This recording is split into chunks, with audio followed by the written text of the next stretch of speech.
冉冉给大师傅、二师傅、三师傅请安。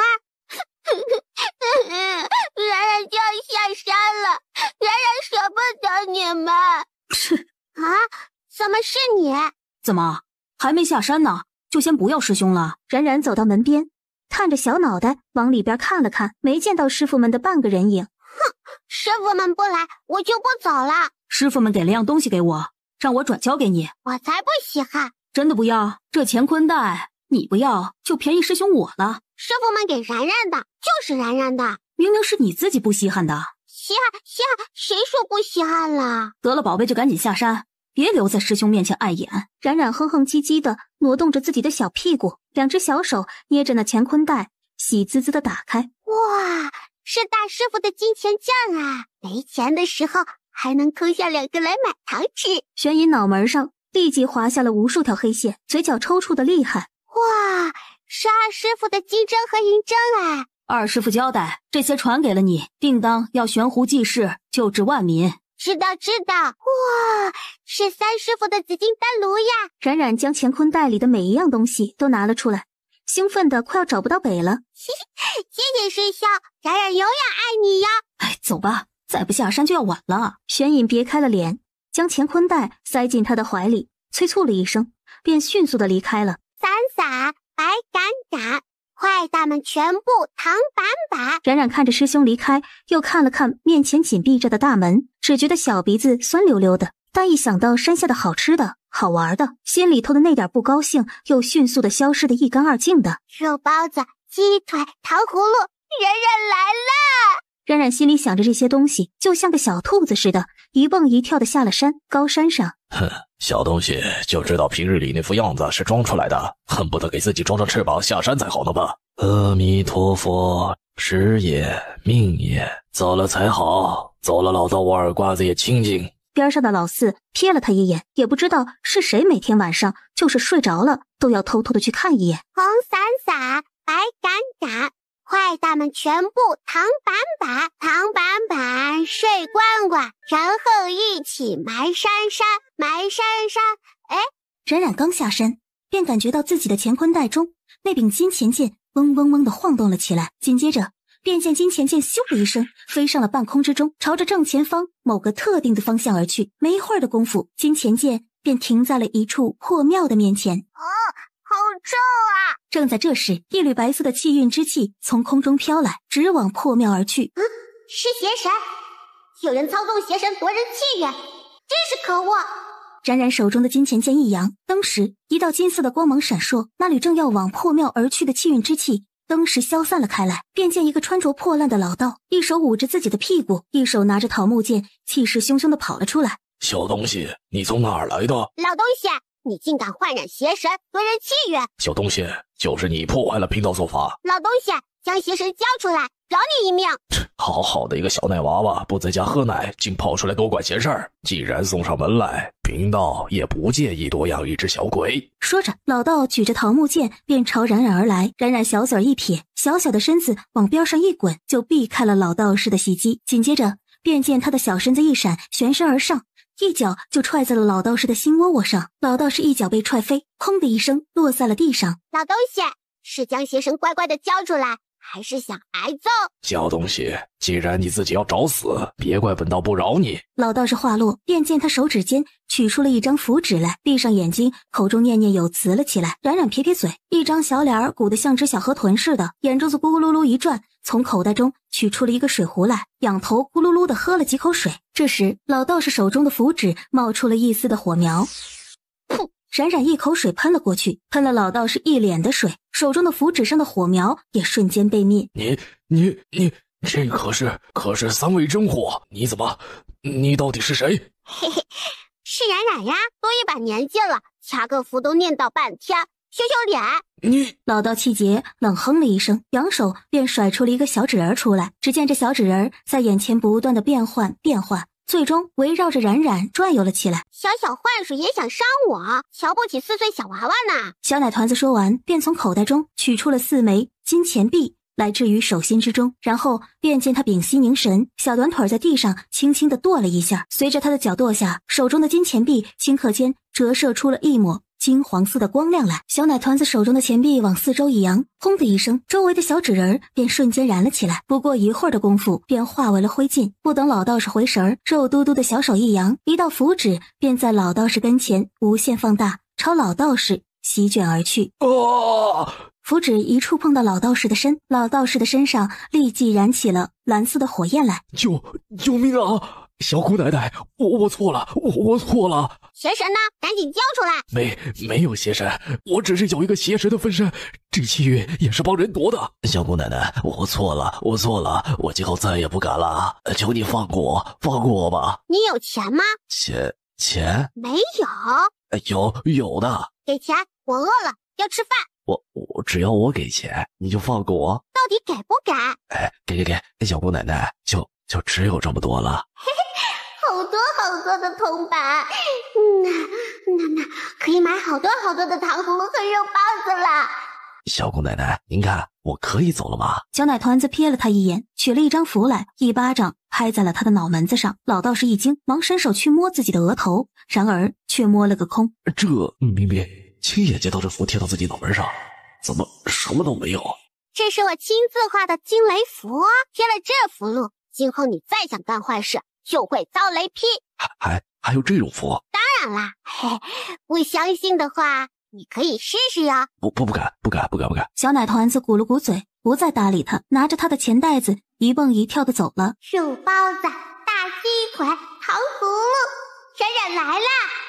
小东西，坏了贫道的好事儿，下次别让贫道再碰上你，否则要你好看。老道士话刚落下，脑子里便轰的一声响起了一道惊雷声。老道士捂着自己的耳朵，倒在地上，痛苦的打着滚。卖糖葫芦喽！叔叔，我要一串糖葫芦，要最大的那串。好嘞。真甜。叔叔每天都在这儿，喜欢吃可以再来哦。说完，小贩还又挑了一个小一点的果子递给他。买一送一，这个给你。谢谢叔叔，叔叔送我糖，我送叔叔一个招财符。冉冉拿着冰糖葫芦，边走边舔，小小的身子在人群中这里看看，那里窜窜。走，快跟上。冉冉发现了两人，很快冉冉便将两人引进了一个没什么人的巷子当中。两位叔叔，告诉你们一个秘密啊，两位叔叔眉宇间泛着青灰之色，还是要倒大霉了。哼，小丫头片子胆子倒不小，竟半点都不害怕。倒霉的是你们，我为什么要害怕？你们在干什么？叔叔救我好害怕。他们想抓我，还说要将冉冉卖了换钱。冉冉好可怜啊！小丫头，你这胡说八道什么呢？大人，我们只是路过而已，我们可都是平头老百姓，是良民啊，只是看着小孩子一个人，想要上去问几句。对，我们也是怕他遇到危险。他们刚刚不是这么说的。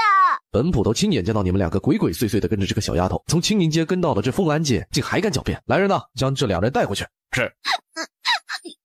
谢谢叔叔救我。别怕啊，有叔叔在呢。有叔叔在，冉冉才不怕呢。小娃娃，你可知道你爹娘叫什么名字，家住在哪里？小奶团子一双大眼睛滴溜溜地转了几圈，正准备回答时，抬头的一瞬，忽然瞧见不远处有一名男子正神色淡然地站在巷子口，视线淡淡地落在他们的身上。冉冉睁大了眼睛，仔细地盯着他看。咦，是清源县。爹爹，大人，这孩子不是啊？爹爹，我是冉冉啊，你不要我了吗？萧敬玄对上小奶团子那黑漆漆亮晶晶的大眼睛时，心底一颤。宁儿，人家叫冉冉，不叫宁儿。爹爹坏，连冉冉的名字都记不住。萧敬玄愣了愣，陡然回过神来，眼神定定地盯着小奶团子看，像，实在是太像了，特别是那双眼睛，简直跟宁儿的一模一样。小娃娃，我不是你爹爹，你认错人了。陆京，将人先带回衙门，找到他亲生父母，让人来认领。是，大人。你就是我爹爹，就是我爹爹。大人，您还真别说，这小奶团子长得跟您还有几分相似的，特别是眼睛。胡说八道什么？别人不清楚，你跟在本官身边多年还不清楚吗？属下知错，请大人责罚。将他弄开。是。不要，我就要爹爹抱。冉冉手脚并用地抱着萧敬玄的大腿，仿若一个人形挂件似的，甩都甩不开。哎呦，我的小姑奶奶，你还是先放手吧。不要，我就要爹爹，就要爹爹。大人，您看，小东西，你说你是我女儿，那你娘是谁？冉冉好可怜的，冉冉没有娘亲，爹爹，娘亲去哪儿了？萧敬玄微愣，对上小奶团子那双像极了宁儿的眼睛，心底再次一颤，单手将她抱在了怀里。嘿嘿，大人，您不是还有公务要处理吗？这个小奶团子就暂时交给属下吧。爹爹别皱眉啊，皱着眉头不好看呐。先将他带回去。小丫头，别伤心了，大人就是这脾气。刚刚大人抱了你，已经是奇迹了。真的？大人就是连自己家的小崽子都没抱过几回呢，特别爱干净。你刚刚将嘴上的糖都沾到他脸上、身上去了。嘿嘿，爹爹放心，冉冉今后会很爱干净的。冉冉会做一个香香软软的冉冉哦。走吧，回去。是。陆叔叔，放我下来，我要自己走。小奶团子挣扎着下来，然后屁颠屁颠的跟上了走在前方的萧敬玄。就在这时，两条疯狗忽然从前方的巷子里窜了出来，凶狠的朝他们的方向扑了过来。大人，小心！陆青青呼了一声，还来不及取出腰间的大刀来，便见前方的小奶团子一脚一条疯狗，直接将疯狗给踹了出去。爹爹，你没事吧？小丫头，刚刚那两条狗是被你踢飞出去的？是啊，陆叔叔，冉冉是不是很厉害？厉害。爹爹，将冉冉带在身边，你就不会是倒霉蛋了哟。你怎么知道我家大人是倒霉蛋的？陆叔叔给我吃鸡腿，我就告诉你啊。这小丫头还知道趁火打劫呢。什么倒霉蛋，简直就是无稽之谈。还不是倒霉蛋呢，也不知道谁出门避动，半个暗都能被牛追2里地。不知道的还以为见了鬼呢。你嘀嘀咕咕的说什么呢？信不信我也让牛拖着你走2里地？不敢。爹爹本该是气运极佳的，只不过是被坏蛋夺走了气运，所以才会走衰运的。萧敬玄的脚步微顿，面色冷凝，却是一句话都未说，径直往前走。冉冉见此，立马跟了上去。一回到县衙，将他暂时交给疯婆子照顾着，尽快找到他的家人。是。冉冉啊，饿了没？陆叔叔请你吃鸡腿哦。走，我带你去厨房。好。冉冉乖巧地跟着陆青往厨房那边走，老远的他便闻到了一阵阵的饭菜香味儿。好香啊！哟，这是哪里来的小娃娃？长得可真好看，像是从画里走出来的小仙童似的。婆婆们好，我是冉冉，是爹爹的女儿呢。我爹爹就是你们这里最大的大人哦。这小家伙暂时交给2位帮忙照顾下了。我一个大老爷们儿也不知道该如何照顾小奶娃呀。我要跟着爹爹。婆婆们都住在县衙内，大人也住在县衙内，只是让他们暂时照看你而已。不要我不要离开爹爹，你休想骗我！你就是骗我的，别以为我年纪小，你就能骗我了。孩子，你叫冉冉是吧？你长得可真漂亮。我们大人呢，喜欢干干净净的孩子。待会儿婆婆帮你洗干净，冉冉再去找爹爹，好不好？那好吧。真乖呀。那冉冉先在这里等等，冯婆婆去给你找2件换洗的衣裳，待会儿洗干净了就吃大鸡腿，好不好？好。那冉冉就暂时交给你们了，大人那边还有事吩咐我去做呢。陆护卫放心吧，我们会好好照顾他的。冉冉香喷喷的洗了个澡出来，还真别说，这真是越看越像大人。嘿，我是爹爹的女儿呀，当然像他。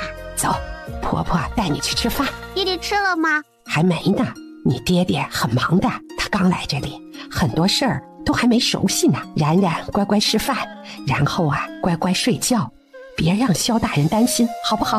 好，冉冉会做一个乖乖听话的好孩子的。好孩子啊，真乖。萧婆子给冉冉煮了2个香喷喷的大鸡腿，还准备了几样小点心。冉冉一见到吃的，便2眼放光，嗷呜嗷呜的吃了起来，足足吃了3大碗的米饭，才打了个嗝，将碗放下。冉冉喜欢吃，明日婆婆再给你做。萧婆婆边收拾着碗筷，边笑着道，同时心里又有些担忧，她吃多了会不会不舒服？正想着，便见小奶团子打了个哈欠，坐在凳子上，这眼皮子都开始打架了。冯婆子见此，忙将她抱了起来，带到了准备好的房间内去。这小丫头真是大人的女儿，不是说大人和夫人只生了3个儿子，还跟夫人伉俪情深，怎么无端又多出一个女儿来了？嘘，大人的事儿还轮不到咱们来议论，咱们做好自己分内的事儿便好。我这不也是关心大人吗？咱们做下人的最忌讳的便是打听主人家的事儿，小心祸从口出。行了，今晚我留下照顾着小奶娃，你先去睡吧。虚时，萧敬玄放下手中的案卷，看了眼窗户外，唤了声：“陆青，大人。”那小奶团子现在如何了？王婆子方才来说，人已经睡下了，就在大人隔壁屋子，大人可要去瞧瞧。萧敬玄闻言站起了身，走了2步，又顿住了脚步。可从他口中问出了关于他父母的消息。回大人，冯婆子说那小丫头从小跟着师傅住在山上，至于其他的都没说。师傅找机会问问他师傅是谁。是大人，这小奶团子看着人小小的，这功夫倒是不错。若实在找不到他的父母或者师傅的话，不如将他留在身边做个小护卫。雇佣一个4岁的小娃娃当护卫，陆青，你倒是真敢说。大人，夫人和老夫人以及三夫人整日都念叨着要个闺女，小奶团子只认你当爹爹，不如您就认个干闺女。小奶团子长得粉雕玉琢的，那小嘴巴又甜，最重要的是还长得跟您很像。哎，他们肯定喜欢。你是嫌本官的命活得不够长是不是？大人，当属下没说过。明日让疯婆子继续套一套他的话，尽快的送走。是。清晨鸡鸣3声，萧敬玄刚睁开眼，便察觉到了不对劲儿，耳边竟存在着一道绵长的呼吸声。爹，刚想伸手将小奶团子拎起来，却不成想小奶团子却忽然睁开了眼。爹爹是不是想摸摸我的脸蛋啊？小奶团子笑眯眯的，瘦嘟嘟的小手握住了萧敬玄的大手，然后放到了自己的小奶边上，奶声奶气的问：爹爹，冉冉的脸蛋是不是很软呀？你怎么进来的？我走进来的呀。爹爹昨晚是不是睡得很香？男女3岁不能同席，懂不懂？今后只能自己睡，不能爬上别人的床，特别是男子的床。冉冉知道了，那我今后只爬爹爹的床。不行。为什么？可你不是别人呀，你是我的爹爹，我是你的小棉袄啊。那也不行。萧敬玄沉沉地说了一句，便绕开了屏风，往门口走去。刚开门，便见萧婆子端着洗漱水走了过来。大人，您醒了？萧婆子一进门，便瞧见冉冉正在床边穿着鞋子，面色微惊。冉冉，你昨晚跟大人一起睡的？是啊，奶奶，早上好。好。下去吧。是。等等，将他也带走。是。冉冉撅嘴看着萧敬玄，有些不情不愿地跟着萧婆子出门。萧婆子将冉冉带到了厨房。来，好好跟陆叔叔说说，你是如何征服我家大人的。真是太阳从西边出来了，大人竟会留你在他的房内。是我自己半夜爬上去的，不过爹爹好像不开心了。陆叔叔，冉冉漂亮吗？冉冉是叔叔见过最漂亮的小女娃。那我可爱吗？当然，我还以为冉冉是只可爱多长大的呢。那爹爹为什么不喜欢我呢？不是大人不喜欢你，而是我家大人呢天生性子冷。我跟在大人身边7年了，也就只有面对夫人时，他脸上也会出现一丝温情的。夫人是什么？夫人就是大人明媒正娶的女子，能跟他一起生小娃娃的女子。那是娘亲？好像是吧。叔叔，那我娘亲呢？我娘亲在哪儿？她漂不漂亮？夫人要过段时间才来，到时候你们也可以见到了。冉冉喜滋滋地捧着自己的小脸，痴痴地笑了起来。肉包子出炉，香喷喷的味道顿时将小奶团子的注意力给吸引了过去。哇，好香啊！将包子和粥还有这些小菜都端到前厅去。是。多夹几个。好，那就给冉冉2个大包子可好？2个好像不够吃呢，再多要2个。那么多你吃得完吗？我家大人可是最讨厌人浪费粮食的。当然啦，必须吃完，要不然怎么有力气呢？你别看他人小，昨晚上一口气吃了3大碗米饭，2个大鸡腿呢。嗨，那就听他的吧。没一会儿，萧婆子便将包子、肉粥、鸡蛋以及咸菜装在了一个食盒里，交给了陆青。走吧。走喽，和爹爹一起吃早餐喽。看着陆青将食盒中的早餐一一摆上桌。怎么这么多？爹爹是不是嫌弃冉冉吃的多啦？拒绝浪费。嘿，好的，爹爹，你吃这个老香了呢。望着他期待的眼神，萧敬玄下意识地伸手将包子接了过来。冉冉见此，朝他露出了一个大大的笑容，抓着一个大包子便嗷呜地吃了起来。慢点吃，别噎着了。好好吃。听到陆青的话，伸手也给陆青拿了一个包子，含糊不清地开口：陆叔叔也吃。不到1刻钟的时间，桌面上的东西便被一扫而空。有爹爹的感觉真好。你留下来看着他。大人，王阳不在，属下必须跟在您身边。爹爹要去哪儿？冉冉也要去。不行。不嘛。大人，今日约的是徐家的徐娘子，不如就带着她一起去吧。听闻这徐娘子的夫君前一段时间出了事儿，至今还未找到人，这徐家人都刁难他，若大人单独见他，恐怕会引来不必要的麻烦。爹爹放心了，冉冉会很乖的。跟着吧。不久，3人便一起走出了县衙。萧大人，您这是要去哪儿啊？爹爹，小心坏蛋！刘县城。哟，萧大人身边什么时候还多了个奶娃娃了？是您闺女？伯伯好。我是冉冉啊，是爹爹的闺女啊。没想到萧大人还能养出这么能说会道的小姑娘呢。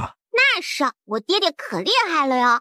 伯伯，你肚子里有个小娃娃吗？好大呀！小娃娃好像快出生了呢。伯伯，你要小心了哟。你童言无忌，刘县城应该不会计较吧？怎会？下官还有事儿，也不耽搁大人的事儿了，先走一步。说完，刘丞相便一甩衣袖进了县衙。大人，您瞧见没？那刘县城的脸有多黑？很好笑。别乱说话。可是人家没说谎啊，他肚子里真的有小娃娃的。那刘县城啊，也不是什么好惹的主。大人是担忧你被他给欺负了。多嘴。爹爹的爱意，冉冉全都感受到了。爹爹放心，冉冉吃得饱饱的，坏蛋来一个我打一个。走吧。好嘞。三人刚到锦绣坊的门口时，便见门口围着不少的人。撒开，撒开，都撒开！大人，小心些。走，去看看出了什么事。让让，让让！大人，是徐娘子。此时的徐娘子紧紧地抱着自己的大肚子，痛苦地蜷缩在地，她的脸色发白，双腿间的裙摆处肉眼可见地沾染上了血迹，很显然是要生了。而她的身边，一名年轻的大夫正拿着银针在为徐娘子施着针，边上的一个婆子和2个小丫头做出了遮挡的姿势。大人，看来咱们今天是白来了。你去找个担架来，待会儿这徐娘子得抬去医馆或徐家才是。是，那大人，你在此处先别动。住手！不能扎那里！谁家的孩子，赶紧离开，别在这捣乱。不能扎那里！冉冉的话还未说完，便被萧敬玄给捂住了小嘴儿。别捣乱。爹爹，我没捣乱。痛啊，好痛！哎呀，大夫，怎么回事啊？我家夫人怎么非但没好，反而像是更严重了啊！徐公子，这是怎么回事啊？啊！我没错，我也不知道怎么回事。你倒是快想想办法呀！快呀，夫人！唉，这徐娘子今日怎么好好的便出了这等意外？可不是啊，我听说啊，这徐娘子的夫君王秀才出了意外，如今都还下落不明。这肚子里的孩子啊，便是徐娘子和王秀才唯一的孩子了。别说孩子了，瞧徐娘子这情形，怕是自己的命都快保不住了。可怜啊！在众人愣怔之际，冉冉挣脱开了萧敬玄的手，然后在自己的乾坤袋里掏出了一瓶药丸来。找到了！趁着萧敬玄不注意，呲溜一下窜到了徐娘子的身边，就将一粒药丸子给塞进了徐娘子的口中。你给我家夫人吃了什么？冉冉，你在干什么？我是在救她呀。夫人！握着徐娘子手的嬷嬷率先发现了自家夫人的手忽然动了。徐娘子缓缓睁开了眼。孩子，夫人放心，孩子还在，我现在好多了。嬷嬷，你快些送我回去。不行，姨姨你失血过多，只是暂时的止住了。若是移动，你肚子里的2个小宝宝就保不住了。冉冉，别胡说。爹爹，你信我吗？萧敬玄微愣，他竟觉得他说的话可信，下意识的点了下头。我能救他。哪里来的小东西？你以为治病救人是吃饭喝水吗？哪里来的？拿你2块去。就连孕妇镜真的不知道，你的医术白学了。混账！就在这时，一个年迈的老者匆匆的走了过来，扬手一巴掌便甩在了许大夫的脸上。老夫曾不止一次告诫过你，作为一个医者，要细心谨慎。你的每一次行诊，每一次用药，都关系到患者的健康，甚至是生命安全。你个狗东西，是将老子的话当作耳旁风了不成？狂妄自大，徒惹祸端。爷爷，你快给徐娘子看看吧。听到这话，徐老大夫的心总算是得到了一丝丝的安慰，也不再耽搁，立即蹲下身来给许娘子查看。徐老大夫刚放开徐娘子的手腕，正准备说没救了时，陡然见身边的小奶团子屏息凝视，出手如电，快速的将9枚金针刺入了徐娘子身上不同的9个穴位之中。这是什么针法？还阳9针。还阳9针，这不是了空大师的独创针法吗？对啊。徐老大夫，这小娃娃他说实话，你家夫人失血过多，身体虚弱至极，便是我也无法保证她能够生还。待这小娃娃使的还阳9针的针法，或许还可逆天改命。大人，担架找来了。大人，冉冉她……别过去，她在救人命。陆青，进锦绣坊找些布料来，给徐娘子挡一挡。是。陆青进了锦绣坊，拿了2匹布料来，然后和萧敬玄以及锦绣坊的小丫头将徐娘子给围了起来。这位公子，谢谢。不客气。我家大人是这永陵的父母官，徐娘子是他的子民，关爱子民是一个好官应该做的。陆青，别多嘴。徐娘子吉人天相，嬷嬷放心。小娃娃，小娃娃，冉冉，爹爹，我好饿呀，我想睡觉。徐老，他如何？萧大人，放心吧，这小娃娃许是刚刚救人时消耗过度，体力不支，这才晕死了过去。好好的睡一觉，再吃些东西，便没事了。徐老，我家娘子如何啊？放心吧，多亏了这位小大夫在，若不是他，徐娘子和她肚子里的孩子都保不住了。找人将徐夫人抬去徐老的医馆。是。萧敬玄将冉冉抱回了县衙，将她安置好之后，又亲自去厨房吩咐了萧婆子多做些有营养的东西，先暖着。大人，徐娘子那边如何了？大人放心，徐娘子被送到了徐老的医馆之后便醒了，而且还顺利的生下了双胞胎，一儿一女。陆青，你说这小奶团子到底什么来头？不仅力气挺大，还能治病救人。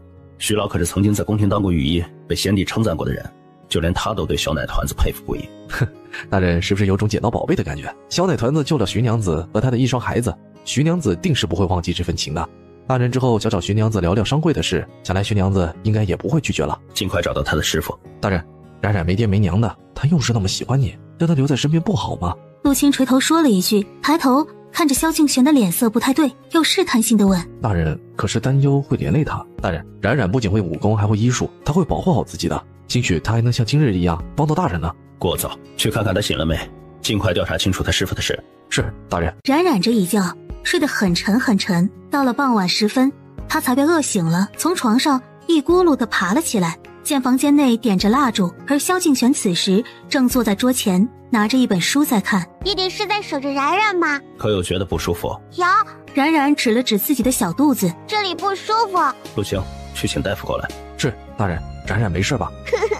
爹爹，我没事，就是小肚子饿了。将厨房准备好的饭菜都端上来。是。转眼房内的桌面上便摆满了一桌。吃吧，都是你的。爹爹，你吃了吗？吃过了。哦，今后爹爹都跟冉冉一起吃饭好不好？冉冉喜欢爹爹。你在我身边的每一顿，我都陪你一起吃。哇哦，爹爹真好。没多久的功夫，冉冉便将桌面上的饭菜一扫而空。翌日，县衙门口，刘丞相，你可听说了昨日的事儿？怎么，你也相信那部风捉影的事儿？一个小娃娃罢了，会医术，这不是笑话吗？可是外边传的有鼻子有眼啊，切，还不是有徐老大夫在。刘丞相说的是，不过昨日萧大人也算是帮了徐娘子。徐娘子这人呢，知恩图报，之后怕什么？一个女流之辈罢了。这商会可不是他说的算的。如今他孤儿寡母的，能否保住自己商会的位置还难说呢。刘先生说的是啊。两人刚说完话，便见一辆马车缓缓地停留在了他们不远处。是徐老和徐小公子。徐老，您怎么来了？刘丞相啊，你这肚子怕是快要生了吧？徐老说笑了。不知徐老和徐小公子来县衙是若有的咱们帮忙的，遣人来说一声便是了，何须亲自跑一趟呢？大人，徐老带着许公子来了。萧敬玄带着陆青出了门，迎面见到徐老和许岩往这边来。徐老，小家小子，那个小奶团子呢？徐老放心，冉冉没事了，劳烦您亲自跑一趟，属实是不该。不该什么不该？赶紧的叫小奶团子出来，去将冉冉叫醒，说徐老来了。是。等，叫醒什么叫醒啊？小奶团子正是长身体的时候，你敢叫起他，老头子我跟你急了。爷爷，我小时候你可不是这么说的，不到5更天就起来了。嘿呀，你小子能跟人女娃娃比吗？长这么大还不如一个女娃娃，真是丢脸。徐老，既如此，那便去前厅稍等片刻，去泡茶来。是。几人前往前厅，才刚坐下，那刘县城便挺着大肚子来了。萧大人，您怎的还不将那小丫头叫出来？怎的还叫徐老等着？怎的，老头子我愿意等就等，关你什么事儿？你家住海边呢，管这么宽？我怎么春耕刚过，刘县城只是闲得没事干了？不由大人操心，本县城分内的事儿自会做好。那烦请你将近2年的文书档案以及征税情况整理出来，本官要查阅。是，下官告辞。刘县城一走，徐老便道：你这小子这么多年过去了，还是这副冷冰冰的模样，难怪这官越做越回去了。不过你小子倒是生了个好闺女，那小丫头跟你长得还挺像的。说实话，冉冉并不是我的闺女，只是前2日无意中救下的。什么？不是你小子的闺女？是，前2日有2个派花子的跟着她，被陆青救下。她见到我后，便一直叫我一声爹爹。她没爹没娘，说是跟着师傅长大的。我已在让陆青去寻他师傅了。不用找了，你小子找破天也找不到的。徐老认识冉冉的师傅？你连他师傅是谁都没打听清楚，你就找？找总能找到的。冉冉还那么小，他的师傅总不会扔下他不管。别白费力气了，你小的呢，就好好养着这么个小宝贝蛋的。你若是不愿意养呢，就交给老头子我来养。老头子定将他当祖宗一样供着。爷爷，那小丫头的师傅是何方神圣？值得您如此吗？别丢了我许家的脸。了空大师，你知道了空大师是谁吗？那可是咱们医学界的泰斗人物。爷爷，这了空大师不是年过100岁了吗？还活着？臭小子，你腚又痒痒了不是？胡说八道什么呢？徐老，会不会弄错了？怎么，你小子不信？待会儿那丫头来了，你亲自问问。话落，便见冉冉一蹦一跳的跟在陆青的身侧走了进来。爷爷好啊，又见面啦！好好好，小娃娃可睡好了？来，爷爷帮你看看。好的。徐老2指扣住了他的手腕，一小会儿的功夫便放了下来。你这小娃娃内劲还这么强呢？嘿嘿，师傅教的呀。冉冉伸手拽住了徐老那白花花的长胡须，扯了扯。冉冉，不能没礼貌。凶什么凶？吓坏了小丫头，老头子跟你没完。来，小娃娃，喜欢爷爷的胡子，随便扯。爷爷没有长眉吗？我师傅就有。小丫头若是喜欢，老头子我就续长眉，如何？不好，难看。爹爹，你吃早饭了吗？冉冉饿了。老头子我也饿了，我也要吃。陆强，将早膳端到花厅，请徐老和徐公子一块用膳。是，大人。早膳很快便摆在了桌面上。徐老，请。冉冉，你真是了空大师的徒弟啊？报告上好像是这个名号。那了空大师呢？现在在哪？在山上呢。所以你是一个人下山的？对啊。冉冉是不是很厉害？厉害！小小年纪，内劲强劲，没几个人是你的对手，谁敢欺负你，那是自讨苦吃。嘿嘿，我师傅也是这么说的。师傅可厉害了呢，说冉冉下山之后会找到亲人。嘿，我第1天下山就找到爹爹啦。这种天降闺女的事儿，怎么就落不到我老头子身上来呢？也不看看自己一把年纪了，还想闺女？老公鸡生蛋，不知羞。你小子说谁呢？老头子至少生了你爹那个不成器的混球。你小子都20了，连个女子的手都没摸过呢吧？谁说的？不就是女子的手吗？谁还没摸过了？徐老不可置信地站了起来，以迅雷不及掩耳之势便拧住了许岩的耳朵。你说什么？你这个臭小子，你老实说，你是不是出去乱搞了？疼！误会，给人把脉的时候摸过啊，爷爷。哼，谅你也没那胆子，在外人面前也不知道给我留点面子。你说什么？没说什么。不孝子孙，让你们看笑话了。徐公子年轻有为，从小医术了得，在这永陵那可是出了名的小神医。徐老教导有方。哼，什么小神医，不过是沽名罢了。小年纪那尾巴都翘上天上去了，心术不正，骄傲自大，简直丢尽了我许家的脸。爷爷，怎么？难道不是吗？我这要不是小奶团子出手救了那徐娘子，现在摆在你面前的那便是一尸3命。老头子我说过多少次了，行医者最重要的是戒骄戒躁，修身修心，否则害人害己呀。你呢，就连孕妇进针这样入门的针法都忘得一干二净了。什么小神医，简直是狗屁。好饱啊。爹爹，冉冉可是乖孩子哦，全都吃完了呢，一点都没浪费。吃饱了就好。饱了。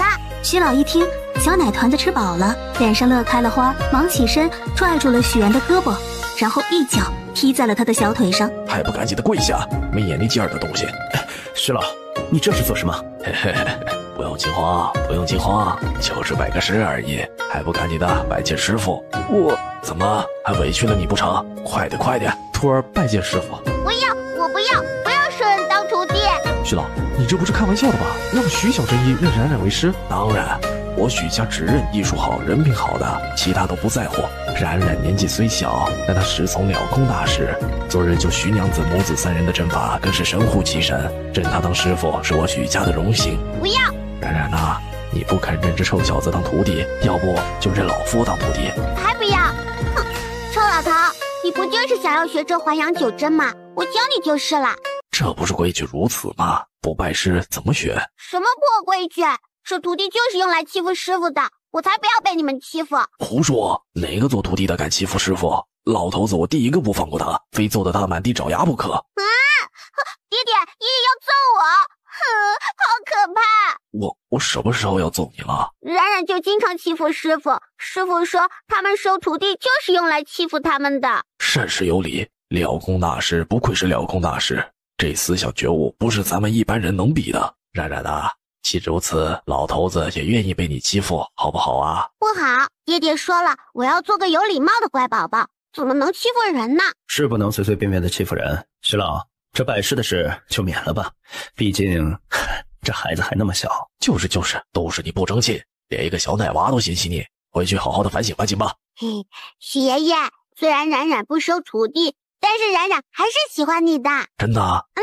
冉冉可以去爷爷家玩吗？哎，当然，走，爷爷带你去看爷爷的珍藏的宝贝去。好啊，爹爹，冉冉去爷爷家喽。徐老几人一走，陆青便问道：大人，现在还帮冉冉找师傅吗？冉冉说他是下山找亲人的，待改日问问他，可知道什么线索，日后多留意一下。他既是了空大师的弟子，那些人自然不敢随意的动他，便让他暂时住在衙门内吧。是。陆青点头应了一声，旋即想到什么，又露出了一副欲言又止的表情来。有话就说。大人，既然冉冉的医术如此的厉害，不如传信给四爷，让四爷也来永陵。他未必愿意出门。属下有个好办法。什么办法？我曰不可说。你若能让老四出门来永陵，夫人身边的红杏姑娘若是愿意，你们这婚事我便带夫人答应了。谢谢大人，谢谢大人。这边徐老刚抱着小奶团子走到前院，便又碰见了刘县城和那王主簿。徐老，比小仁义，怎么有事儿？徐老，我想请您帮我看看这毛病。你这症状老夫治不了。徐老，这您都还没看呢。哎，我说刘丞相，这话可不是这么说的。那谢大夫也是我回春堂的人，他看诊记录我爷爷看过的。你这症状啊，跟那孕妇一样。小仁义，可我是男子啊，怪就怪在这里了。你说你一男子怎么就怀了身孕呢？刘丞相，您这8个月了吧？再等2个月看看。徐老说了一句，说完便抱着小奶团子就离开了。等不了2个月了呀。冉冉知道他是什么毛病？其实就是葡萄胎啦。葡萄胎？快好好的跟爷爷说说，什么是葡萄胎？就是他肚子里的其实是他的兄弟。兄弟？他在他娘亲肚子里的时候，不小心将他自己的兄弟给吃进肚子里了，但是又没有完全的死掉，所以就慢慢的显现出来啦。小东西，这你从哪里看来的？我怎么从未听说过这样的怪症？你没听说过的事情多着呢，不代表就没有。说的是，你小子好好的学着点吧，被别人夸赞几句，这仿若就找不到北了似的。小东西，既然你知道这病，那你是知道如何治了？当然，这有什么难的？你若能治好那刘丞相，我许爷名字倒过来写。会治我也不会替坏蛋治。怎么？难道你师傅没教过你？大夫的眼里只有病患，没有好坏之分吗？师傅只教我凡事随心，凡事都有因果。那坏蛋坏事做尽，老天爷只不过是给他一个小小的惩罚罢了。而且他还伤害我爹爹呢，才不救他呢。说得对，不救。爷爷，您从前可不是这么说的。那我怎么说的？您行了，既然小奶团子不收你为徒，你就继续回去闭门思过去吧，不将我许氏的家规抄完，不许出来。爷爷，你带我去看看昨天那个姨姨好不好？好啊，正好我也要去看看。徐老，您来了。姚丫头想来见见徐娘子，不知道现可方便？方便。方才夫人醒来时还提起过小恩人呢。二位快请进。哇，好小啊！爷爷，他们好软啊！你出生的时候也是这么小，软哒哒的，就跟小肉球似的。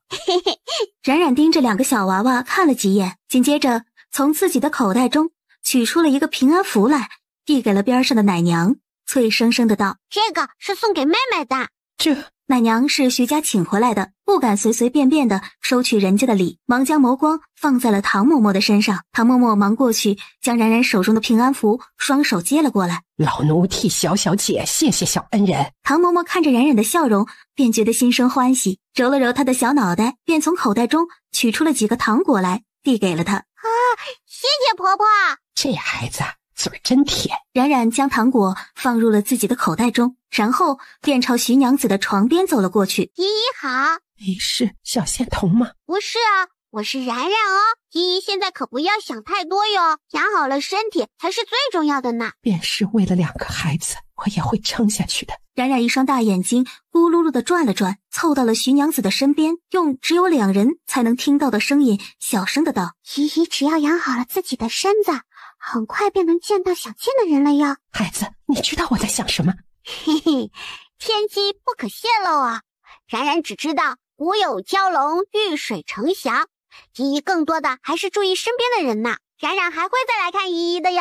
冉冉，我师父说过，日行一善，功满3000，姨姨不用太感谢我哟。说罢，冉冉便拽着徐老的手一蹦一跳的走了。徐娘子望着他离开的背影，垂下了眼脸，若有所思了起来。古有蛟龙，遇水成祥，这是什么意思？还有多注意身边的人。奶娘，昨日跟在我身边的碧莲和碧荷，如今在哪儿？二人如今已回了府。娘子可是有什么事要吩咐？让晏殊给我盯紧了这两人。娘子，他们二人可是……奶娘，昨日我摔倒是有人绊了我一下，刚开始我以为只是街上人多的缘故，如今细细想来，当时他们二人就护在我的身侧，怎么会出现这样的意外？娘子放心，老奴这便去吩咐晏殊，这二人若敢害娘子和小公子小姐，老奴定不会放过他们。萧大人，这是我家娘子命老奴送来的。我家娘子知晓大人为了流民一事殚精竭虑，是以愿为大人尽一点绵薄之力。传启嬷嬷替本官谢谢徐娘子。大人客气了，若非冉冉的小姑娘，就没了我家娘子和两位小主子。娘子交代了，接下来我徐家的各个作坊均会招收一批工人，流民优先。徐娘子的情谊，本官铭记于心，本官自也不会让徐娘子白出这2万两的银票。我家娘子让老奴提醒萧大人，萧大人想要入商会，不若从你家入手。说罢，唐嬷嬷朝萧敬玄俯身行了一个礼，便告辞了。大人，如今徐家破冰了，接下来咱们的事情进展便顺利得多了。此次多亏了冉冉，若不是冉冉的话，咱们也不可能如此顺利。他怎么还未回来？这才多久没见到，大人就惦记他了？让厨房多备些菜，他喜欢吃大鸡腿，便给他备着。是。陆青去厨房吩咐了萧婆婆和冯婆婆一声后，便出了衙门，去了回春堂。徐老还在追问冉冉昨日给徐娘子吃的药丸时，便见陆青来了。冉冉，大人想你了，给你准备了好吃的。真的？当然了，大人还特地的让厨房的2位婆婆给你准备了2个鸡腿呢。快，那咱们快回去吧，别让爹爹久等了。爷爷，我改日再来玩哦。行了，回去吧。爷爷再见。刚出门，冉冉便在陆青的手中塞了一颗糖。陆叔叔，请你吃的，唐奶奶给的。陆青随手便将糖扔进了口中，笑道：可真甜。陆叔叔，俗话说吃人嘴软，拿人手短哦。你想干嘛？陆叔叔只要告诉我是谁在背后害我爹爹就行了。大人能力非凡，牛鬼蛇神在大人面前通通都显形，谁敢害他呀？陆叔叔，你骗3岁小娃娃呢？冉冉已经过了4岁了呀。大人可是你爹爹，难道你不相信他的能力？陆叔叔，我说实话，我可是要动手了呀。你想干嘛？小奶团子咧嘴一笑，胖乎乎的小爪子在半空中一扬，随手捏了一个符咒，紧接着这符咒嗖的一下便贴在了陆青的脑门上，旋即消失不见。嘿嘿，陆叔叔，你喜欢的姨姨是谁呀？陆青一愣，旋即脸一红，张嘴想说自己没有喜欢的姑娘，可这一张口却变成了红杏。红杏2个字一出来，陆青下意识地捂住了自己的嘴巴，不可置信地盯着眼前这个看起来又乖又萌的小奶团子。你对我做了什么？冉冉迈着自己的小脚丫子，一步一步地往前走着，边走边回道：是冉冉自制的真画符哦，嘿嘿，怎么样，厉害吧？这真画符能否给陆叔叔几张？人家生气了，酒也不给你。小姑奶奶啊，别生气啊！你问我必答，你问欺负大人是吧？那可多了。陆青就像是倒豆子似的，将这7年来自己待在萧敬玄身边所看到的一切都说了出来。那什么小公主那么厉害？这小公主一出生啊，这天空便飘满了五彩的祥云。据说那叶家的门口还能听见凤凰叫呢。而这些年，凡是大灾大涝的，只要这小公主上台祈福祭祀，便能否极泰来，风调雨顺。人人都说这叶家的祖坟是冒了青烟了，这才有了如今的好运气。只可惜啊，萧家和这叶家有仇。有仇？嘿嘿，陆叔叔，冉冉掐指一算，你最近面泛桃花，这位红杏姨姨就要来喽。她跟在夫人身边伺候，最快也得1个月才能来吧。小丫头，你这神神叨叨的一套从哪里来的？了空大师还会画符呢，这不是道家的所学吗？了空大师是我2师傅啦，画符箓是跟我4师傅学的哟。所以你是有几个师傅？6个，有6个师傅啊。6个？哪6个？冉冉也不记得他们叫什么啦，只知道他们是我的师傅，是臭老头。那你那符能不能给陆叔叔东西来啊？嘻嘻，给钱。冉啊，我们很熟了吧？那咱们是自己人了吧？那不就得了？就我们这关系，谈钱不是伤感情吗？陆叔叔，咱还是不谈感情了吧？那怎么能行？可是谈感情伤情啊。那需要多少？嘿嘿，陆叔叔是熟人，自然得是友情价啦。真画符50为1张，一张可持续1炷香的时间。50万就不能再少点？你这帮我可不就是在帮你爹爹吗？你想啊，这牢中关押着不少犯人呢，若是有了你这真画符，他们全都招了，这可是大功哦。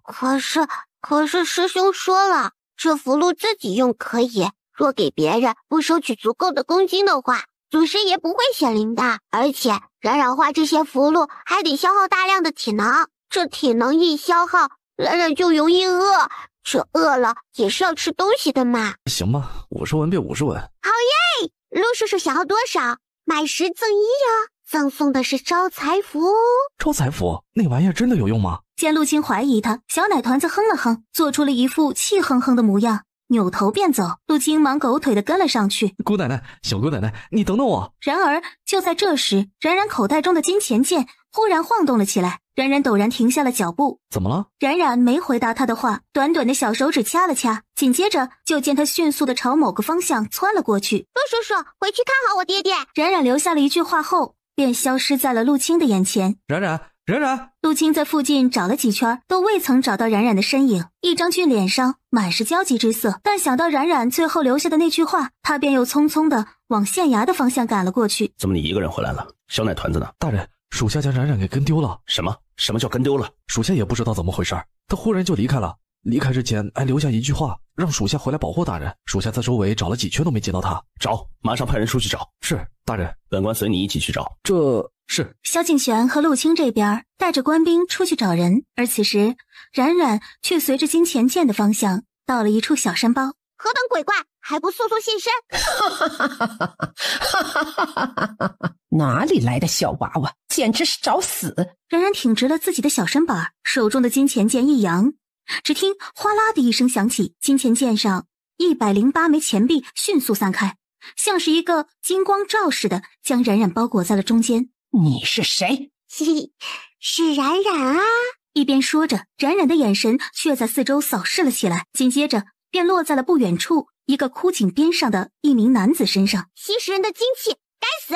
哼，就凭你一个小娃娃就想伤我，还是早点回家喝奶吃吧。冉冉小脸一片严肃，小小的身子一个旋转，一个手诀在眼前形成。小娃娃，今日你不该来的。嘿嘿，姐姐说话口气别太大哦，小心噎死自己呢。哼，人小鬼大。说完，白衣女子便又迅速地化为了一道黑雾，缓缓地将她自己给包在了里边。冉冉一双眼眸亮晶晶的，小指尖在金钱剑上点了点，收了这厉鬼，你该饱了。金钱剑似有所感似的，嗡嗡嗡地晃动了几下。不一会儿后，黑色的雾气忽然散开，视线落在枯井边上那已经昏死过去的男子身上。胆儿这么小，竟也敢往这种地方跑，3回去了一破。他这话刚落下，便听见不远处的草丛内竟传来了一阵响动。是谁？小人清玄拜见小大师。你怎么会在这里啊？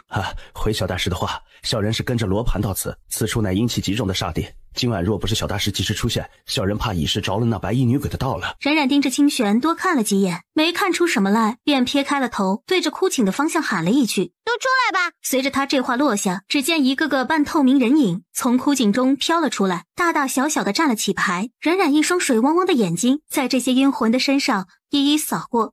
地上那人的一魄呢？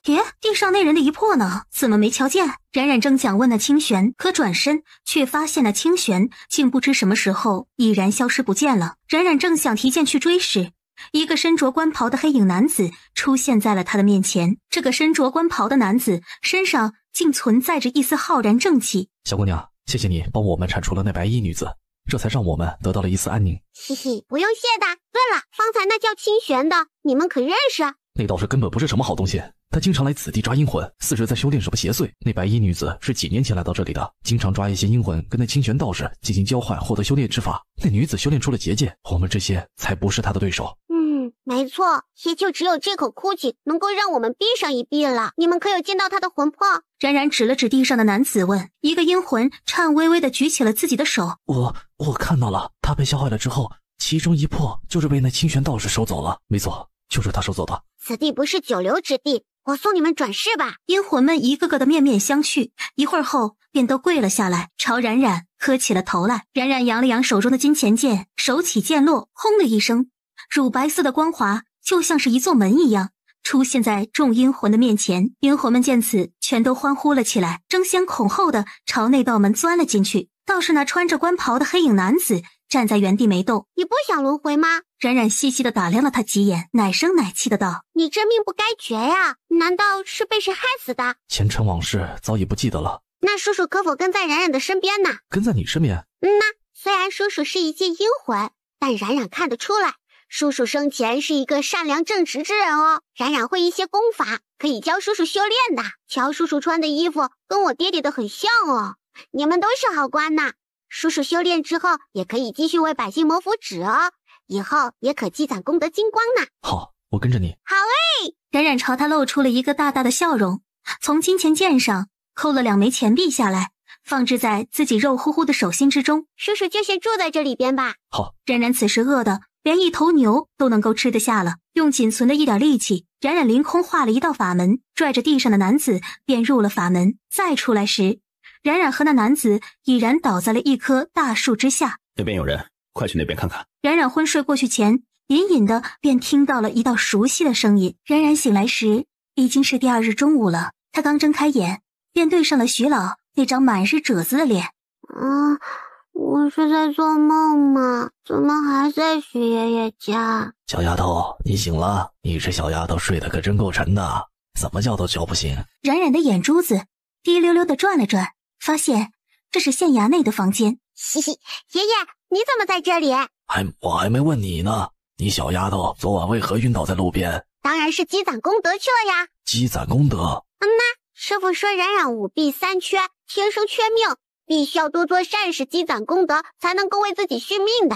师父说冉冉5弊3缺，天生缺命，必须要多做善事积攒功德，才能够为自己续命的，要不然冉冉就得跳辫子了。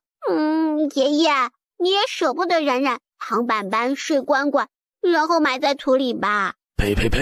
快摸摸木头，说3声呸！冉冉见徐老一脸严肃，忙乖乖巧巧的照做了，一边做，一双大眼睛却在偷偷的瞄着此时正站在门外的那道长新玉立的影子。怎么现在知道怕了？昨晚那小小子将你抱回来的时候，脸色可黑沉的厉害呢。爷爷，我错了，你就帮我跟爹爹求求情，好不好？你既然知道错了，那可知道错哪了？冉冉不该一个人出去，虽然是救人，但是却害得爹爹为我操碎了心。既然知错了，下次就别再犯了。冉冉知道了。行了，饿了吧？不说还好，一说冉冉的小肚子便唱起了空城计来。冉冉摸着自己的肚子，不好意思的笑了起来。而这时陆青却恰好推着食盒走了进来。快来吃东西吧。哇哦，是烧鸡！大人知道你爱吃，特意让厨房的萧婆婆准备的。闻言，冉冉的大眼睛在门口望了2眼，没见到萧敬玄的身影，眸底划过了几许没落的神色。杜叔叔，爹爹是不是没原谅我呀？他怎么不进来？大人呢，是担忧你呢。昨晚带你回来的时候，可是守着你1晚上都没睡呢。他虽然嘴上不说，但方才见你醒过来，他还是很明显的放心了不少。真的？话说你昨日去哪了？捉鬼啊！捉鬼？昨日我收了一只恶鬼，还将他长长的头发给拔光了哟。这世界上真的有鬼啊？有啊，嘿嘿。陆青叔叔若是想要见一见这鬼长什么样，我可以给陆青叔叔见一见哦。不，还是别了吧。陆叔叔连鬼都怕，羞羞脸。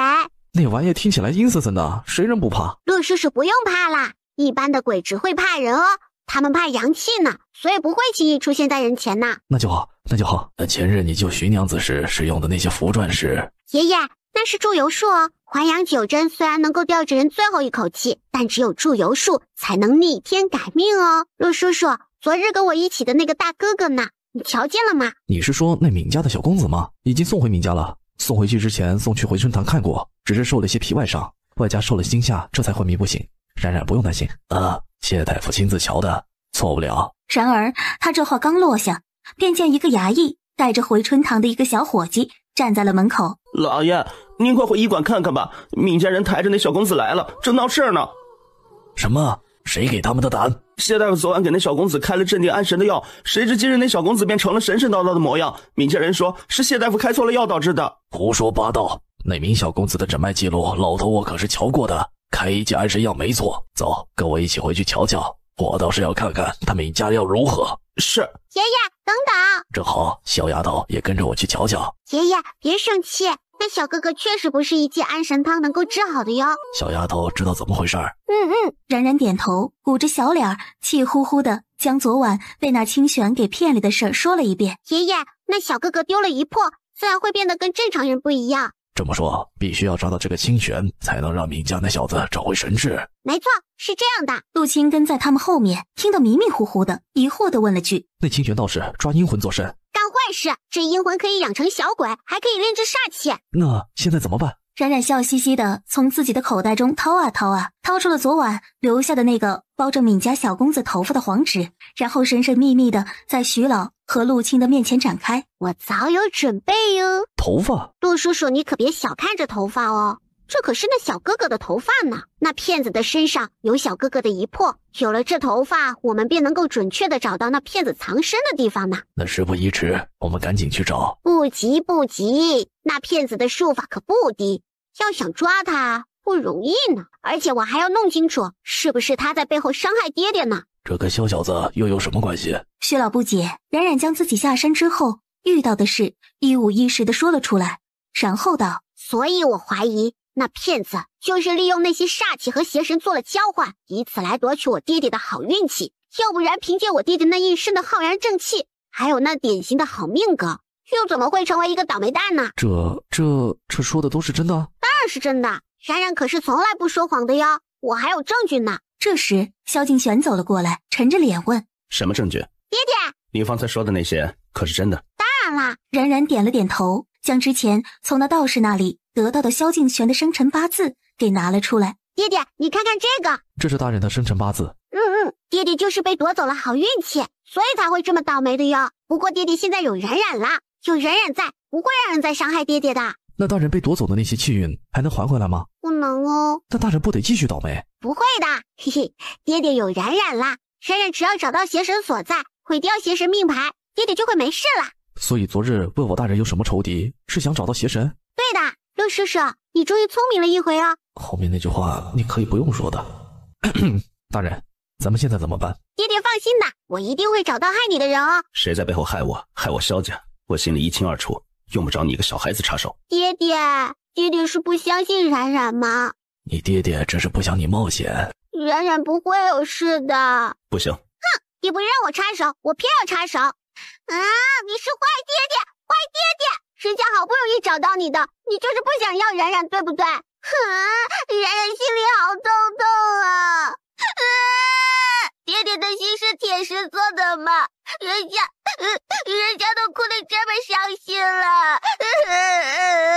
萧家小子，不是老头子我说你，冉冉这孩子聪明可爱还乖巧，有这样的宝贝给你做闺女，那是你几辈子修来的福分，你怎么能忍心的哭呢？”“徐老，我家大人将家里所有的小公子都送走了，就是为了不受到萧家的影响。大人又何尝不喜欢冉冉，只是不愿意冉冉一个小娃娃牵扯进来，害了他。”“不会的，冉冉很厉害的，会保护好自己的。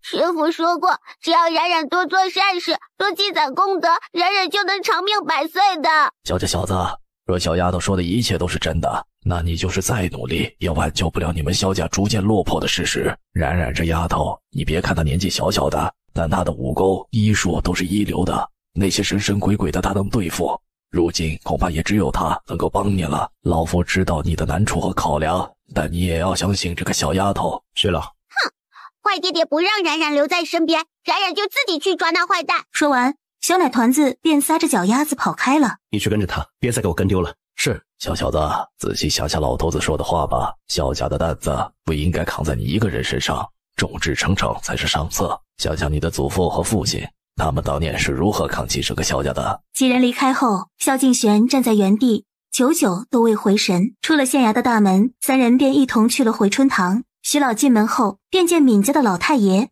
闵行三正拄着拐杖，威严地坐在大厅的正中央，而闵家三位公子也都站立在他的身侧。“闵老带这么些人来老夫的医馆，莫不是想砸场子的不成？去送！好你个老东西，你个庸医！这几位可还有印象？”“属下陆青是新上任的萧敬轩萧大人身边的护卫，见过闵老以及3位老爷。”“老夫认得你，昨日就是你带着衙门的人在寻找人，然后找到我这儿。”“是，昨日我家小姐被一个道士带走了，属家风大人的命去寻找，而闵家的小公子被发现时，正与我家小姐在一起。就是我看着那道士从小哥哥的身上取走了什么东西，小哥哥就变成了如今的模样了呢。对了，道士还说小哥哥是阴年阴月阴日阴时出生的哟，这样的人的阴魂最容易滋养出煞气呢。道士？什么道士？还有煞气是什么？那道士现如今在何处？林三爷激动地上前抓住了冉冉的双肩，着急地问道。冉冉被他晃了晃，眼前都开始冒起了星星眼。伯伯，你弄疼我啦！说话就说话，你怎么能摇晃我呢？小娃娃，你方才说的可是真的？当然是真的，说谎鼻子会长长的哟，冉冉才不要难看的鼻子呢。昨日是我救了小哥哥，要不然小哥哥就回不来了。还有那个道士叫清玄哦。你救了慎行？小东西，敢骗我们的话，老子将你的鼻子给割掉！过来。闵五爷话音刚落，便见小奶团子朝他勾了勾手指头，笑眯眯的让他过来。林五爷下意识的走了过去，他还没站稳，眼前的小奶团子就大喝了一声，跳起来一拳头就砸在了他的膝盖上。老五！闵三爷和闵四爷忙不迭的上前去扶闵五爷。闵五爷被扶起来，一脸惊恐加不可置信的看着眼前跳起来才能打到他膝盖的小奶团子。你伯伯现在相信冉冉说的话了吗？小丫头，既然你说人是你救的，那我们闵家就欠你一个人情。现在告诉我们去哪里找这个清玄。嘿嘿，好说好说。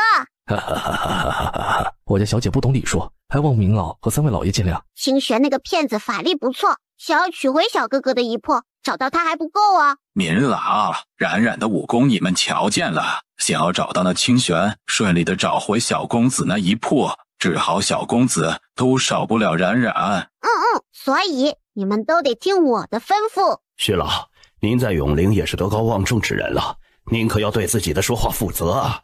一个小娃娃他就听小娃娃的。闵三爷话还未说完，闵老便沉声道：嘿嘿，闵爷爷好眼光哦。爹，让咱们听一个小奶娃娃的话，这不是图乐笑话吗？你能打得过那小娃娃吗？见闵家老四吃瘪的模样，冉冉不由得捂着嘴咯咯咯地笑了起来。这小丫头既是萧家的闺女，回去告诉萧家那老大，若是7日内这小女娃救治不了我的乖孙儿，老子让她拿命来偿还。嘿嘿，闵爷爷，若是7日内我找到了那清玄，治好了小哥哥，你可要答应我爹爹一个要求哦。萧家竟然还能出这么一个如此有魄力的小奶娃，这是上辈子修来的呀。好，老头子就应了你。爹，怎么我闵行三什么时候教你们一个个成缩头乌龟了？小娃娃，老头子我就给你7日的时间，这7日我闵家的人可以听从你的任何调遣。好啊，咱们拉勾勾盖章章，谁辨谁是小狗狗。见小奶团子丝毫不怕生的抓着他的手，便盖了个章。送走闵家一行人之后，陆青才松了口气。你不知道，你方才那一拳头可将我吓傻了，以后可不能随随便便的动手了，要是大人知道了，可得罚你不成？谁让他不信我啦？走得好，这闵家人呐，都是莽夫出身，你跟他们讲什么大道理，根本就行不通，一拳头将他们揍趴下，反倒了是好说话。那现在闵家人只给咱们7日的时间，7日内咱们能抓到那清玄道士吗？陆叔叔放心的，包在冉冉的身上。那行吧，不过你得答应陆叔叔，接下来的几日你若是出门的话，必须带上陆叔叔，不然你爹爹该担心了。那好吧。冉冉从口袋中掏出了一枚要红不红要绿不绿的药丸，递到了陆青的面前。陆叔叔，这个就当是送给你啦。吃人嘴软，男人手短。有什么想问的便问吧，只要能说的，陆青定知无不言，言无不尽。陆叔叔，你真不要？吃多了牙疼，你个小奶娃，小心掉牙。陆叔叔，不要后悔哦。绝不后悔。那好吧。冉冉转身便将药丸塞进了徐老的手中。嘿，那便送给许爷爷吧。嘿嘿嘿，徐老，你这做的也太夸张了吧？你小子懂什么？真是白长了一双眼，瞎！这不就是颗糖吗？1文钱可以买到5颗呢。说你眼下是赞许你了，萧家小子是不是平日里克扣你的知识了？多吃点补补脑子。还是许爷爷慧眼识珠。那是，这难道不是糖？这是能够快速增长体力的丹药呢。谁家把丹药做得花花绿绿的？这丹药自然会根据不同的药草炼制出不同的颜色了。你小子就是眼皮子浅。不是哦，是因为加了花枝才会变色的呢，花花绿绿的多好看啊！冉冉也可以将这丹药做成黄色、蓝色的哟。就是做成小蘑菇也是可以的。我三师傅说了，炼丹嘛，随心就好了。嘿嘿，那个冉冉啊，你看陆叔叔平时里对你好吧？嘿嘿，陆叔叔想要那丹药？嘿，陆叔叔，机会只有一次哦。冉冉啊，你可不能这么坑陆叔叔啊！陆叔叔，免费的没有了，你可以用银子买哦，友情价10两银子一颗，买吗？没钱，我一个月才500文，2年才能存下10两银子，买一颗药娶媳妇的老本都花光了。呵呵，那就没办法了哟。我给你准备一只烧鸡不行吗？陆叔叔，冉冉4岁了哟，不是3岁小孩子了呢。烧鸡哪有我这药丸贵啊？不过，若是陆叔叔能够在爹爹的面前给冉冉多说说好话，别赶走冉冉，冉冉会考虑考虑，给陆叔叔送一颗的。真的？呢，冉冉说话匹匹马都追不上哦。行，走，今儿个咱先回去。好，爷爷再见。啊气！怎么了？该不会是昨晚昏睡在地上着凉了吧？定是有人在背后骂我呢。谁啊？竟舍得骂我们这么可爱的小冉冉？还能有谁？定是我那几个不孝的师傅呗，几个臭老头，想我就想我呗，总喜欢骂我，看我回去之后怎么收拾你们。小丫头，你不是想要讨好大人吗？陆叔叔教你一招如何？快说快说！要说嘛也可以，这天底下可没有免费的午餐哦。冉冉好可怜啊！我就知道陆叔叔不是真心对我好的，陆叔叔是坏蛋，欺负我一个可怜的小娃娃。你放我下来，我不要你抱了。小姑奶奶，我错了还不行吗？你错哪了？我错在不该趁火打劫，不该敲小主子的竹杠。再敢欺负我，我就回去告诉爹爹去，让爹爹罚你。不敢。那你赶紧说说，怎么样才能讨得爹爹开心呗？从前小七公子在大人身边的时候，只要他犯了错，大人便会罚小七公子写大字，只要小七公子写得好了，大人便不生气了，偶尔还会给他一些奖励呢。写大字？陆叔叔，你这是什么馊主意呀？管用？当然了，我可是你爹爹身边的第一大护卫，跟在大人身边7年，大人喜欢什么不喜欢什么，我一清二楚。哼，难怪爹爹倒霉，都怪陆叔叔你这么弱。嗨，你不信就算了。那好吧，要是爹爹能够开心的话，我便给陆青叔叔一颗迅速恢复体力的丹药。一言为定，不许耍赖。拉勾勾盖章章。陆青立即伸出了自己的手，拉钩盖章。陆青抱着小奶团子回了县衙，刚进门便瞧见一个面容冷峻、满脸长着络腮胡须的大汉，夹着2个贼眉鼠眼的男子往县衙大牢那边而去。那个叔叔是谁啊？他呀，是这县衙的典狱长，也是通判大人的儿子吴通。听说此人饭量极大，力气也很大，一人可吃1桶米饭。私底下大家都叫他一声饭桶，不过平时也没人敢惹他。嘿嘿，陆叔叔，放我下来！陆青不疑有他，忙将小奶团子给放在了地面上。可谁知小奶团子一落地，便一蹦一跳的朝那吴通奔了过去。吴通被一个小奶娃娃给拦住了去路。哪里来的小娃娃，赶紧滚开，别挡了老子的路！我要挑战你，敢应吗？通哥，我们没听错吧？一个小娃娃竟也敢来挑战你！小东西，赶紧让开，本大爷没闲工夫跟你玩。就是，小奶娃娃，你还是回去喝奶吧。我们典狱长大人一根手指头就能将你给压扁了。怎么，你不敢？我的小姑奶奶，你这是要闹哪样啊？大人可不喜欢一个小姑娘这日里喊打喊杀的。这位吴叔叔一身的阳刚之气，正是震慑阴魂的好帮手啊！听说他天生神力，整个永陵无人能敌。你确定你能打得过他吗？陆叔叔，你可别小看我哟。那行吧，你可得悠着点，咱打不过可以攀出大人的名号来，不丢脸。陆护卫，这小娃娃就是昨晚萧大人派人出去找的小娃娃吧？赶紧带他离开，我吴通可不是什么好人，下手也没个轻重的，若是伤了这娇滴滴的小娃娃，可怪不得我。不打了，热死我了！小娃娃，虽然今日咱们未分胜负，但你是第一个在我吴通手底下过了这么多招还能游刃有余的人。什么刃？什么鱼？吴通哥哥邀请冉冉吃烤鱼吗？好诶，冉冉喜欢吃鱼。哈哈哈哈！行，今晚我们吴家父子就请小娃娃吃鱼。萧大人若是不嫌弃的话，欢迎光临寒舍。那在下便不叨扰了。哈哈，萧大人生了个好女儿啊！胡同判过奖。这边2人客客气气地说着话，那边刘县城的脸色直接黑成了锅底。吴同判，见者有份呐！你这光请了萧大人父女，却忽略了我与王主簿，这可不厚道啊！不要，我就要跟爹爹和吴伯伯、吴哥哥一起吃鱼。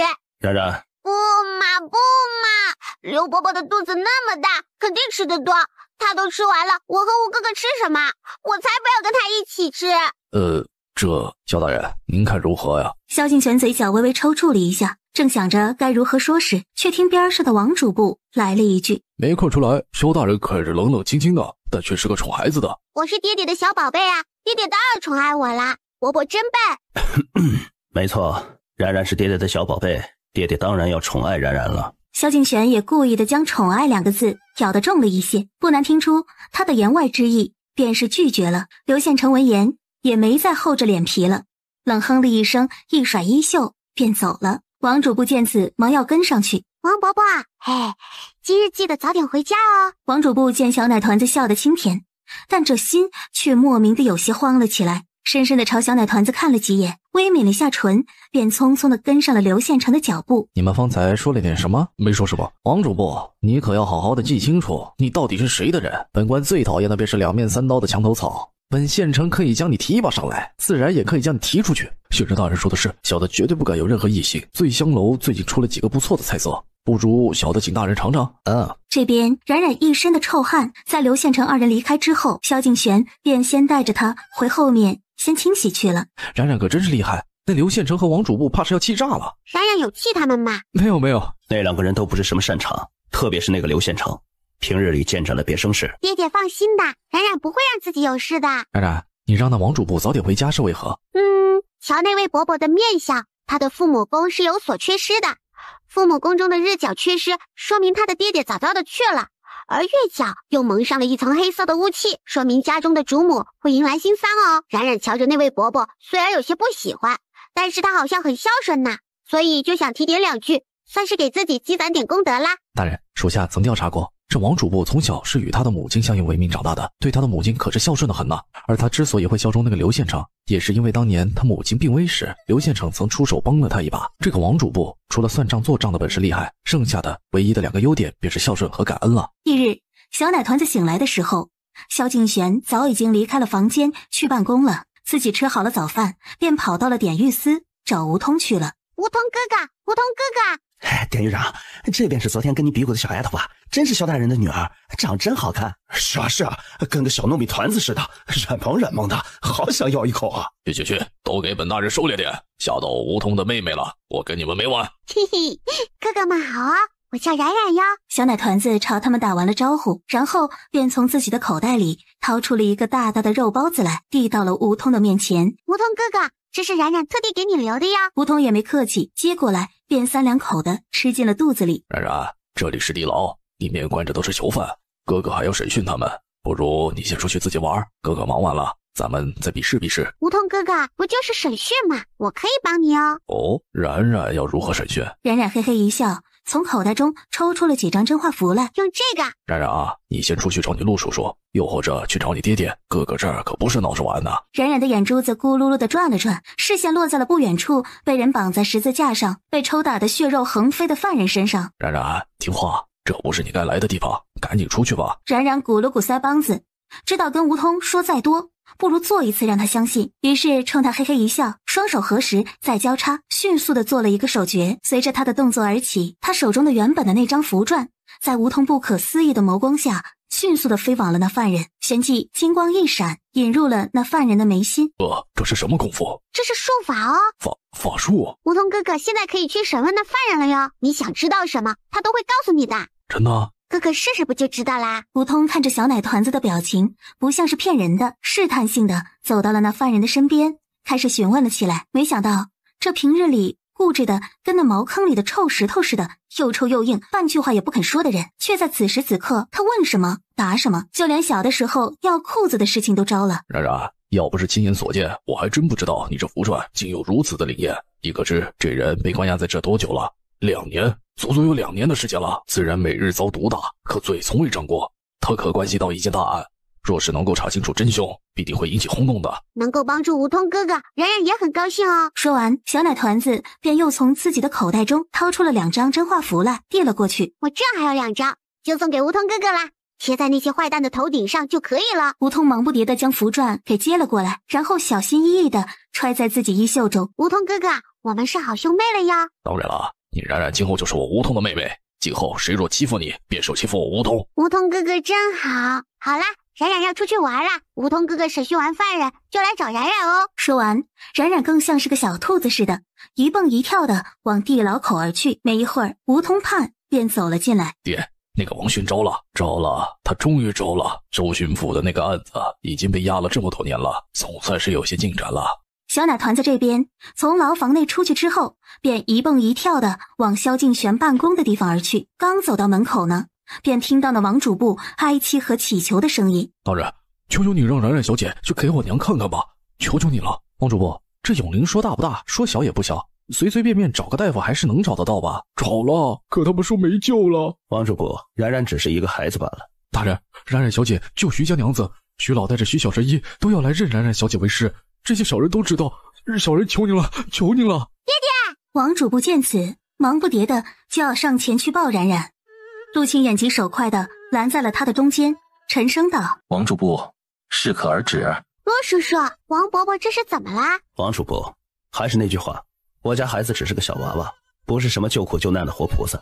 你如今要做的是去找大夫，你走吧。大人，您若是让冉冉小姐就救我老娘一命，小人今后愿听从您的差遣，求您了。怎么？难道平日里王主簿对本官都是阳奉阴违？小人，你这眼巴巴的上门来求医，真若是治好了，你不过就是一句感谢罢了。若是治不好，你还不得怪咱家大人故意陷害你老娘？不，绝对不会，绝对不会。昨日我可是看到王伯伯没怎么陷害我爹爹的份上，好心提示过你的呢。闻言，王主簿心里那个后悔呀！昨晚在醉香楼时，他分明感到心神不宁的，可偏偏却被刘县城给绊住了脚，以至于回到家时，老母已经因失血过多昏死了过去。王主簿痛苦不已，一想到这些，就忍不住伸手给了自己几个耳刮子。真蠢，竟还有自己打自己的，真是蠢得无可救药了。若是能打死我自己，换得老母一命，我王为人就是舍弃了这条命又如何？你死了，你家的老母就能活啦？癞蛤蟆都知道赖活着，你连癞蛤蟆都不如。你娘也不是不可以救的，不过不要你的命。嘿，你身上什么值钱就拿什么来换。只要萧大人能让冉冉小姐救治我老娘，小人便给大人想要的东西。走吧，带我去看看。多谢大人。陆晴，你跟着他们，然后再去一趟回春堂，叫上徐老。几人刚离开，梧桐畔便带着几个犯人的招认书来了。萧敬玄一见到王寻的那份招认书时，震惊地站了起来。这当年周巡抚的案子不是已经结案了吗？怎么会？回大人的话，当年周巡抚不明不白地死在江南，是朝廷派的大理寺前来调查的，但却也是匆匆的结案。而当时主审此案的，便是如今的丞相叶正庸。梧桐畔看了萧敬玄一眼，继续道：实不相瞒，周巡抚乃是内人的亲叔叔，曾也对属下有教养之恩。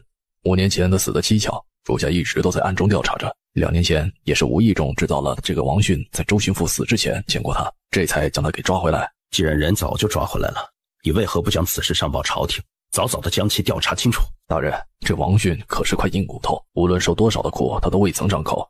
这回还得多亏了冉冉那个小丫头，才有了今日这份招供书。牛大嫂，我娘如何了？大娘还没醒，这药就快要熬好了，待会儿便给端进去。劳烦了，这药暂时先搁着吧。王主簿说了2句，便恭敬地将徐老和小奶团子请进了屋。一进屋，便瞧见王家老娘躺在床榻上，人事不省。徐老见此，第一时间上前去给王家老娘把了脉，可这一把却是无奈地摇起了头来。你娘啊，老夫是没法子救的。冉冉，你可有办法医治？天人五衰，救不了。什么是天人五衰？你娘原本的身子倒是没什么毛病，她就是这阳寿耗尽了，再加上昨日摔了一跤，失血过多，所以准备后事吧。一听这话，王主簿便咚的一声就朝床的位置跪了下来，哀嚎了起来。娘啊，儿子不孝，都怪我，都怪儿子没有好好的照顾您，该死的人是我才对，是我才对啊！人还没死呢，你嚎什么呢？人家话还没说完呢。话还没说完。这天人五衰是没救，但这奶奶只是小五衰之相啦。何为小五衰之相？反正就是这奶奶做了不少善事，积累了不少善德，所以有了特殊的善根，还可以为她延续生机。没错，我娘在家闲着没事的时候，就会做些好吃的，给破庙的那些乞丐送过去。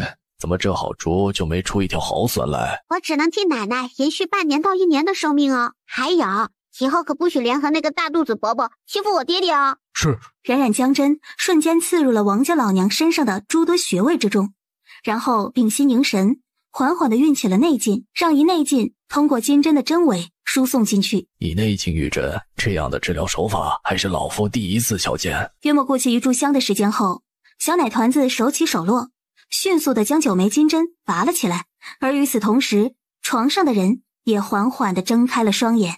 娘，嘻嘻，奶奶好啊，我是冉冉哦。徐老上前一步，手指并拢，在王家老娘的手腕上轻轻一搭，旋即又放开，继而道：你娘虽然已缓过来了，但到底身体弱，又失血过多，该给她温补温补。闻言，王主簿忙不迭地朝徐老和小奶团子磕头道谢。起来吧。小奶团子却是朝王主簿伸出了自己的小手。冉冉小姐，请稍等，我这就去拿。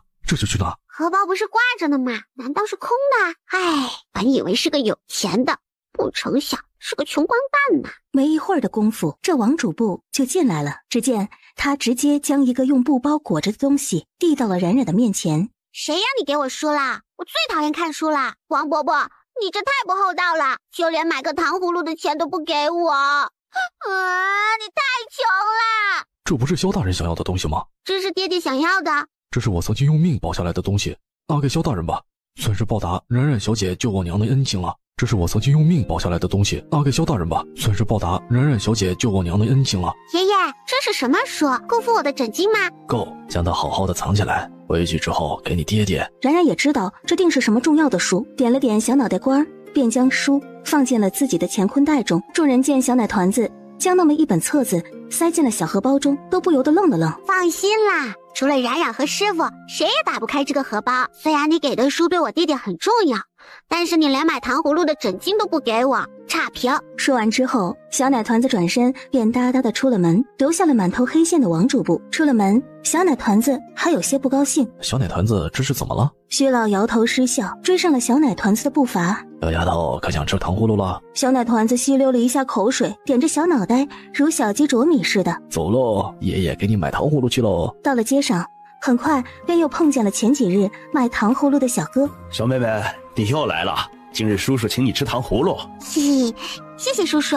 徐老和陆青都愣了愣。前几日小丫头送给了我一个招财符，这些天我这生意啊，明显的比平时好了许多。那也是叔叔做的糖葫芦好吃，不然也没人愿意买哦。您可真有福气，这孩子软软糯糯的，就跟个小仙童似的，还这么会说话。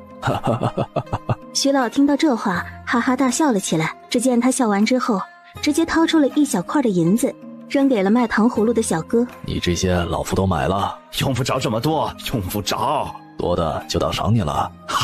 多谢多谢。陆小子还愣着干嘛？还不赶紧将糖葫芦拿过来。果然有什么样的主子就有什么样的下属，跟小小子一样木。徐老，这么多糖葫芦也不怕小奶团子吃得掉牙？说你木都是高估你了。谁说买这么多就一定要全给小娃娃吃进去？那这是衙门里那么多的哥哥叔叔们，每人一串啊。大老爷们谁爱吃的？难怪你小子都习惯了，媳妇儿都还没见影呢，不是没有正解的。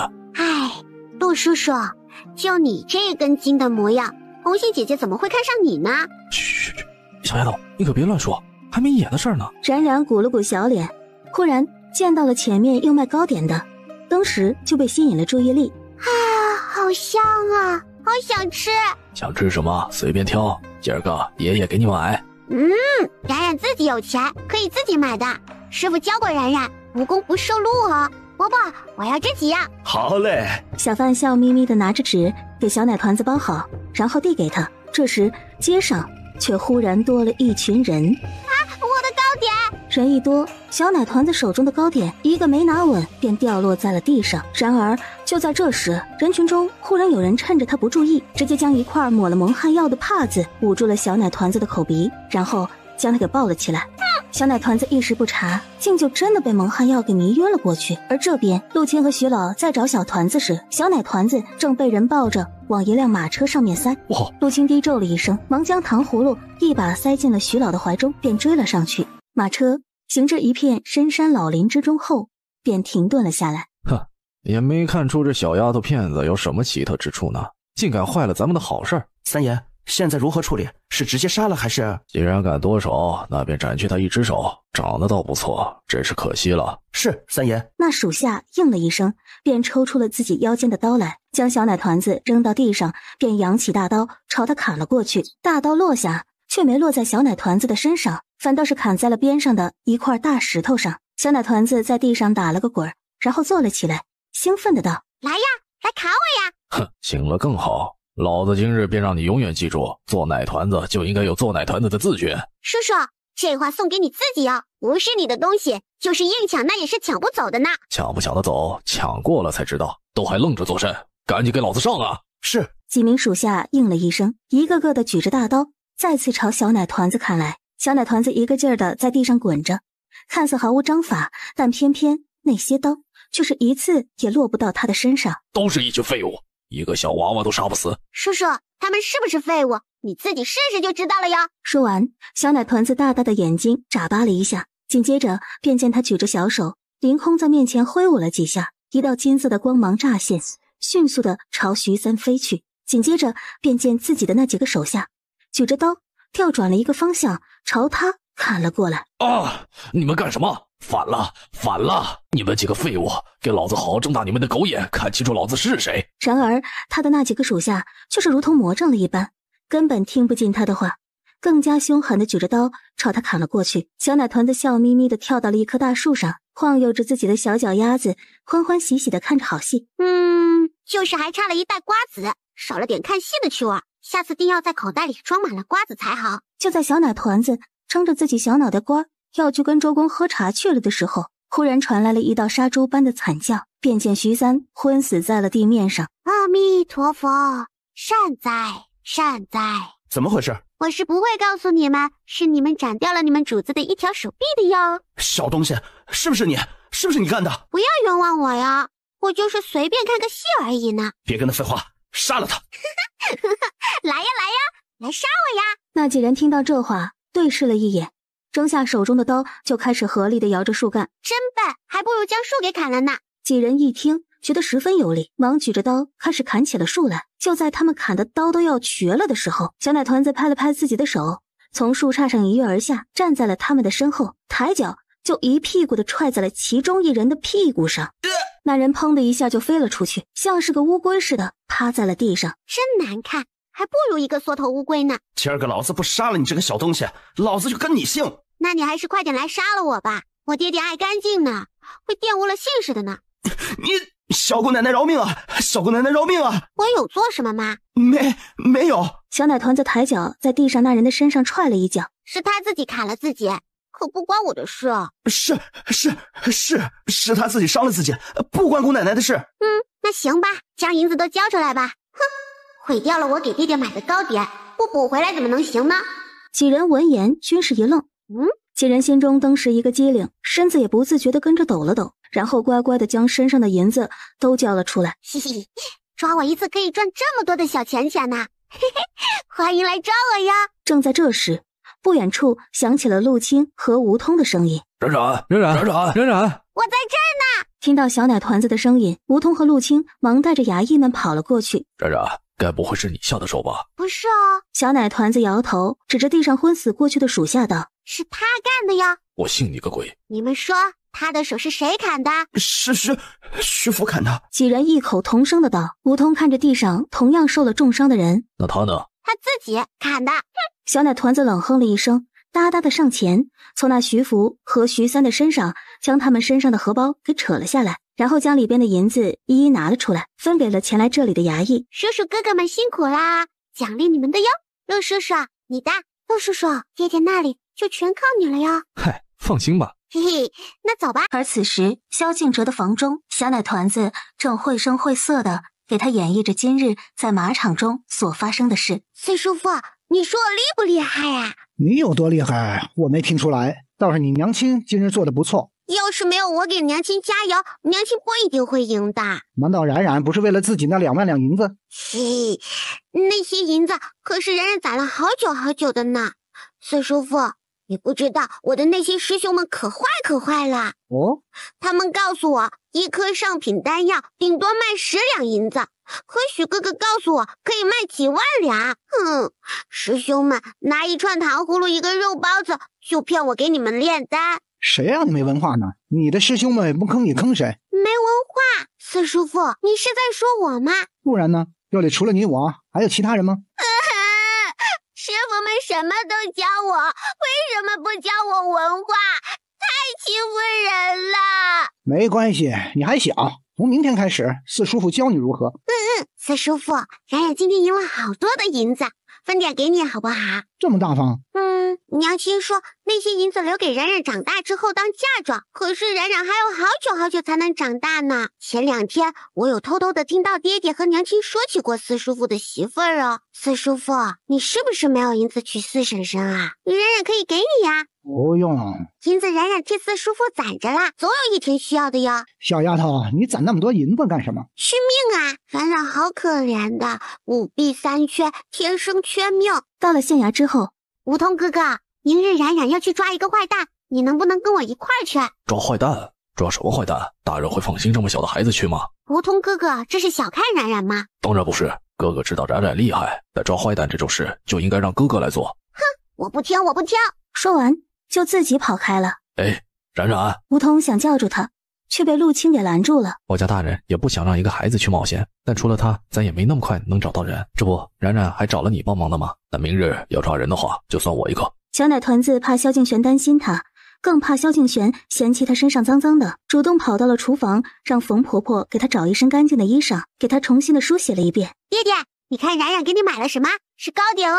萧敬玄凌厉的眸光在他的身上一扫，见他脸蛋红扑扑的，倒是半点伤都没受，心下微松，但却是依旧板着一张脸。爹爹，萧敬玄微抿着唇，依旧不说话。冉冉好不容易才找到爹爹的，爹爹别不要冉冉，冉冉没爹没娘，好可怜的。人家也错了嘛，爹爹干嘛不搭理人？冉冉只是想要看看是谁想抓冉冉嘛。今后再也不许干这样的事了，知道不知道？要爹爹抱抱。萧敬玄真是对他这可怜巴巴的模样毫无抵抗力，弯腰将他抱了起来，坐在了自己的大腿上。爹爹，吃糕点。行了，自己去玩吧，爹爹还有重要的事情要处理。那爹爹别太累啊，不然冉冉可是会心疼的呢，心里痛痛的，不舒服啊。爹爹，这是王伯伯给你的呀。萧敬玄的视线落在小奶团子的口袋上，有些愣神儿。这是大师傅给的法宝啊，可以装好多好多的东西呢。今后要拿东西避着点别人，知道吗？可是爹爹不是别人啊。记住爹爹的话就好。爹爹放心啦，就算被人偷走了，他也会自己找回来的哟。说完，小奶团子便又伸手抓了一块糕点，一蹦一跳的离开了。萧敬玄翻开了手中冉冉给的书，心中一惊，这竟是一本账册，还是一本有关于几年前江南知府如今的江南巡抚的账册。大人，进来说话。是，今日想要杀冉冉的是徐家的三爷，5点狱长那边已经审问清楚了，是因为冉冉救了徐娘子，扰乱了他们的计划，所以才想对冉冉下黑手。将徐三的事转告给徐娘子，暂时将人收监。是，大人。让梧桐没事的时候可以多给他松松皮。陆清微愣了愣，这似乎还是大人第一次对一个已经招供的人滥用私刑。小奶团子吃过了早饭之后，便带着陆清和吴通一起出了门。爷爷好呀。小丫头，可是找到那骗子道士了？快了，你爷爷抓坏蛋需要人手啊，你得给冉冉10个人。就10个，哈哈哈！别说是10个了，就是20个、100个，我闵家也有。为了以防万一，3，你去调遣一小队过来，跟着小丫头一起去。是。人多碍事，10个就好啦。小丫头，你可知我闵家的护卫一个个都是精兵强将？闵三爷请见谅，我家小姐不是那个意思。那是何意？我要人是为了布阵啊。就你还布阵？怎么还想打一架吗？老五，小娃娃，咱们可是有言在先的，既然你要10人，那就10人。谢谢爷爷，还是闵爷爷说话算话，顶呱呱哟。那我这3个不争气的儿子也跟着你一起去，再从府中的护卫中调7个给你一起去。不行。嘿，我说小丫头，你这是什么眼神？我亮晶晶的眼神啊，你瞧我这眼睛大不大？叔叔，不会说话的人是很难找到媳妇儿的哟。冉冉，话题偏了。不是他们功夫不好哦，而是他们不行哦。我要10个人布阵，是陶振眼、只是让他们去看个戏而已，可以允许他们带瓜子。看戏嘛，有瓜子嗑才不会无聊，不是？那你要挑什么人？属性为金、木、水、火、土的男子各2个哟。老三属于金，老四属于土，我属于火，我们怎么就不行了？闵三伯伯年纪有些大了，闵四伯伯虽然属土，但他出生子时，子时属阴。不行，至于闵五叔叔嘛，太冲动了，不好带你吃瓜呀。吃瓜啥意思？就是嗑瓜子儿啦，没文化真可怕。老三，召集府中所有护卫到庭院内，让小丫头自个挑选。是。闵三应了一声，便退了下去。不多时，闵家的庭院内便聚集了100来号人，小奶团子像是个小老头似的，背着手在这些人当中绕来绕去，好一会儿，这才挑了10个壮汉出来。就他们啦！小奶团子带着一行人从闵家出来之后，便将那包裹着闵家小公子头发的黄纸拿了出来。走，往那边走。小奶团子带着人跟着符传所指的方向而去，走到快天黑的时候，终于到了一处山坳之处。冉冉妹妹，这里阴森森的，这鬼是不是要来了？梧桐哥哥，咱们抓的是人，不是鬼。梧桐哥哥想看鬼？哪里有鬼可以看？我的剑里暂时养着一个大块头呢，你想和他交朋友吗？这夜黑风高的，咱能别说这么瘆人的好吗？嘿嘿，乐事是真骚。对象是你这小丫头，说陆叔叔是缩头乌龟我也认了。几人一边说着话，一边走到了山坳里。这没人呢。小奶团子做了个虚的手势，然后指了指前面不远处，他肯定就在里边。果然，没走一会儿，一座小木屋便出现在了众人的眼前。还真有人。大家都小点声，别说话哦。说着，小奶团子便指挥着闵家跟过来的护卫，小心翼翼地将清玄所在的小木屋围了起来。梧桐哥哥，待会儿我启动阵法之后，你便偷偷的过去，站在庭院左侧的位置就好了哟。就站着？站着安静嗑瓜子就好。哦，那我呢？陆叔叔安安静静的待着就好了。就待着？陆叔叔就做个安静的美男子就好了，有惊喜等着你哟。惊喜？小奶团子拉着梧桐和陆青在草丛里躺了下来，然后翘着2郎腿，小脚丫子在空中一晃一晃的。今晚的月亮又大又圆，月光洒在小奶团子的身上，像是为他镀上了一层银白色的光似的。咱们什么时候开始行动？可以睡觉的啦。这种时刻竟然有心情睡觉？不然生个火堆。早晨起来没洗脸，洗了，我脸上有脏东西吗？既然洗了脸，那还被眼屎糊了脑子，是生怕别人不知道你在这等着。他还想说点什么的时候，梧桐已经闭上了他的一双眼睛，开始闭目养神了。就这样安安静静的，众人等待了将近3个时辰的时候，陆青终于看到了一个人影从边上的小路走向了木屋。想想，那人回来了，来了，咱们是不是可以开始行动了？再等等。他的话音刚落下，那边的清玄道士像是有所察觉似的，忽然顿住了脚步，眼神凌厉地望向了他们所在的方向。谁在那里？嘿嘿，陆叔叔，接下来就靠你了，给我1个钟的时间变好呀。小奶团子一边嘿嘿地笑着，一边凌空画了一个小小的符篆，然后在陆青的眉心处轻点了一下，符篆便引入了陆青的眉心处。陆青一愣，还没反应过来，整个人便被小奶团子给提溜了起来，然后扔了出去。陆青下意识地尖叫了一声，可这一出声，不仅他自己惊住了，就连梧桐和边上看戏的闵家护卫们也全都被惊住了。女生只是幻术而已啦，梧桐哥哥，看戏。而这边陆青被扔出去后，直接落在了清玄的面前。你是谁？救我！公子，小女子乃良家子，那人贪念我的美貌，想要强抢小女子为他的48房小妾，小女子不愿意，他便公子，小女子也是无意中才逃到这儿的，求您救救我！走，这儿可不是你随随便便能来的地方，赶紧离开。公子，你看这么晚了，不如您就留奴家一晚吧。不行，不走就死在这儿吧。说着，清玄便取出了一把剑来，一扬便指住了陆青的脖颈。我不想徒增杀孽，若你不走，我也不介意多收一个阴魂。公子饶命啊！奴家这就走，你别杀我。陆青慢吞吞的缓缓的从地上爬了起来，一步3回头的望着清玄，只能尽量的拖延一点时间。小奶团子见此，瘦嘟嘟的小脸上略显失望，将眸光放在了身边的梧桐身上。嘻嘻，梧桐哥哥，该你上场啦。你不是说我要悄悄的过去吗？嘿，这不是敌人太狡猾，陆叔叔太没用了吗？那该不会我也变成女人吧？人家使用幻术也是需要消耗体能的。梧桐哥哥，你这消耗3个大鸡腿都补不回来嘞，你就演那个强抢民女的恶棍好啦。第48房小妾等着你去救哦，梧桐哥哥，我看好你哟。梧桐无奈地看了小奶团子一眼，从腰间取出了自己的大刀来，迈着六亲不认的步伐从草丛里跳了出去。好你个小贱人，当老子的48房小妾，让你吃香的喝辣的，难道不好吗？竟套到这荒山野岭来私会狗男人！梧桐一副凶神恶煞的模样，举着大刀就要朝陆青砍过去。老子就先砍了你，再砍了你的野男人！公子啊，公子救命啊！哼，什么人都敢来本刀这撒野了！梧桐举着手中的剑就朝清玄砍了过去，一刀砍过去，便将清玄给震得往后倒退了2、3步。顷刻间，便见他取出了一张符纸来，张口在自己的指尖轻咬了一口后，便在符纸上画了起来。陆青微抿了下唇，眼见着那张符纸咻的一声在清玄的手上燃起了一簇黄色的火焰，他眼明手快的便挥手将其拍打了下去，符纸落在地上，陆青手忙脚乱的踩踏了上去，不过瞬间便将燃烧的符纸给踩灭了。好险好险！公子您没事吗？有没有烧着？这好好的怎么还起火了？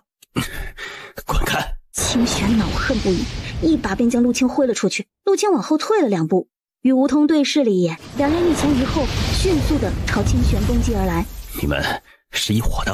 哼，是又如何？清玄眼眉一眯，长袖一甩，眼前的幻术消失，顷刻间露出了陆青的真容来。是你？你认识我？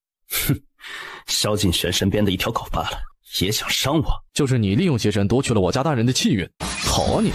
今日不将你灭了，老子就不姓陆！哼，狂妄小儿，以为会点小小的幻术就能抓住贫道，痴心妄想。话落，清玄便迅速地取出了一张符篆来，迅速地燃起了火苗，口中念叨了2句，便朝陆青袭去。符篆陡然间在陆青的面前放大，将他紧紧地包裹了起来，动弹不得。梧桐见此，半点也不敢大意，只能加快自己手上对付清玄的动作，好让他没有时间使用法术，好以此来为小奶团子争取时间。忽然，清玄出手，用法术束缚住了梧桐，手中的剑直接插入了他的胸膛，紧接着一脚便将梧桐踹飞。梧桐，清玄呵呵地阴笑了一声，眸光一厉，提着剑一步一步地朝陆青走近。本来还没那么早让你死，既然你自己送上门来，那我便不客气了。住手！是你，天子叔叔，真是好巧哦，我们又见面了呢。小丫头，你小小年纪的道行便如此高深，不若跟在本道的身边，本道带你吃香喝辣如何？好啊好啊！清玄闻言笑了，果然还是跟之前一样好骗。然而很快他的笑容便僵在了脸上，只见小奶团子的右脚一抬，在地上画了一个圈，当时那圈便泛起了一抹蓝色的幽光，不过1秒无限扩大，将整个小木屋方圆10米内都圈了起来。就这想抓我清玄？没门！清玄拿起手中的剑，迅速的在自己的手上划了一道，紧接着便在自己的面前画出了一道法门来，法门线泛起了层层银白色的光芒。小东西，咱们有缘再见。说完，清玄便迅速的闪进了法门之中。属金的2位壮汉抬起了自己的右脚，狠狠的在地上一跺，轰的一声响起，地面不由得颤了几颤。而原本已经进入了法门的清玄，却忽然在里边惨叫了起来。天子叔叔，阴阳法阵哦，生门变死门的滋味，好好享受享受哟。不过这清玄倒还算是有几分的功夫，很快的便稳定了心神，争分夺秒的为自己争取了时间来。水！小奶团子对着壮汉们又是扬声一喝，属水的2个壮汉又依葫芦画瓢，右脚狠狠的一跺地。当小奶团子最后一个指令发完时，小木屋的周围登时金光大盛。然而就在众人惊叹时，眼前忽然轰的一声，那还闪烁着银白色光芒的法门轰然炸开来，光芒散尽，众人只见浑身是血的清玄就像是一具干尸似的立于眼前。小东西，你究竟是谁？好丑！清玄最痛恨的便是别人说他丑了，受不住刺激吼了一声，血淋淋的手臂一挥，一柄长剑便置于手心之中，朝着小奶团子刺去。小奶团子胖乎乎的小手凌空一划，疾风涌现，出现了一股股的漩涡。清玄一惊，猛地收住了自己的力道，手中的剑迅速的往回撤，一个不慎，剑刃竟刺中了自己的胸口。天子叔叔，输给冉冉不丢脸的，你别想不开啊！就是你在背后指使那道士夺取我爹爹的契约，将那煞神交出来。爹爹，你竟是萧敬玄的种！骗子叔叔是羡慕嫉妒冉冉有个好爹爹吗？既是萧家的种，那本到今日便让你死在这儿。说着，清玄便扔掉了手中的剑，抬手做了一个手诀。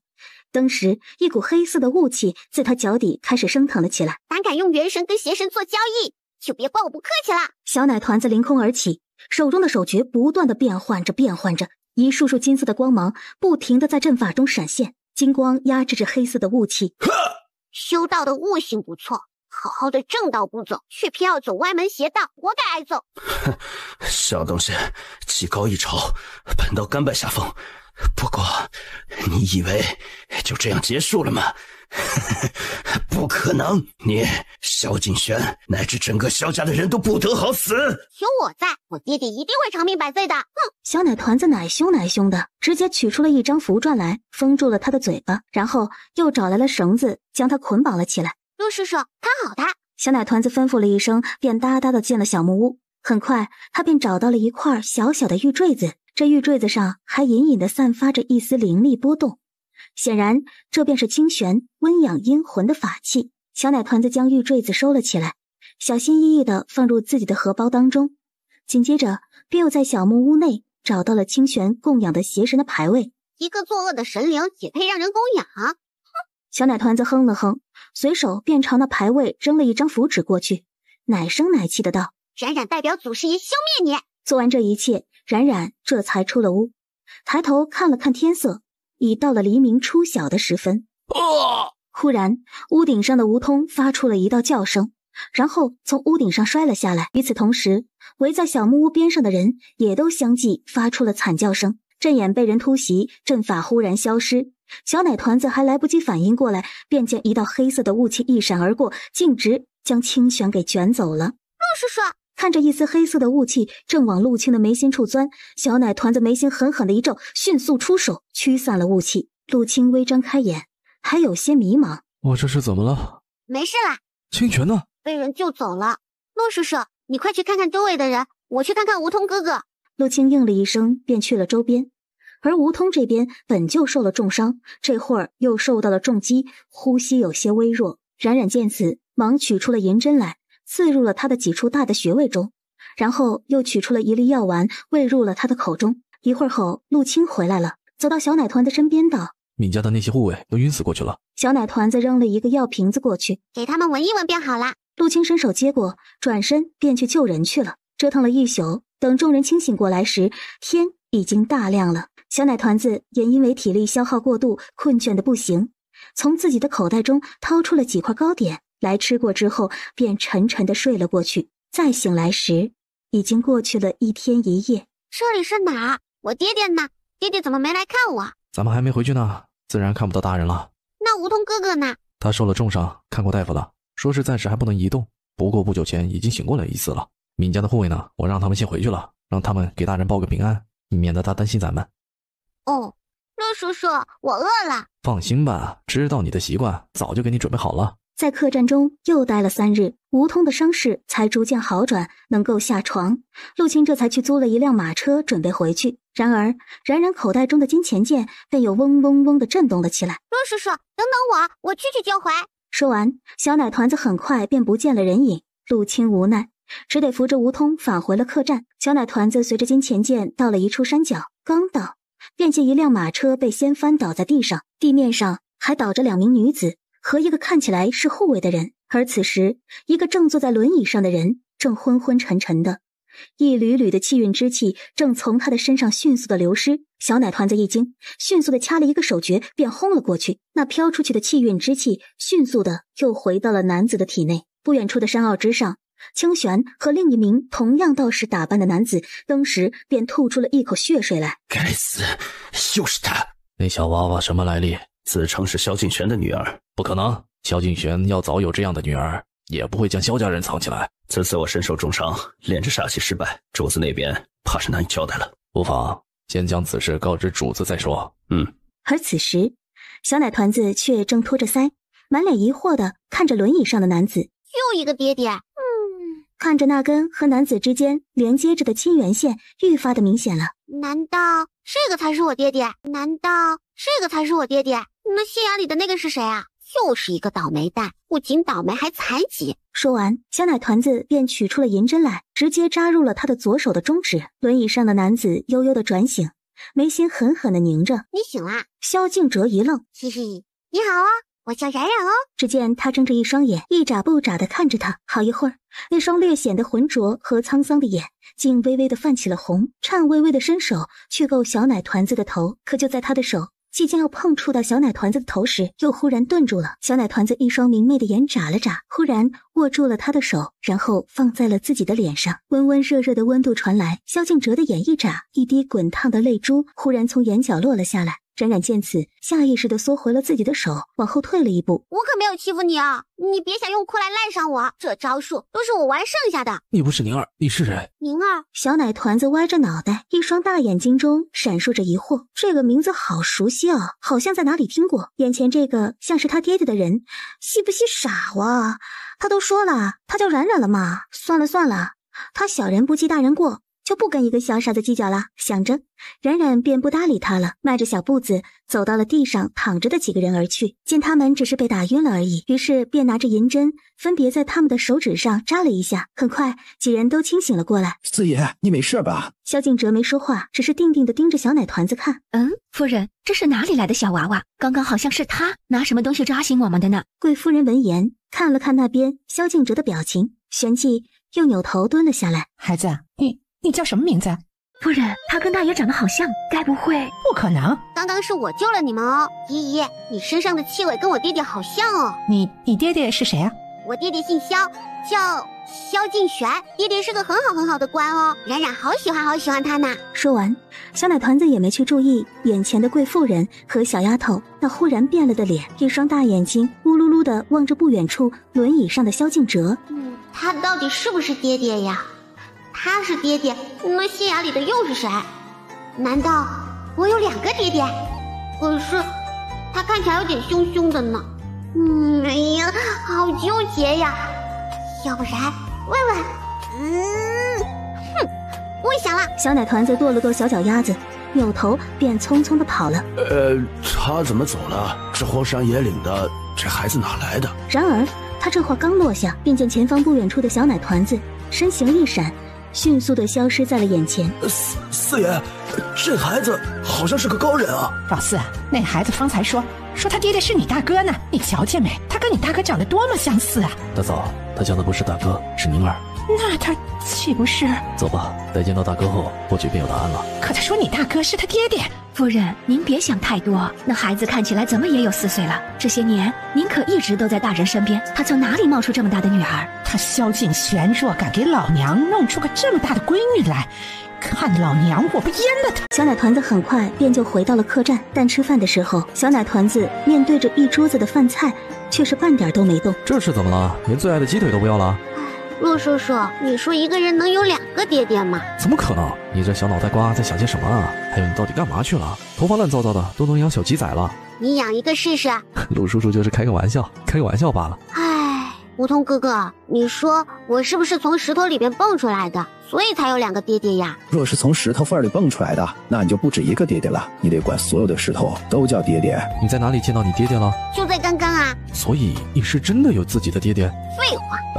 萧大人不就是你爹爹吗？是呀。听到这话，吴通便不解了，疑惑地望向了陆青。陆青不敢直接说萧敬玄不是小奶团子爹爹的话，只得附在吴通的耳边小声地解释了几句。冉冉妹妹，那你为何说萧大人是你的爹爹？清源县呀，师傅说了，亲人之间是有血脉相连的，就会出现清源县。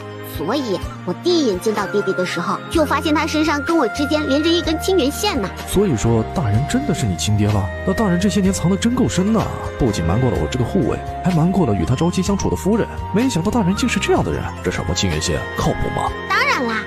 可是我方才遇见了一个人，他跟我之间也有清源线。冉冉妹妹不是说有血缘关系的就有清源线，那有可能那人不是你的爹爹，但却是跟你有血缘关系的人呢。对哦，我怎么没想到呢？那除了爹爹和娘亲，还有谁能跟冉冉有血缘关系呢？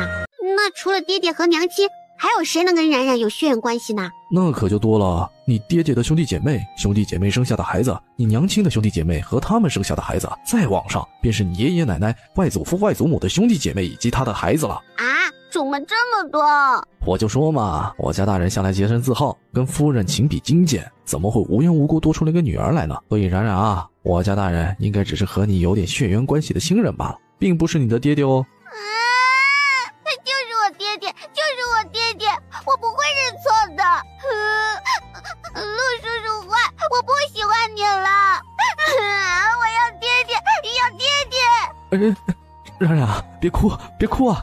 我家大人可能不是你的爹爹，那至少说明你们有血缘关系啊。有了这层关系，找到你的爹爹是不是这就更容易了？再说了，大人就算不是你的爹爹，那大人也很喜欢你啊，很疼爱你的呀。你是不知道，大人有3个孩子，可是大人却是从来都没有抱过他们呢。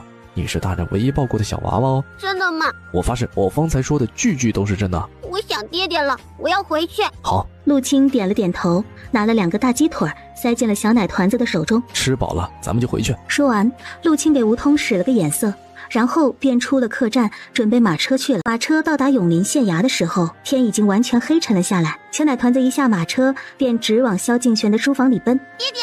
萧敬玄正在书房内坐立不安地看着案卷，忽然听到这熟悉的声音，激动地立即站了起来。爹爹，冉冉好想你哟。萧敬玄很明显地感觉到小奶团子的情绪与之前相比很是不对，忙弯腰将他给抱了起来。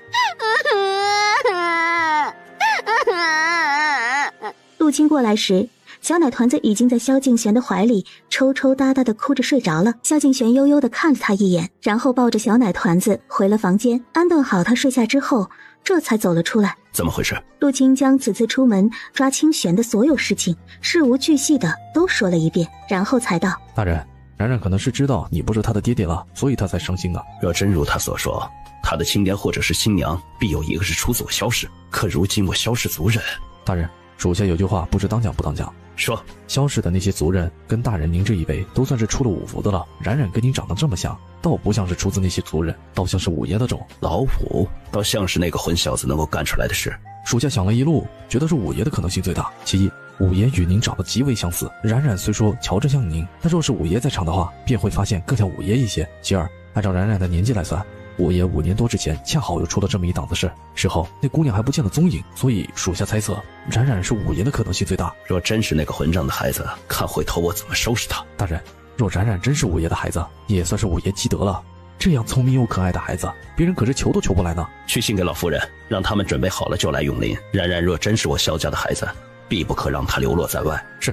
翌日，小奶团子破天荒地醒得很早。彼时，萧敬玄还躺在榻上没醒，小小的身子从床上爬了下来，便盘着腿，捧着脸坐在了萧敬玄的小榻前。唉，萧敬玄睡得迷迷糊糊的，偶然间听到耳边竟有人唉声叹气的，陡然睁开了眼，刚坐起来便对上了小奶团子那一双纯净又天真的大眼睛。冉冉，爹爹，以后我还能这么叫你吗？冉冉若是想叫便叫，我永远都是你的爹爹，好不好？真的？那若是我的亲爹爹来了怎么办？来了就来了，你就是我萧敬轩的女儿。爹爹，冉冉还没洗漱呢。说完，小奶团子兴冲冲地跑出了门。早饭后，冉冉便和陆青一起去了敏家。敏爷爷，我来喽！小丫头可有受伤？还好还好。抓清玄的事儿，我老头子都听说了。小丫头真厉害。嘿，多亏了各位叔叔伯伯哥哥们帮忙。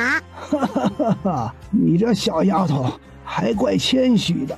嘻嘻，冉冉是个诚实的好孩子哟。爷爷，先带我去给小哥哥看看吧。好好好。一行人领着小奶团子去了闵慎行的院子。到了院里，小奶团子便让他们一行人留在了门外，自己一个人进了房间。伯娘，你在外面等等我哟。闵三夫人一下子就喜欢上了这个可爱的小姑娘，温柔地朝她点了点头。待闵三夫人出了门，小奶团子便将房间的门给关上，走到了闵慎行的床边。小奶团子看了他一眼，便将自己从清玄那儿搜刮来的小玉坠子取了出来，放在了闵慎行的身侧。趁着他睡着了，小奶团子迅速地掐了个指诀，紧接着便见他双眸紧闭，足蹭五行，手分阴阳，小嘴儿念念有词的。闵慎行身边的那一块小小的玉佩也逐渐的泛起了幽光。随后，一个透明的人影从玉佩中飘了出来。归位。这时，小奶团子一声轻喝响起，透明的人影缓缓的躺下。在他们合体的瞬间，小奶团子又迅速的掐了个指，一时间，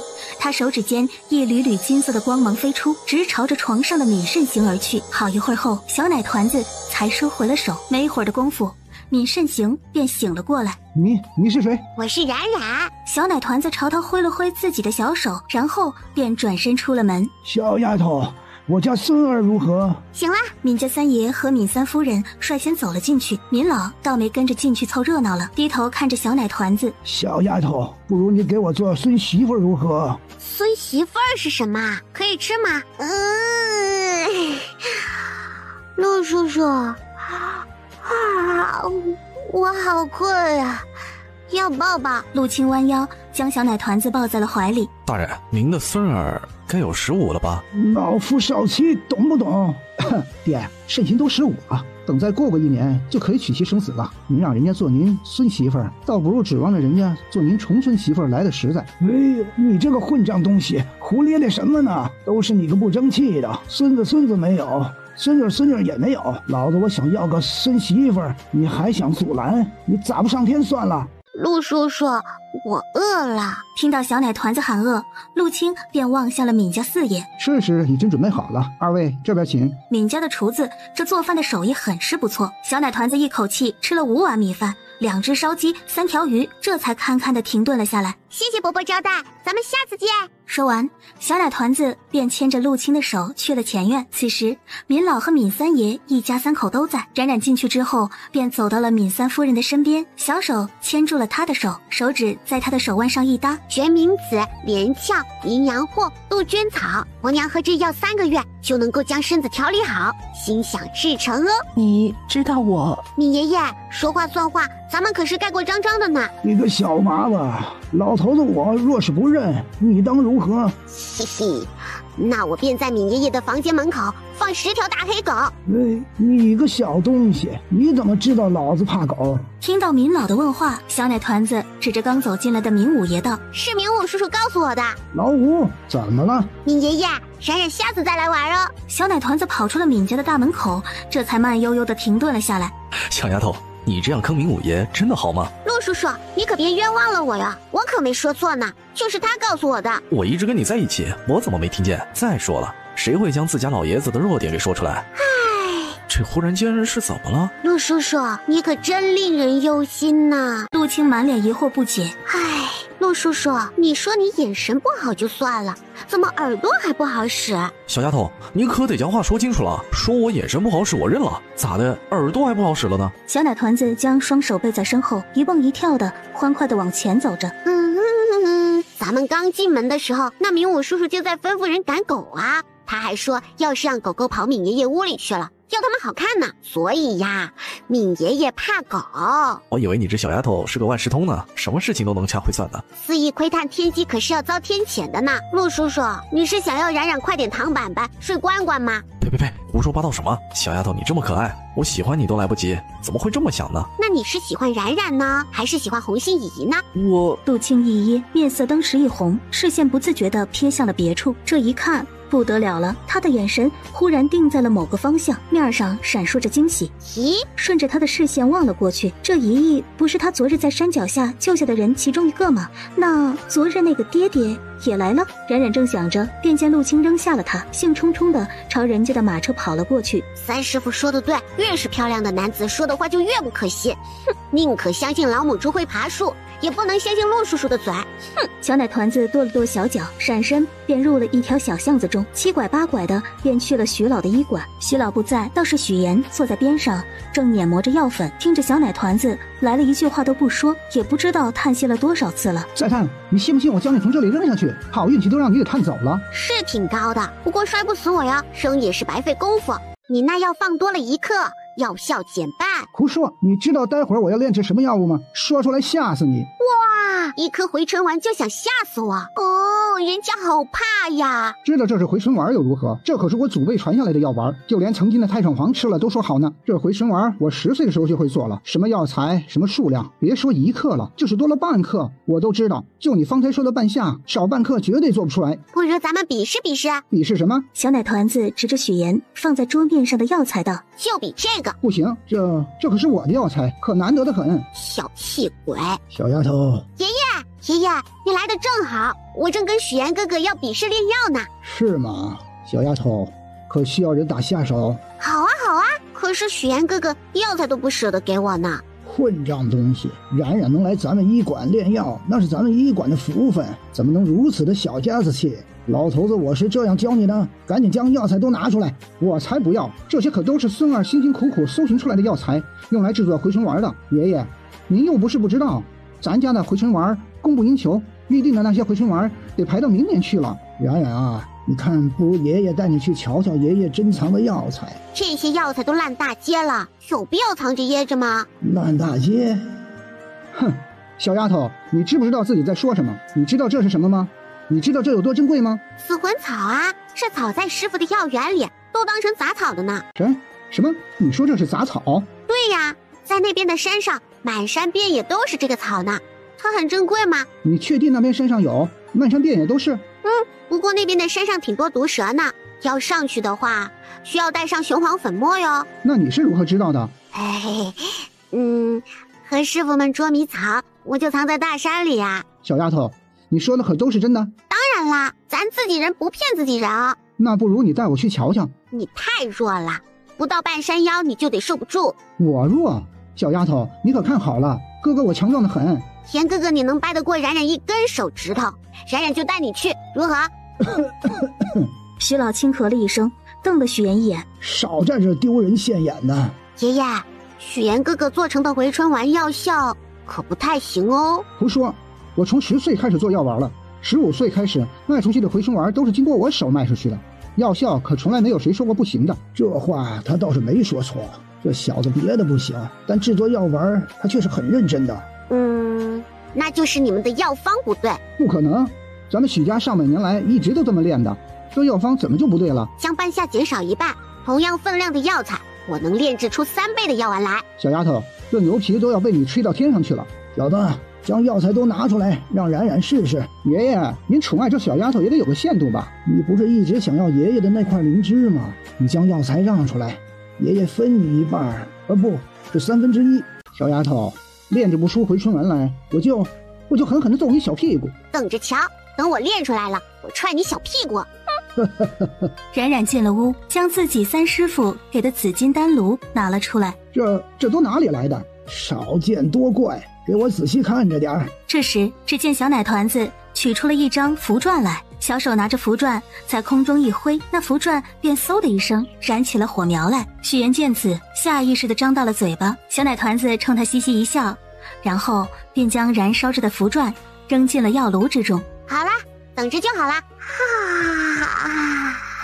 一个是稍后叫我呀，我困了。这样就行了。爷爷，我学会了。别吵着小丫头睡觉。爷爷，你不信我？若小奶团子这都能炼制出回春丸来，那炼丹也没什么难的嘛。你若是能有小丫头1半的天赋，老头子我定每日吃斋念佛，跪谢观音菩萨。你不是改信祖师爷了吗？怎么又信观音菩萨了？老爷，陆护卫来了。徐老看了眼小奶团子，将许岩拽了出去。给我看好了，不许任何人进去打扰。是。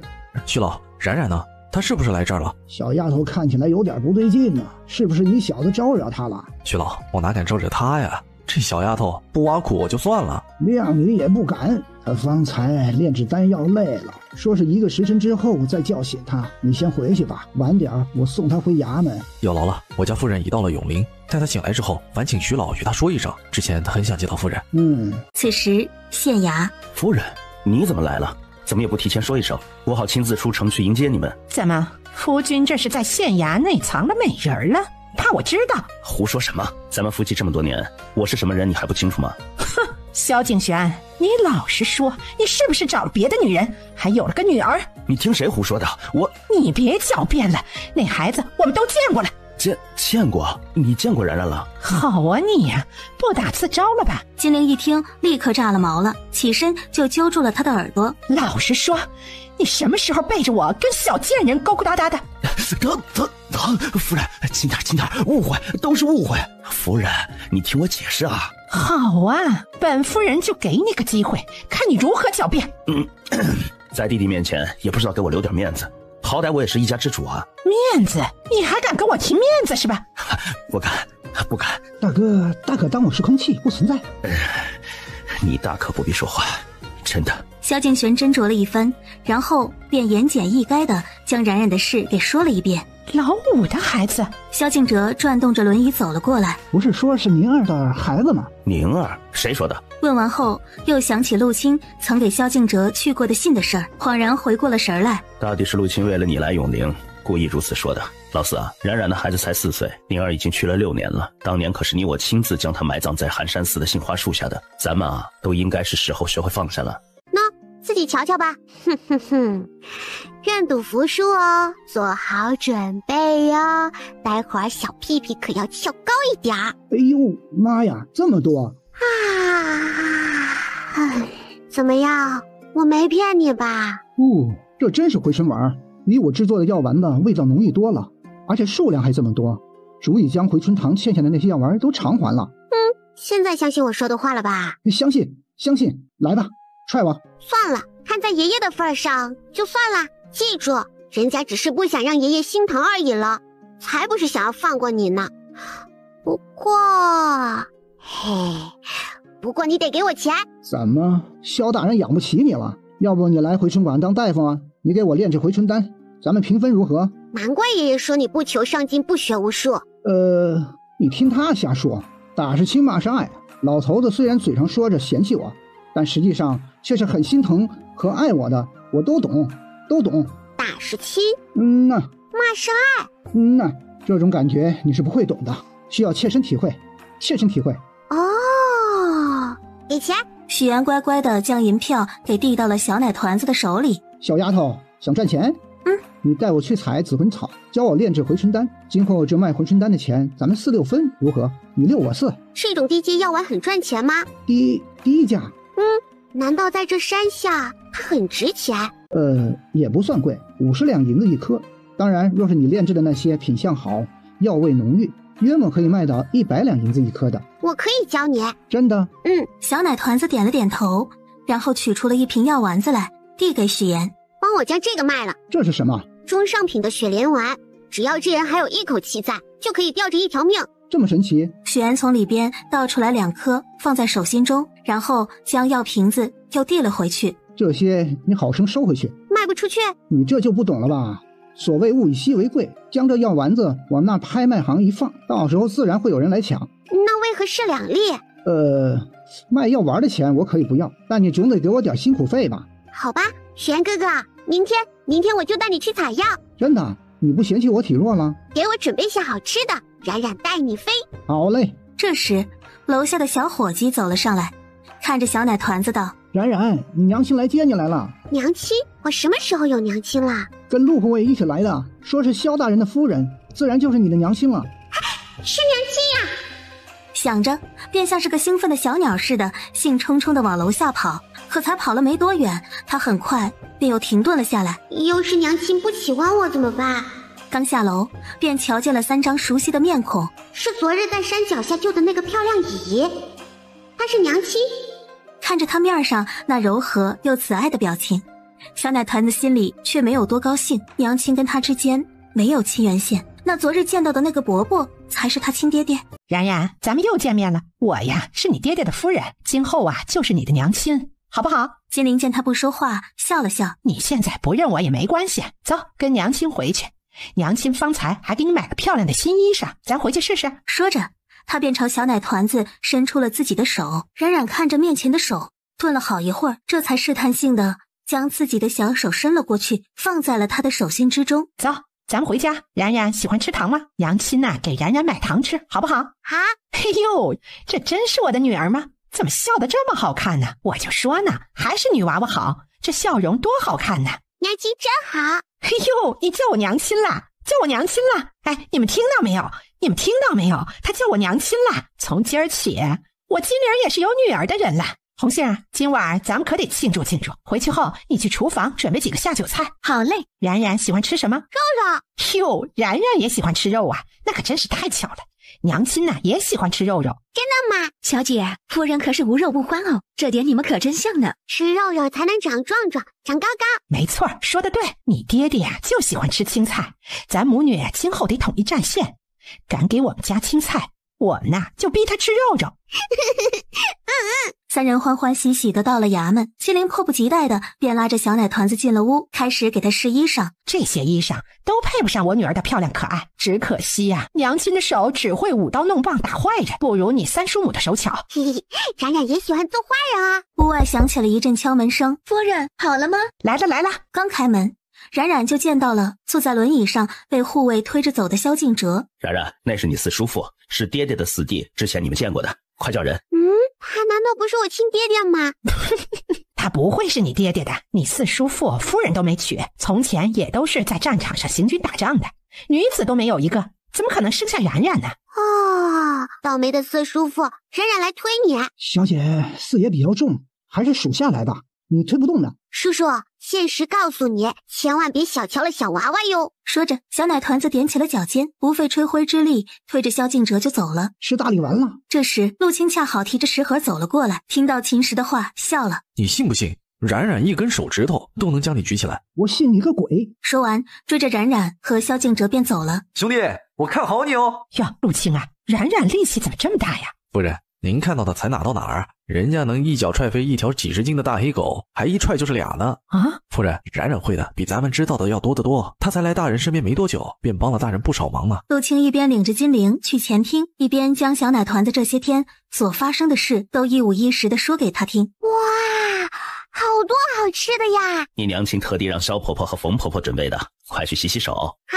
冉冉走过去，将自己的小手洗得干干净净的。爹爹，你看看干净不干净？干净，这衣裳和头发好看。真的？嘿嘿，都是娘亲帮我穿的衣服，梳的辫子呀。嘿嘿，都是娘亲帮我穿的衣服，梳的辫子呀。那还得咱们闺女漂亮。早知道我也能有这么漂亮的小闺女，我就跟三弟妹好好的学学这刺绣的手艺了。夫人这双手啊，还是适合舞刀弄枪，刺绣什么的还是算了吧。怎么，你这话是在说老娘粗俗？岂敢岂敢，为夫是怕那针不长眼，刺痛了夫人柔嫩的手指尖。哼，来，娘亲的好闺女，你爹爹爱吃的鸡屁股，给他加一个。你娘亲说的没错，你爹爹不仅喜欢吃鸡屁股，那鸭屁股也是他的钟爱，都加给他。老四。爹爹，鱼屁股也很好吃的，你尝尝。陆叔叔，你老实承认，是不是将爹爹爱吃的鸡屁股和鸭屁股给偷吃了？陆清没差点一口老血喷出来，窦娥都没有他冤，这不是大人早早的吩咐了，所以这桌面上才没有出现鸡屁股和鸭屁股的。听到小奶团子这话，众人这才发现这烧鸡屁股和鸭屁股都没见，这顿饭算是吃得其乐融融。小奶团子吃饱喝足之后，眼皮子就打架了，睡到半夜，小奶团子又悄悄地去了隔壁的房间，然后爬到了最里边的位置，舒舒服服地躺下。翌日清晨，夫妻俩一醒来，被睡得香香软软的小奶团子给吓了一跳。赶紧的，穿好衣服滚出去，我要陪我闺女睡回笼觉。萧敬玄刚穿戴好，打开房门，陆清便禀报道：大人，徐家那边徐娘子来了。这么早？也是刚到，还带着2个孩子，看样子还挺着急的。还有他们找冉冉。你在这儿守着，我先去瞧瞧，若实在是需要冉冉过去的话，我再派人来传话。是。萧敬玄去了前厅。萧大人，徐娘子这是……不瞒萧大人说，昨晚徐家出了点事儿，小女被人从高空中摔下，好不容易这才找回来，但口声不妥，所以想让小丫头给她看看。这是那日小丫头去回春堂的时候送给小女的，说是平安符，自那日后便一直带在身上。昨晚出事后，这符却化为了灰烬，想来小丫头一定是早就知道了些什么，所以才给小女送了这个平安符，护了她一命。佛家常说只渡有缘人，冉冉与你们有缘，小姑娘瞧着也没什么大碍，徐娘子不必忧心，请坐。今日来不只是为了小女的事，还想与大人说说这开办善堂的事儿。两人说完了正事儿，恰好金玲带着小奶团子过来了。冉冉，可否替妹妹看看？好呀。冉冉应了一声，走到了那徐家小婴儿的身侧，然后仔细的给他检查了一番。姨姨放心好了，妹妹没事哦，今后也一定会顺顺利利的。这就好，这就好呀。这位妹妹，瞧着刚生产完吧？这2个孩子可真可爱呀，一胎双宝，真令人羡慕。我们母子3人的命是令媛救下的，若是没有她，就没有我们了。爷爷不必客气的呀，冉冉只救该救之人哦。上次还连累了你被我那不争气的堂弟绑架，是姨的错。今后有任何的事情都可以来找姨，知道吗？好，上次我被绑架，我们还得了好多的小钱钱呢，是冉冉赚大发啦。萧大人、萧夫人，我还有事儿，便先离开了。关于善堂的事儿，一有消息，大人随时派人知会我。冉冉，给你四叔父看看腿如何？前日碰见的时候，冉冉就看过了呀，治是可以治啦，不过会很痛很痛，比方才要痛苦几10倍。那止疼丹药还有效吗？有是有，就是会跟以前的药一样，吃着吃着就没用了呢。我还能活多久？有冉冉在，最多可以活3年。不过四叔父的腿疾今后发病会越来越频繁，最后可能承受不住。若是治呢？能根治吗？当然啦，不仅可以去除四叔父腿上的毒素，还可以站起来走。老四，让冉冉给你治吧，治也是痛，不治也是痛，咱们一起拼一拼。容我好好的考虑考虑。说完，萧敬哲便示意秦时将他推回去休息。爹爹娘亲不用担心，四叔父虽然是个倒霉蛋，但若是能挺过去，将来必定会不一般的呀。你四叔这人固执得很，心里又装着很多事儿，就是担心他挺不过去。四叔父郁结于心，师傅说解开铃铛还需要挂铃铛的人才行。可那2个给你四叔父挂铃铛的人已经不在了，4节啊，那四叔父真是可怜。倒也不是完全没办法。你有办法？你忘了那个人了？你是说他？他不会来的。不试试怎么知道？冉冉捧着小脸蛋儿，看着爹爹和娘亲你来我往的说着一些他听不懂的话，咕噜咕小脸蛋儿走了出去。他径直走到萧敬哲的房门口，见他手中拿着书，但视线却未停留在书上。四叔父，你是在想姑姑吗？萧敬哲回神，然后微点了下头。从前我在山上想爹爹想娘亲的时候，我也喜欢看着天上。师傅说将天上的云彩当作爹爹和娘亲，他们就会每日的陪在冉冉的身边。四叔父也是这样想的吗？萧敬哲望了望天，没回答。师傅说下雨天的时候就是想念的人不开心了，天气好的时候就是他们开心了。四叔父，你瞧今天的天气多好呀，姑姑在天上冲你笑呢，她很开心很开心的，她也希望四叔父能开心哦。嘿嘿，四叔父，你长得这么漂亮，要多笑一笑呢。冉冉答应了严哥哥，要带她去采药啊。等冉冉回来，给四叔父买糖吃。你要去采药？去哪儿采？娘亲跟你一块儿去。娘亲，有骆叔叔陪着冉冉一起去，你就放心吧。不行，娘亲不放心，那可是山上，多危险啊！可是有狼和老虎的。娘亲，唉，有了娘亲之后好烦恼啊。夫人，你应该担心的不是冉冉，而是山上的狼和老虎才对。夫人，随他们去吧。夫人若是有空闲，待会儿陪我一起在这城中好好的瞧瞧，看看在哪里建立善堂合适。你一个大老爷们儿，出门还要我陪？我要陪我闺女。说好的夫妻同心，其利断金呢？夫人，您是知道大人的，这出门必倒霉，你我若都不跟在大人身边，恐有不妥呀。娘亲你就跟在爹爹身边吧，冉冉很快就回来哦。说完，小奶团子便给陆青使了个眼色，然后匆匆的跑了。这你们小心点啊，那可是闺女，不是家里那些臭小子，若是磕着碰着了怎么办？你这个当爹的怎么能这么狠心呢？若是闺女回来少了一根头发丝儿，我跟你没完。马车晃晃悠悠的行了2个多时辰，这才到了山脚。3人刚下马车，便瞧见身后匆匆的也有一辆马车跟了过来，然后从马车上跳下来一个小公子。这小公子正是闵家的那位小公子闵慎行。你们来这里做甚？本公子叫你们都没听见？闵小公子，你怎么来了？我跟着他来的。小哥哥，你跟着我做甚？我家老头子让我跟着你，你去哪儿我就去哪儿。这山上有很多的蛇的，你也要去吗？我堂堂一个男子汉，我才不怕蛇呢。小丫头，你若是怕的话，尽管跟在我身后就行。闵小公子，山中危险，您还是回去吧。怎么，你是瞧不起我？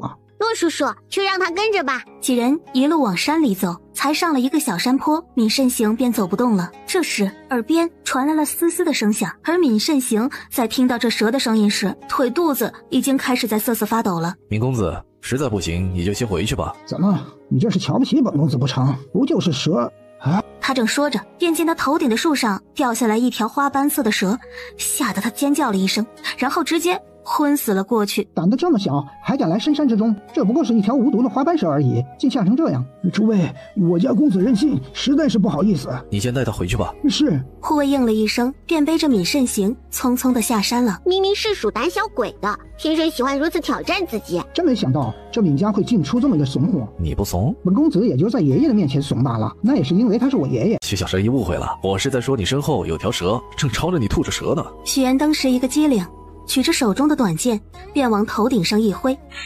这一剑倒是让他直接斩杀了一条毒蛇，也不知道是不是他斩杀了一条蛇的缘故，逐渐的有越来越多的蛇朝他们涌来。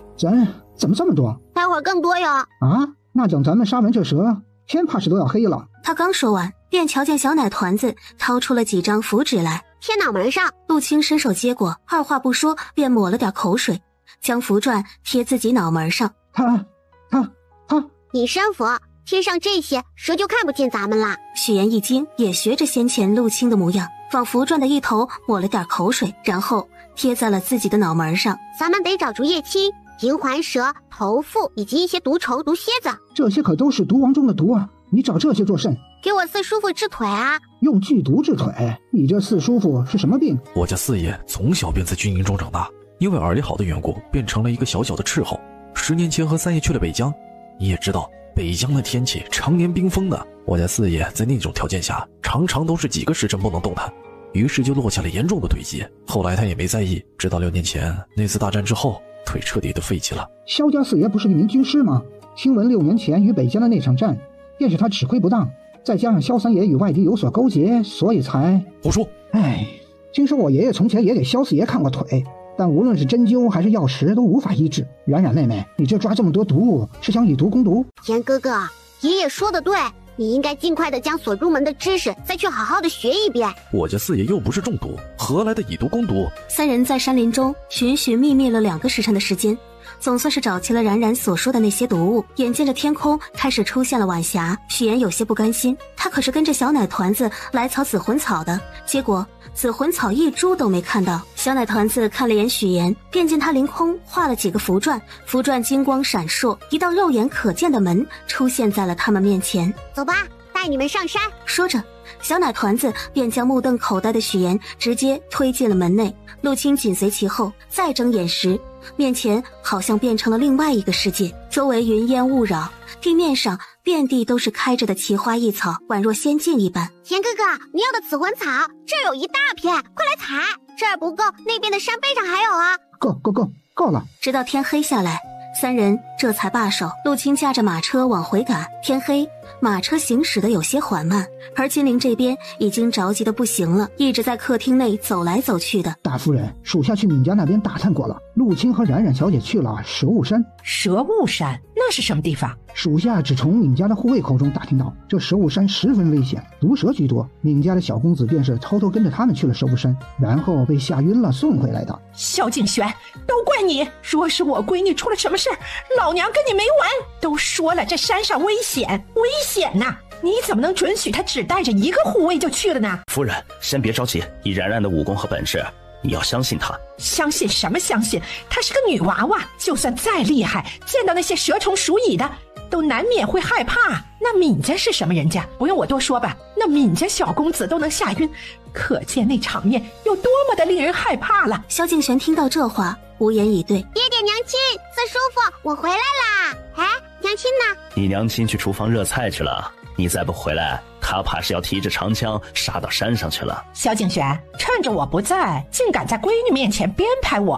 娘亲，一日没见到娘亲，冉冉好想娘亲啊！你个小混蛋，也不知道早点回来。冉冉冲他甜甜一笑，然后从自己的口袋中取出了一朵花来，递到了金陵的面前。娘亲，你看这是什么花？就是花哟。师傅说这花名为七彩花，是可以炼制养颜丹的奇花，吃了可以美容养颜，永葆青春啊！这世界上竟还有这种花？明日冉冉就将它炼制成丹药，送给娘亲。冉冉，饿了吧？赶紧吃饭吧，娘亲今天亲自给你下厨，准备你最爱吃的大鸡腿呢。等等，陆叔叔，将我带回来的东西待会儿都放四叔父的房间里去。是。冉冉小姐，这袋子里装的是什么？一代是毒蛇，一代是毒蜈蚣，一代是蝎子，希望他们跟四叔父好好的培养感情。萧敬哲整个人也都不好了，推着轮椅走到了门口。毒蛇、毒蜈蚣、毒蝎子，四叔父放心啊，只要你不去打开他们是不会轻易的跑出来的。这些可是冉冉和陆叔叔以及许岩哥哥抓了好久才抓到的呢。冉冉，别说笑，吓到你四叔父了。冉冉没说笑啊，确实是毒蜈蚣、毒蛇和毒蝎子呀。没错，这确实是毒蛇、毒蜈蚣和毒蝎子。四叔父，你怕他们？萧敬哲面色镇定如常，但心里却在发毛。还未回答他的话，便又听他脆生生的道：就是因为四叔父害怕他们，所以才要和他们好好的培养感情啊，这样他们咬你的时候才会嘴下留情。什么？你还想要他们咬我？那他们不咬你，你的腿怎么好？四叔父不想治腿了？那怎么行？我二师父说了，见死不救枉为人。冉冉身为佛门中人，怎能眼睁睁的看着四叔父的腿就这样死去呢？会折寿的。大师傅说了，冉冉五弊端三缺，天生缺命。冉冉本来命就不长，难道四叔父要看着冉冉躺板板吗？哎呦，别哭了，你四叔父得治，一定得治。没错，治。老四，你这腿不仅是你自己的，还关系到冉冉的命，必须得治。治。闻言，小奶团子的嚎叫声戛然而止。娘亲，我饿了。好，咱们吃饭。饭后，冉冉洗漱好了之后，便跑去了萧敬哲的房间，嚷着晚上要陪萧敬哲一块儿睡。小丫头，男女7岁不能同席，知不知道？自己有房间不睡，干嘛非要跟我挤着？冉冉才4岁啊，离7岁还远着呢。可四叔父过了7岁了就不行。四叔父骗人，爹爹和娘亲就是一起睡的，冉冉都看见了。他们是夫妻，但自然不一样。什么是夫妻啊？是夫妻就可以睡在一起吗？那我跟四叔父也做夫妻好啦。四叔父，师父说了，咱要做一个诚实的好孩子，是不是？那四叔父害怕毒蛇和毒虫吗？不怕。说谎，虽然师父也说过，看破不说破是一种美德，但是冉冉不拆穿四叔父的话，四叔父今晚就睡不着啦。见他躺了下来，萧敬哲无奈，也只好躺下。四叔父，陆叔叔说你是个大英雄，那四叔父怕死吗？英雄。萧敬哲双手枕在自己的脑后，淡淡的咀嚼着这2个字。他不惧畏生死，但怕死的憋屈。四叔父放心，冉冉不会让四叔父死的。萧敬哲浑身被他抱着，浑身有些僵硬，想到什么，忽然嘴角又轻勾了一下。很快，身边便传来了绵长的呼吸声。翌日，萧敬哲醒来时，小奶团子还睡得香香甜甜的，就像是个小猪一样。萧敬哲有晨起锻炼的习惯，这么些年，虽然腿不能动，但这功夫却也没落下，练了约莫有半个时辰的时间。正想让秦时伺候他沐浴，扭头却见小奶团子正坐在门边，捧着小脸蛋看着他。四叔父真厉害！小丫头，听你爹爹说你这功夫不错，不知可否让四叔父见识见识？好啊，小丫头不错。嘿，四叔父也很不错哟。等冉冉给四叔父治好了腿之后，四叔父会更厉害的。闻言，萧敬哲笑了。这一刻，他似乎又找到了活下去的意义。不远处，许久未曾见到老四如此轻松过了。是啊，看来即便不去找那人，有冉冉在，老四也会逐渐的放下自己心中的心结，答应治疗腿疾了。早饭后，金陵本打算带着小奶团子一起出门，不成想闵家三夫人竟带着闵慎行过来拜访了。小哥哥，昨个晚上睡得好吗？冉冉昨日抓了很多的蛇哟，要不要带你去瞧瞧？闵慎行脸色羞红，狠狠地瞪了小奶团子一眼。冉冉，别胡说，吃你的糕点哟！冉冉年纪小还不懂事儿，闵三夫人啊，请别见怪啊。无妨无妨，今日前来是想拜托萧大人和萧夫人一件事儿啊。何事啊？是这样的，冉冉救过我家慎行的命，我家老爷子说我们闵家是真图报之人，便想让慎行来衙门当差，或者是给冉冉做个小护卫，以报答冉冉的救命之恩。娘亲，让小哥哥给冉冉当个护卫吧，今后冉冉出去玩，娘亲就不用担心啦。好好好，冉冉今后有什么事儿，尽管吩咐小哥哥去做。你闵爷爷可说了，若是他敢不听你的话，你尽管教训，揍死了都无妨。娘，瞧这不争气的东西，今后啊就麻烦萧夫人了。不麻烦，只怕是委屈了小公子呢。不委屈，不委屈。接下来两人不咸不淡的说了点其他的，尹三夫人便起身告辞了。冉冉很喜欢那个小哥哥，没事的时候逗逗他也挺好玩的。这闵家的小公子出身武将世家，怎的瞧着这身体却是羸弱的很呢？这样的人闵家送来当护卫。闵爷爷可是只老狐狸，他这是在报复冉冉说要给他放狗的事儿呢。哼，真是小气。不过娘亲放心呐，小弱鸡冉冉也能让他变成大老虎。嘿嘿。书房，这老头还在打冉冉的主意呢。陆青，从今儿个开始，咱们衙门也让人多养几条狗。敢让他家猪来拱自家小白菜，没门儿。是大人。养狗？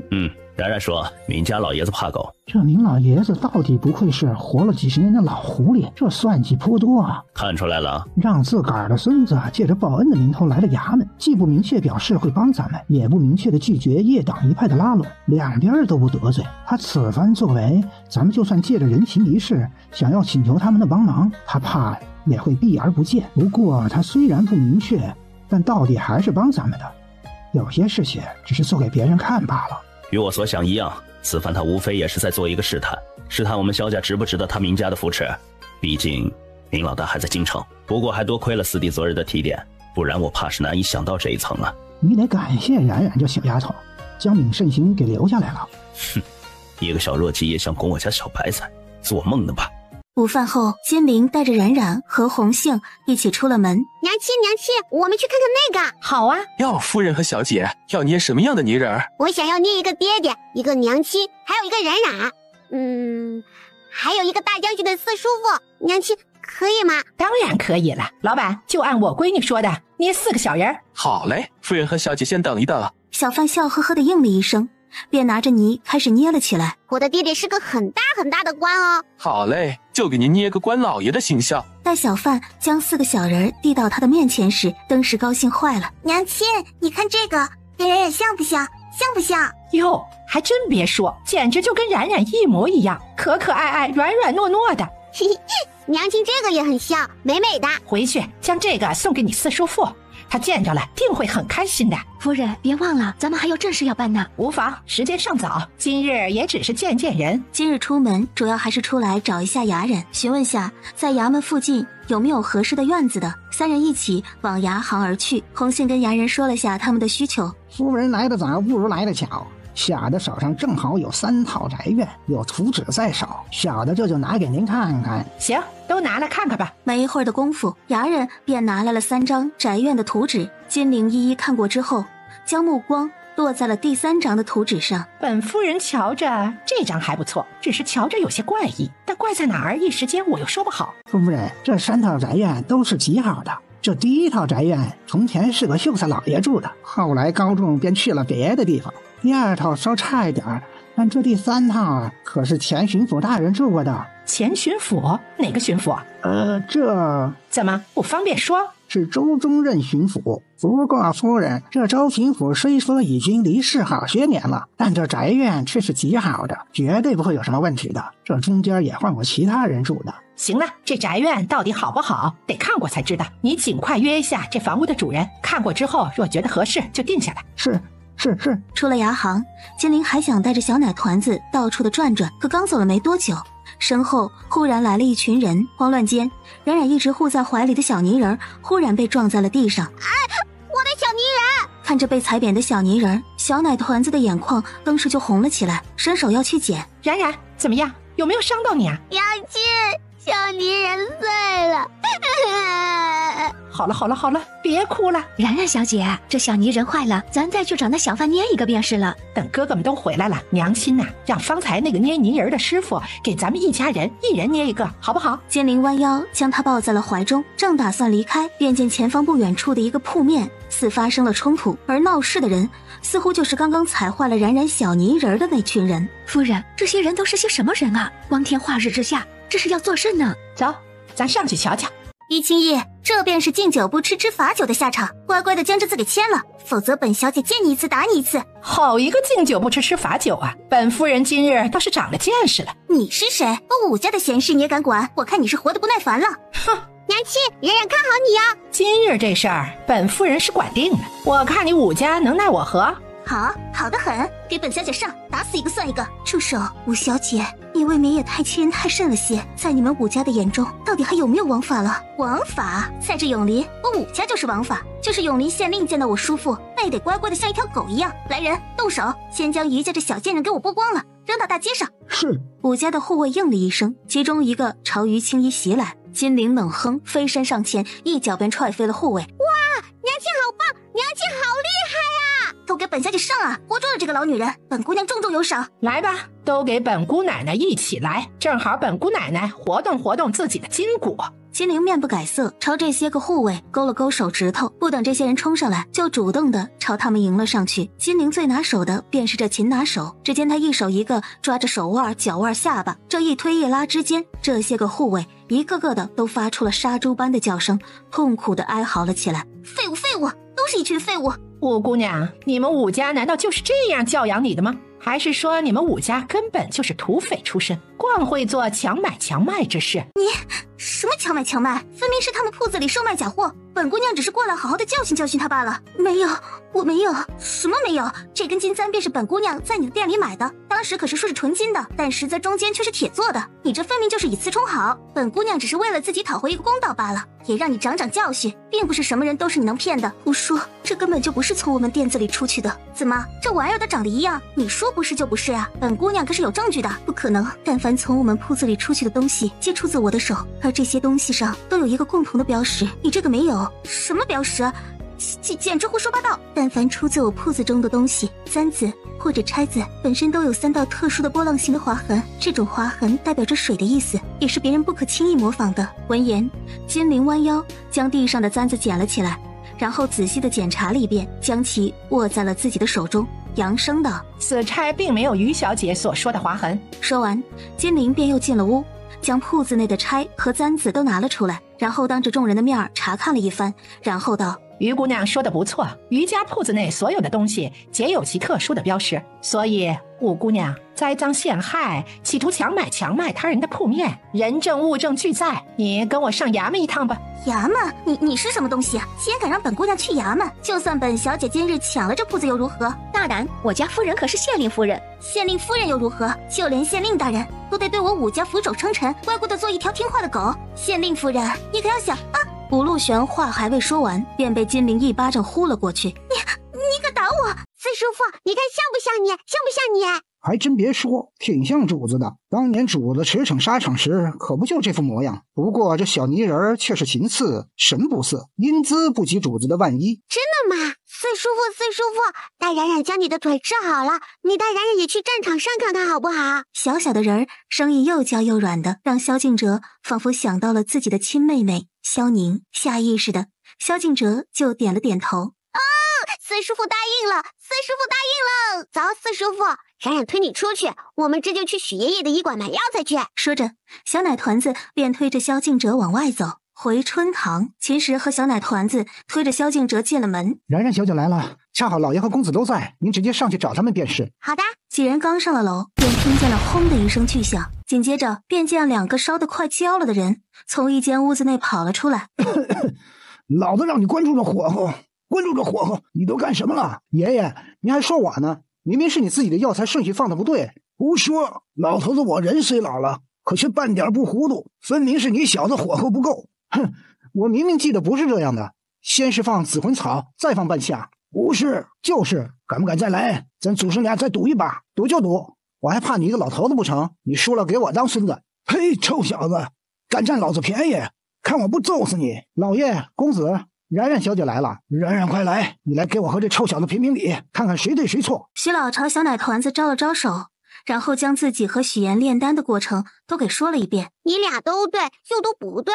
小奶团子2根手指托着自己的小下巴思忖了一小会儿，然后学着自己三师傅当初教导自己炼丹时的模样，来回踱步着。小奶音缓缓地从口中溢了出来，祖孙俩认认真真地听着，听完后这才一副恍然大悟的模样。爷爷，严哥哥，快去洗洗吧，吓坏了人可是要负责的哟。药房收拾好的时候，徐老祖孙俩便上来了。徐老，你是萧家那老四？是，你小子伸手，老头子替你瞧瞧。徐老在他边上蹲了下来，然后将2只手指轻轻地搭在了他的手腕上。放下手时，徐老狠狠地瞪了萧敬哲几眼。我看你小子这身子都是自己给作的，真将自己给作没了。你好下去见你那不孝的爹是吧？你这是脊柱炎，已经很严重了。若是刚发现那会儿便开始治疗，你还能像个正常人一样行走。可如今嘛，完喽！老头儿，要你瞎操什么心？有冉冉在呢。昨日咱们上山，那些毒虫毒蛇的，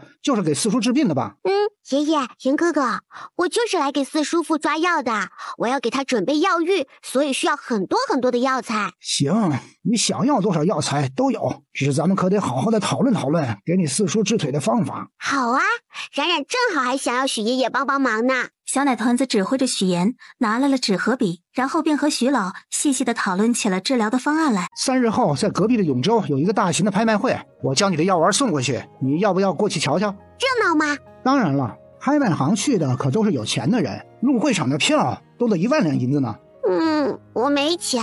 放心，我有。真的？当然了，就你前几日帮我们炼制的那一炉回春丹，价值就不低于2万两银子。小奶团子暗搓搓的挤了挤自己脸上的小奶标，很是大方的扔给了许岩几张符纸。炼丹的时候扔进去，能够提升结丹率哦。偷偷的告诉你，就你那上品丹药，最少20万两起步。嘿嘿，我待会儿回去就炼丹，再送1颗过去。好啊，好啊。回到县衙时，天已经完全黑沉了下来。晚饭后，小奶团子便将自己关在了房间内，开始炼制丹药了起来。深夜，小奶团子将刚炼制好的美颜丹用药瓶子一粒粒的装好，准备去萧敬哲那睡时，牢房那边却忽然出了动静。走水了，走水了！小奶团子心中一凛，立即赶了过去。见着才一小会儿的功夫，牢房便燃起了熊熊烈火，二话不说便跃上了不远处的房屋顶上。只见他小脸一片严肃，凌空画了几个符篆，小嘴对着符篆念叨了几句，小手绘制了一个手诀，一声轻喝从空中溢出，去！似转非转的图案骤然放大，散发出了一道道金色的光芒，冲天而去。雷鸣声和闪电的声音相继响了起来，大雨说下就下，就像是龙王嫁女儿般哭闹不止。不过一小会儿的功夫，牢房那边的火势便被大雨给扑灭了。听到动静的萧敬哲正准备出门去瞧瞧，便见小奶团子摇摇晃晃着自己的小身子，一副困倦的不行的模样，朝他走了过来。四叔父，冉冉好困啊！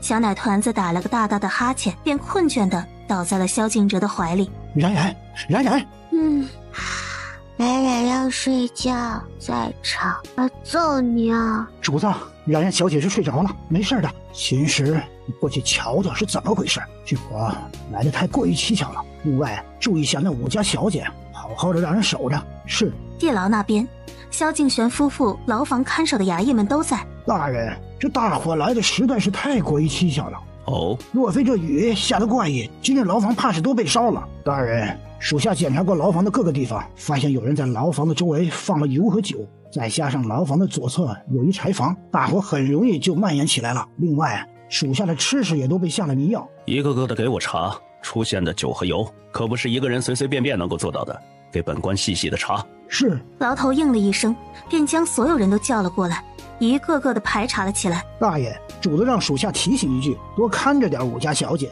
我知道，回去告诉他，让他好好的休息。这武家小姐，我已经让人秘密的将她关押到了别处。冉冉呢？可去休息了。回大夫人话，主子刚要出门时，小姐刚回去，见到主子就喊困，瞬间就睡着了。醒了。好困啊，还想睡。赶紧起来吃饭了，小懒虫。人家才不要做那软趴趴的虫子，人家是萌哒哒的小猪猪。冉冉是小懒猪，不是小懒虫。嘿嘿，小懒猪虽然比小懒虫可爱，但冉冉更喜欢小兔子呀。冉冉原来更喜欢小兔子，小兔子爱吃萝卜青菜，冉冉要不也多吃点？四叔父坏蛋，冉冉不理你啦，人家要吃肉肉，才不要吃萝卜青菜。冉冉去洗漱完，便兴冲冲的去了饭厅。这一瞧，便见不仅徐老和许岩在，就连闵家的小公子闵慎行都在。小团子，从今天开始我便是你的护卫了，有哥在，哥罩着你。好啊，待会儿我要给四叔父治病，抓毒蛇的任务就交给你了哟。能换别的吗？可以呀，毒蝎子和毒蜈蚣，你选一样。冉冉，你相信这猪会上树吗？对面的许言冲他眨了眨眼。会呀，冉冉是小懒猪，冉冉就会爬树啊。你可不许拿着什么毒蛇、毒蜈蚣、毒蝎子的吓唬你家小哥哥。他虽是你的护卫，但更是哥哥，是朋友，知道吗？虽然金玲也不太想将闵慎行这么一个拖油瓶放在小奶团子的身边，但如今这人已经来了，也总是不好做的太过的。冉冉鼓了鼓小脸蛋儿，看着碗里的大鸡腿，伸手抓起来就啃了一口。好吃，好吃。说着还不忘给闵慎行的碗里也夹了一个大鸡腿。请我冉冉罩着你啊！午饭一行人吃得其乐融融。后院众人在院子里架起了一口大锅，大锅之上放置着一个由桑木做的大木桶。许言和闵慎行在小奶团子的吩咐下，在大锅之下燃起了熊熊烈火。小奶团指挥着秦时，时不时的便往这大锅里边倒药材。继续加木柴，继续加大火，不能停。我去将房间内的大宝贝拿出来。放心吧，小四小子，这方案老夫和小丫头已经预演了好几次了。虽然凶险，但也是目前唯一可以救你的方法了。过程痛苦些，但你只要咬咬牙，挺过去便好了。萧敬哲闻言，微不可见的点了点头。秦叔叔，去拿个梯子来，待会儿需要你背着四叔父，将四叔父放进木桶之中哦。冉冉小姐，你确定要放进这大木桶之中，而不是将这药给倒出来？可这样不会将四爷给煮熟了吗？放心的，有我在，不会让四叔父有事的。来吧，四叔不怕疼。陆叔叔说四叔父是大英雄，冉冉最喜欢大英雄了呀。小奶团子一边说着，一边将手中的雷火灸燃了起来。只见小奶团子举着在手中的雷火灸，对准了萧敬哲的背脊，距离大2寸的地方，开始在他背部的一处穴位群处开始回旋了起来。片刻之后，小回旋法完成，便见小奶团子换了一个手法，又灸了起来。这便是摆阵法。雷火灸就是以火为引，将药制成粉末状，制作成灸柱，通过灸的方式让药进入穴位。小回旋法可以起到舒筋活络、活血利窍、加快血流速度的作用。这摆阵法便是温吞经络、祛风散寒、活血化瘀、扶正驱邪的作用啦。平常的灸只需要用小回旋法即可，但雷火灸想要达到最好的效果，需要2种方法相互配合哟。雷火灸快用完的时候，天已经快暗了。冉冉扭头看了眼大锅上的木桶，笑眯眯地看着秦时和萧敬哲。秦叔叔，下锅下锅！冉冉小姐，确定不会将四爷煮熟了？当然不会啦，四叔父身体极度的冰寒，这点热算什么？我相信冉冉，抱我进去。四叔父放心好了，冉冉不会把你蒸熟的。四叔父若是怕疼的话，可以大声的喊出来的，冉冉是不会消化你的。萧敬哲被放入那冒着热气的木桶之中时，当时痛苦的闷哼了一声。小哥哥，加火加火！不可，冉冉小姐继续加火，四爷会被煮熟的。安啦，水温到位才能将药力更好的送入四叔父的体内啊。秦小子，放心吧，萧老四死不了的。随着火势的增大，大锅中的水翻腾得更加的厉害了。一炷香的时间过去后，冉冉还需要多久？不急哦，又过了1刻钟的模样。严哥哥，上重头戏啦！好嘞。这时众人便见许言将那3大袋的宝贝递给了小奶团子。小奶团子伸手接过3大袋的宝贝，一股脑的便从那小洞中倒了进去。惨叫声持续了将近半炷香的时间，这才停止了下来。而这时便见冉冉从自己的口袋中取出了1粒丹丸来，塞进了萧敬哲的口中。敏哥哥、严哥哥，转小火。是。冉冉，你四叔父如何了？娘亲放心啦，再有半个时辰就可以将四叔父给捞出来了。时间又过去了半个时辰，秦叔叔可以将四叔父给捞出来了。秦氏将他捞出来之后，小奶团子和徐老便第一时间过来给他把脉。中了剧毒，若不及时解毒，恐有性命之忧。嘿，放心啦，冉冉有百毒丹哦，吃2粒就没事啦。说着，小奶团子便又取着银针给萧敬哲施了1次针，然后才吩咐秦时将他安顿在自己的房间。怎么回事？许言上前去给他把了下脉搏。放心，估摸着是瞧见了这木桶中的毒蛇毒虫，被吓晕过去了。陆江，你让人将闵家小公子送回去吧。是。胆小鬼。徐老、许公子，今日2位辛苦了，我已经准备好了饭菜，请。娘亲，有没有大鸡腿？我想吃大鸡腿。当然有了，少了什么也不能少了咱闺女的大鸡腿。嘿嘿，冉冉知道娘亲最喜欢冉冉了，冉冉也超爱娘亲啊。金陵弯腰将他给捞进了怀中，然后抱着他往客厅而去。翌日，冉冉小姐，我家主子什么时候才能行走？ 1个月的样子。那还需要像昨天一样？不用啦，那些毒和药只是用来刺激四叔父腿上的经脉的呀。昨天已经足够了。不过四叔父常年未曾行走，得需要慢慢的练习呢。每日冉冉还需要给四叔父扎针。那就好，那就好。冉冉，是娘亲来了。四叔父，今日娘亲要带冉冉一起骑马哦，你在家乖乖的。冉冉出了门，便瞧见金玲和红杏站在门口。娘亲，你四叔父如何了？娘亲放心吧，有冉冉在，四叔父很快便能行走了呀。真是辛苦我家小丫头了。夫人，今日可要小心点，让陆青跟着你们一起去。爹爹放心好了，冉冉会照顾好娘亲的，绝不会让娘亲被别人抢走哦。去的都是女眷，陆青还是留在你身边帮你办事儿吧。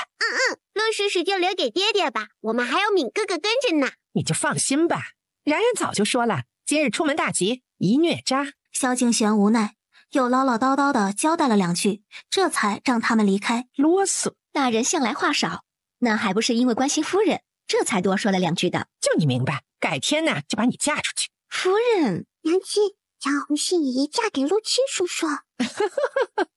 可是你陆叔叔对你说了什么？兄娘亲你们到的那日，陆叔叔瞧见红杏姨，都将冉冉给忘了。日后啊，让你陆叔叔给你包个大红包。唉，陆叔叔好穷，还蠢，没钱。确实是挺蠢的，不过他可不穷，就是抠。这你都知道？鞋子坏了都舍不得买一双，也不怕跟着大人出门辱没了他。还有这事儿，我怎么没注意啊？那还不是奴婢率先发现了，给他做了一双。哦，3人到了县衙门口，便瞧见马车正在边上等着了。夫人，冉冉，你们出来了。明小公子昨晚睡得可好？还好，还好。约莫小半个时辰后，马车出了城，到了一处马场。萧夫人，冉冉慎行。娘，你也来了。当然了，我娘今天好漂亮，身上也香香的，好好闻呐。这小嘴儿啊，可真甜。说着，闵三夫人还从自己的衣袖中取了一个刚绣好的荷包来，递给了小奶团子。这个是送给你的。哇，是小兔子呀！这个其实早些天就在准备了，知道你们今天要来，便带在了身上，可喜欢？闵三夫人多谢了，可千万别谢。比起冉冉救了我家慎行的命这一点，我闵家就该对其感恩戴德的。再说了，前些日子我本身体很是不适，也是吃了冉冉开的药，这精神头才如此好的，是吗？闵三夫人轻点了下头，然后又跟金玲相互寒暄了几句。不远处便有其他家的夫人走了过来。哟，这是哪位姐姐？怎的，从前未曾见过？闵三夫人，你倒是给介绍认识认识啊。这位便是新上任的县令大人的夫人萧夫人。萧夫人，这位便是程家程夫人，她边上这位是刘县城的夫人，右边的这位是城西玉家的二夫人。原来这便是萧夫人啊。3位夫人齐齐地朝金玲扶了扶身，金玲的视线一一的在3人的身上一扫而过，回了一礼。这3人平日里跟武家夫人那是极好的，昨日的事儿闹得沸沸扬扬，萧夫人得小心了。金玲带着小奶团子回到衙门的时候，已过了午时。要不要紧？伤得重不重？让你带着陆青一块儿去，你偏不听。行了行了，就不能让我安静点？就不想听听我怎么受伤的？萧敬玄抿了下唇，看着边上的红杏道：“还不赶紧的去将上好的清创药拿来？”是，爹爹，你就放心吧，娘亲就是有点擦伤，冉冉给她包好啦。小奶团子软软的道，说话时声音弱弱的，还带着点小委屈。谁让冉冉受委屈了？金玲微摇了摇头，方才在马车上还高高兴兴的，像是个小麻雀似的，跟闵慎行叽叽喳喳的开口说话呢。还不是爹爹你，有了娘亲就忘了还有冉冉了，人家回来了都不知道抱抱我。这小模样还学会吃醋了？才不是呢，醋是什么？我才不吃。来，爹爹抱抱。求来的抱抱我不稀罕。小奶团子跺着小脚丫子，冷哼了一声，转身就跑了。我找四叔父去。咱家这闺女啊，真是越看越喜欢了。还敢笑？说什么自己身经百战，最后还不是弄得满身是伤？萧敬玄，你敢凶我？人家都受伤了，你还要羞人家？都30的人了，正常点。好你个萧敬玄，你是不是嫌弃我了？是不是？没有，我怎么敢嫌弃你呢？你说的是不敢，不是不会，你就是嫌弃我了。没。不是的，冉冉需要做很多很多的善事，积累功德金光才可以续命啊。师兄说，只要多多积攒银子，就可以帮助很多的穷人，这也算是做善事啦。那冉冉将银子捐给善堂如何？然后让你爹在善堂给你建立一个小神像。善堂？永明现在多了很多难民，他们遇到困难了，没有东西吃，也没有地方可以住，所以你爹爹和娘亲就准备建立一个善堂，让这些人暂时都住进去，免费给他们提供食宿。但是建立这个善堂需要银子，你爹爹正为这件事发愁呢。你爹爹需要这些银子帮助这些人，冉冉有银子也要帮助这些人累积功德，不如跟你爹爹一起做如何？既帮助了你爹爹，又累积了功德。好啊好啊，等银子到了，我就给爹爹和娘亲全都给善堂。冉冉还卖了药呢，到时候就都给爹爹。翌日，萧敬玄带着几名衙役和陆青去了城外，而金陵则带着小奶团子和闵慎行一起出了门去看宅子去了。一共3套院子，看了前面2套，金陵都不是太满意，直到走到第3座宅院的面前。金姨，这宅院可不能要啊！为什么不能要？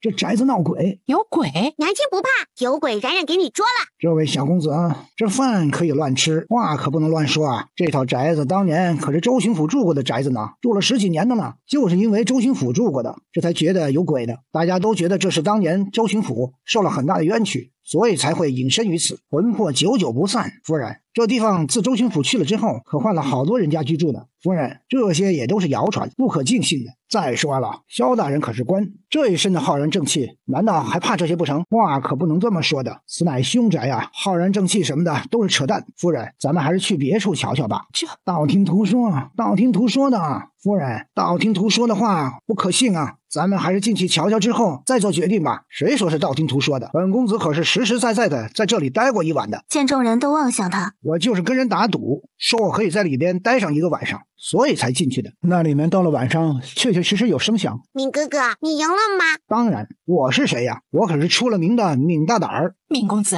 你不会是在这宅子里昏迷了一晚上吧？这有什么区别吗？不正好说明这宅子不干净，有鬼？娘亲，咱们进去看看吧，有冉冉在，任何牛鬼蛇神都不怕。金陵犹豫了一瞬，便点了点头。夫人，小姐，你们里边请。夫人，这里收拾定很是好看，这宅院看起来可不比京城的老宅差呢。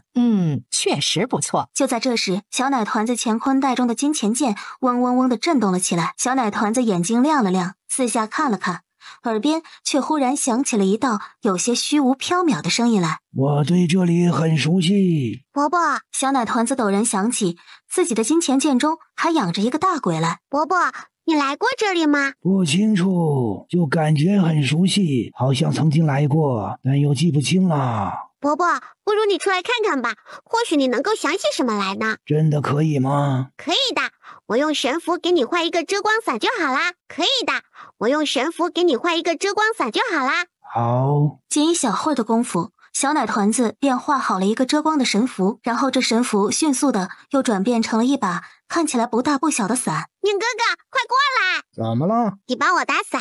打伞？今天的太阳也不大呀，还要打伞？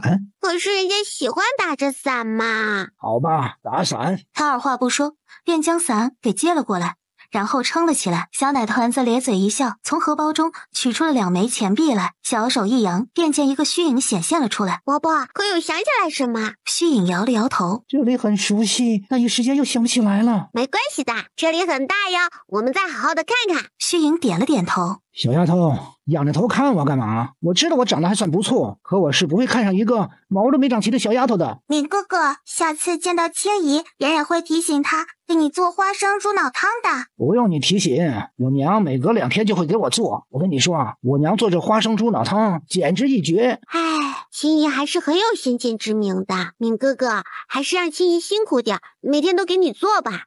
冉冉，你跟我说清楚了，你是不是嫌弃我蠢了？是不是？冉冉，你喜欢这里吗？喜欢。夫人，既然你喜欢这里，不如咱们今日就将此处定下来。丁冉冉，我们是很喜欢这里的，不过这地方终究是不太吉利，这价钱……好说好说，若是夫人买下来的话，25000两银子。25000两哟！既然丁雅人如此没有诚意，那本夫人还是另寻他人吧。哎呦，夫人，小的真的没给您高价呀。这地方临近县衙，又地处县中央，按照原本的价，最少也得5万两起步。夫人，若是不信的话，可随意的在附近打听打听。一口价2万两。夫人，使不得啊，25000两银子真的已经很便宜了，再便宜的话，这卖家要亏死了，你也不能让小的白忙活一场啊。丁牙人，这话可不是这么说的。这里一看就是许久没人来住，更没人打理了，瞧那屋檐上都恨不得长草了。咱们将这里买下来，还得自己花银子修缮，这可是一大笔的开支，加在一起也不比5万两少多少了。这样吧，我买了这么大的宅子，接下来自然是要买一些丫鬟婆子和看门的小厮护卫的。若丁牙人便宜点将这宅子卖给我，之后还找你如何？夫人，不如咱们各自退一步，23000两如何？2万两实在是使不得呀。行吧，就23000两。那夫人稍后，小的立刻回去将房契和地契给找来。我跟你一块回衙行吧，顺便挑一些人，这些天将这里好好的收拾出来，也好入住。好。娘妻，你跟红心怡去吧，冉冉和敏哥哥在这里等你们。你俩留着行吗？金姨，你就放心吧，有我在呢。便是鬼来了，我也一定冲在冉冉的前面。身先士卒的道理我懂，我都懂。敏小公子啊，您若是不晕过去，奴婢都佩服您。红杏儿，你这是瞧不起我。那您倒是做出点让奴婢瞧得上你的事来呀。好了，别没大没小的，怎么能随意将别人的糗事随随便便的拿出来笑话人呢？夫人，我就是这么教你的。夫人，奴婢错了。冉冉，好好照顾你敏哥哥，别吓到他了。娘亲待会儿就回来。好的，娘亲再见。敏哥哥，冉冉带你见鬼去。不管他愿意不愿意，小奶团子已经拉着他去了方才的后院。就是这里，鬼就在这里。你知道那边有个狗洞，我上次与人打赌，就是从那个狗洞钻进来的，结果刚进来就见到了鬼影，然后我就吓晕了。嘿嘿，敏哥哥，我让你见识见识真正的鬼如何？小丫头，你可别吓我啊。其实鬼也分好坏的，有些的鬼那也是好鬼啊。嘿嘿，伯伯，你说是吧？这青天白日的，哪来的鬼啊？少诓骗我！话落，小奶团子手中的一道符纸直接拍在了他的脑门上，还不等他反应过来，便听见身侧一道低沉又带着些悠远的嗓音响了起来：“敏小公子，他。”话还未问完，敏慎行就两眼一翻，昏死了过去。敏哥哥，唉。这位敏公子倒是个有意思的，勇闯兄弟倒是勇气极佳。没想到小丫头，你想锻炼他的胆子，光是这么吓他，恐怕收效甚微。伯伯真聪明，其实敏哥哥根骨还是不错的，只不过他出生的时辰不对，容易沾染晦气。但他是一个勇气大、胆子小的性格呀，若是不锻炼他的胆子，根本就不能好好的练武。小丫头，他如今已经过了15，想要练就一身好武艺，怕是不容易。更何况他还是个娇娇弱弱的公子哥。没关系啊，洗精法水便好了。小奶团子说完，就从自己的荷包中取出了一枚粗壮的金针来，利落地扎在了敏慎行的人中穴上。毫无意外的，敏慎行在一声惨叫声中惊醒了过来。敏哥哥，你醒了。伯伯，你来，让敏哥哥好好看看你。敏慎行扭头看了眼黑影，毫无预兆的再次昏死了过去。小奶团子二话不说，金针再次朝他刺了下去。敏慎行睁眼，下意识的又朝黑影望去，再次吓晕。如此往复，终于在昏过去第5次之后，敏慎行见到黑影时没再昏过去。他真的是鬼啊！敏哥哥不用怕哟，伯伯是只好鬼呢。敏小公子，若论起来，我应该更怕你才对啊！这青天白日的，得需要躲在这油纸伞下才能存在，不然就得魂飞魄散。是吗？你怎么会出现在这里？之前我偷偷进来，就是你吓得我？不是，我是那晚在那个坟地里被小丫头带出来的，这些天一直藏在她的剑中修炼，今日来到此处，只觉得有一种熟悉感，这才让小丫头放我出来的。敏慎行看向冉冉，眼神带着求证和小心翼翼。你该不会是那个死去的周巡抚吧？虽然不是完全能够看清楚你，但你身上穿着的确实像是3品以上的官员才能穿的衣服。你看起来年纪也不算是很大呀，再加上你对这里熟悉，符合这些特点的人就是周巡抚没错了。那伯伯是怎么死的？我也只是猜测罢了，我这不是听刚才那个牙人说周巡抚，我才猜测是周巡抚的吗？伯伯放心了，伯伯不想去投胎，冉冉就会一直养着你的。敏哥哥，这鬼不可怕吧？我才不怕鬼呢！给小奶团子一把将手中的伞塞进了敏慎行的手中。你给伯伯撑伞。敏慎行心中虽怕，但还是大着胆子走到了黑影的身侧。3人走着走着，就走到了后院那废弃掉的院子门前。我们来这里干嘛？找鬼呀！还有鬼？就是吓唬你的那些鬼。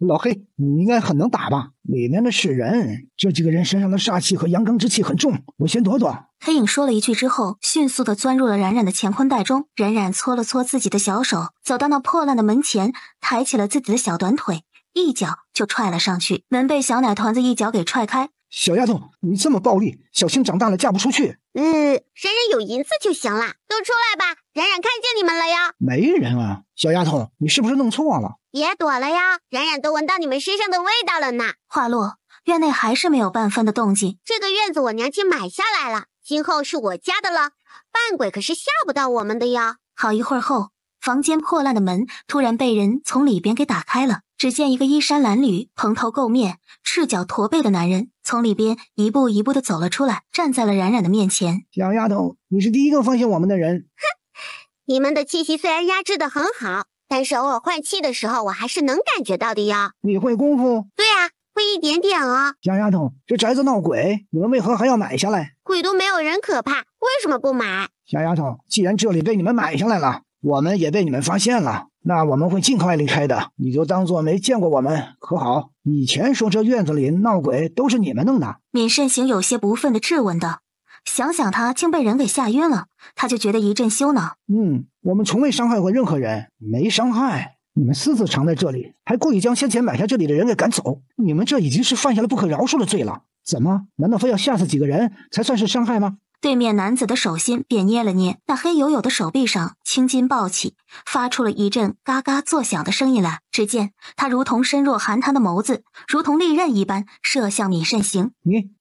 你可别乱来啊！我告诉你，我可是闵家的人，你若是杀了我，你休想走出这永宁的地界。还有，冉冉可是县令大人的女儿，她出了事，你们吃不了兜着走。伯伯，你已经受了重伤，再使用内劲，你很快就会没命的呀。你怎么知道我受了重伤？看出来的，我可是一名小大夫呀。伯伯，你这背应该是被武功高强的人用特殊的手法给打伤的吧？这可不是一般的驼背，阻断了背部的经脉，稍稍一用力就会很疼很疼呢。喂，你该不会是什么朝廷通缉的要犯吧？江洋大盗、采花贼、恶贯满盈的那种？男子冷冷地瞥了闵慎行一眼，视线如同冰刀子一样。若不是罪犯，你又何必在这里躲躲藏藏的，还装神弄鬼吓唬人？男子并未回他的话，只是看着小奶团子道：我们会立刻走的。喂，话还未说清楚，不许走。伯伯，如果你们真的没地方可以去的话，就暂时住在这里吧。而且冉冉还可以为你们治病啊。你能治好我的伤？哼，伯伯不相信我。男子抿唇不言。小丫头，你连他是好是坏都不知道，你不仅要留下他，还要救他，多一事不如少一事，将人赶走便是了。伯伯不是坏人的，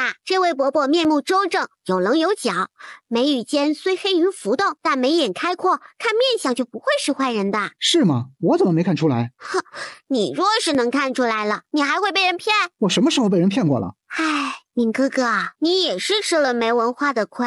小丫头，你真的愿意让我们兄弟留下？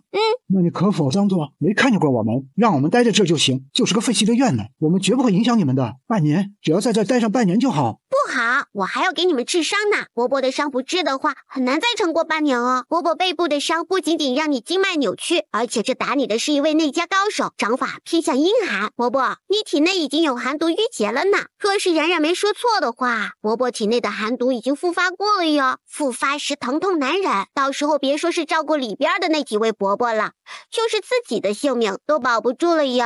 小奶团子的眼珠子滴溜溜地转了几圈，说道：我娘亲要给这宅子买护卫啊，我救你们，你们给我家当护卫可好？这就留下来吧，我女儿的医术不凡，她说能够治好你们，就能够治好你们，这点你们大可放心。金陵带着红杏缓步走近，瞧你身上的气势不凡，却也不像是什么穷凶极恶之人，给我家当护卫，确实是会委屈了你，但我想没有什么比命更重要。咱们定下5年如何？你们给我家当护卫5年，5年之后你们想去哪里就去哪里，这5年你们留在这里有地方住，我们也会发给你们应有的阅历。我们留下怕是会连累你们。你们是朝廷通缉的要犯？不是。那你们是犯什么死罪？不是。既如此，那便不用担忧那么多了。我姓金，我夫家姓萧，从前是郑国公府的人，现如今只是个小小的县令。我们萧家如今也好不到哪里去，我们处处被人打压，想要在这里立足很难，多你们几个人也不算多了麻烦。夫人就这么相信我吗？我不是相信你，而是相信我的女儿。她既相信你，本夫人便相信。娘亲，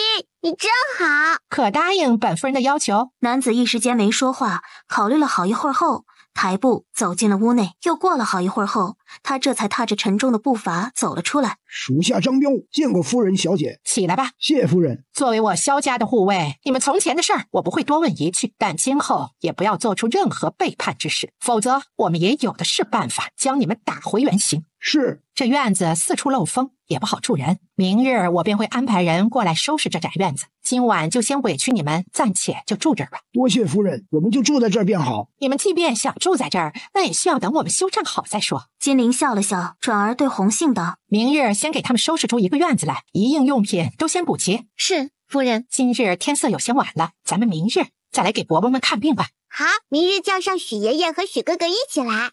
回到县衙，金陵便将宅院的事与萧敬玄和萧敬哲兄弟说了。那张彪看起来不是什么普通的人，浑身上下的气势和杀戮之气应该是从刀山火海中滚出来的，他们极有可能是军营中出来的人。军中之人，夫人就这样将人留下，会不会有些不妥？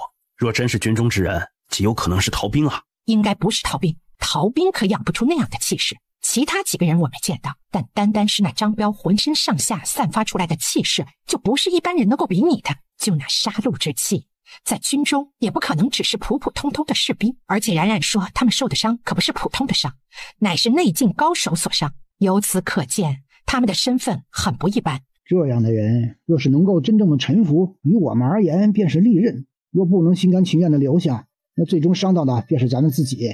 爹爹，娘亲四叔父就放心吧，冉冉可是不会救坏人的哟。冉冉掐指一算，就知道收下他们只有好处没有坏处哟。行吧，既然冉冉已经决定要救他们了，那便先让他们留下吧，咱们先观察观察，再看看能不能大用。既然如此，那明日我便着手让人将院子好好的修缮打扫了。说起来，若不是他们在这里装神弄鬼的，咱们也不能用那么少的银子买到那么好的宅子。夫人辛苦了。都是一家子，说什么辛苦不辛苦的？你和老四主外，我们女人主内，咱们一家子齐心协力，总能够把日子过得红红火火的。嘿，娘亲说的没错，要红红火火的，冉冉喜欢红红火火。翌日一早醒来，小奶团子便见萧敬哲端坐在对面的桌子上，手中正拿着笔写字，模样极为的认真。醒了，穿好鞋子过来，从今日起，四叔父便教你学习学文化。小奶团子一听，顿时来了兴趣，迅速的穿好了鞋袜，便朝萧敬哲哒哒的跑了过去。待见到桌面上的那些黑色的大字时，小奶团子一双眉毛当时皱的就跟那毛毛虫似的。四叔父，你骗人！我怎么骗你了？说好了教文化的，你却教我认字。这个文化可是由许多的组块所形成的，冉冉想要学习，就得从认字和写字开始。咱们认字之后，得慢慢的了解这些字的含义。了解了这些含义之后，咱们才能够从中悟出很多很多的道理。我才不要学！哼，学这个太困了，还不如好好的睡觉呢。哼，别以为我不知道，写字就是惩罚。冉冉没做错事，四叔父不能惩罚我。哼，我要告诉爹爹和娘亲去。说完，小奶团子便撒着脚丫子匆匆的跑开了。小奶团子一口气就跑到了萧敬玄的书房。此时，萧敬玄正拿着一本书在看，而金陵正拿着笔在纸张上写着什么。小奶团子一进门便跑到了萧敬玄的面前，哼哧哼哧的爬到了他的怀里，坐了起来，然后撅着小嘴不说话。这是怎么了？人家不开心了，要哄哄。冉冉能告诉娘亲为什么不开心吗？四叔父欺负我，四叔父太坏了。冉冉不要理他了。好了好了，不哭了，看着你哭，娘亲也想哭了。娘亲，你怎么哭了？是不是爹爹欺负你了？别哭了，冉冉帮你揍爹爹。不关你爹爹的事儿，娘亲是看见冉冉伤心，娘亲也伤心了。看见冉冉哭，娘亲也好想哭啊。娘亲别哭了，冉冉不哭了，你也不要哭了。然然，继续哭，伤心了就要哭出来，千万别在心里憋着，会憋出病来的。要是憋出病来了，爹爹和娘亲都会伤心的。然然，哄哄你娘亲吧，再哭下去，你娘亲眼睛都肿了。小奶团子眨了眨眼，一双黑葡萄似的大眼睛定定地看了金灵几秒，旋即便见他凑上去，在金灵的眼角边吧唧了一口。再亲一口，然然，再亲一口，娘亲就不哭了。小奶团子乖巧地凑上去，再亲了一口。真乖。娘亲哭得真难看。你说谁哭得难看啊？好好说呀！你说谁哭得难看啊？爹爹哭得难看。爹爹是男子汉，流血不流泪，我可从来不哭。哼，胡说！你爹爹8岁了还一个人偷偷的躲起来哭呢，正好被你娘亲我抓了个正着。娘亲，爹爹为什么哭啊？他呀打碎了你祖父最爱的砚台呗，被罚抄书本儿。你爹爹呀字写得好，得有你祖父1半的功劳呢。那么小的事儿了，还拿出来笑话？哦，原来爹爹也怕抄书写字啊？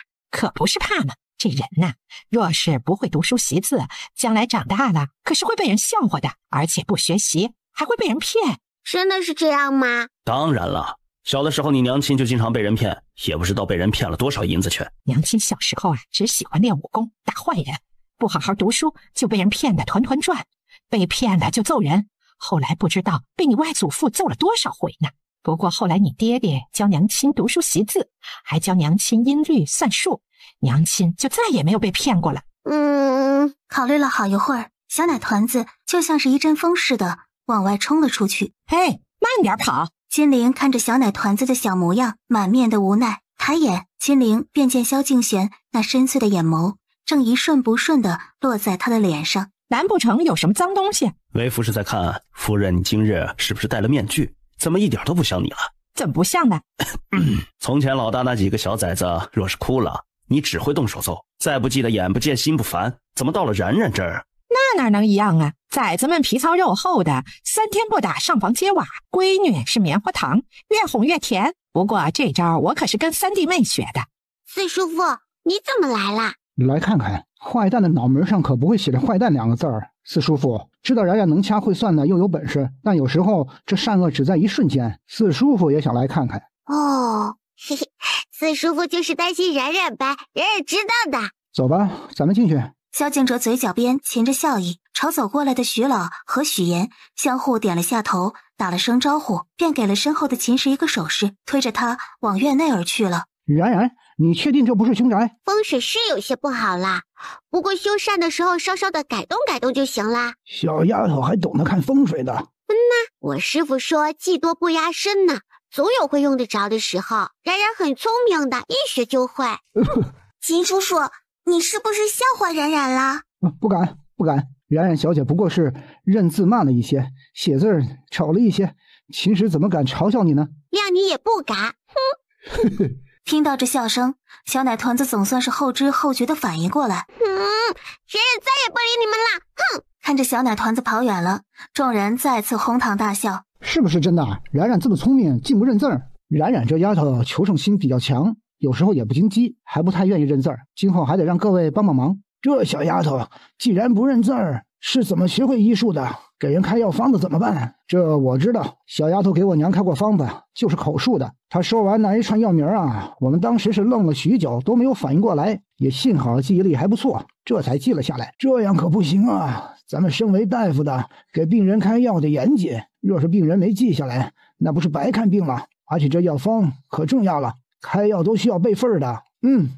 这事可得跟小丫头好好说说，这事还得劳徐老费下心了。客气。张彪的兄弟有3人，加上他自己，一共是4个人。自昨日后，张彪便光明正大的带着几个兄弟搬去了隔壁的院子。众人入了院子，张彪便驮着背走了出来。待一见到被秦时推着的萧敬哲时，张彪浑身一震。秦德是，秦时推我出去吧。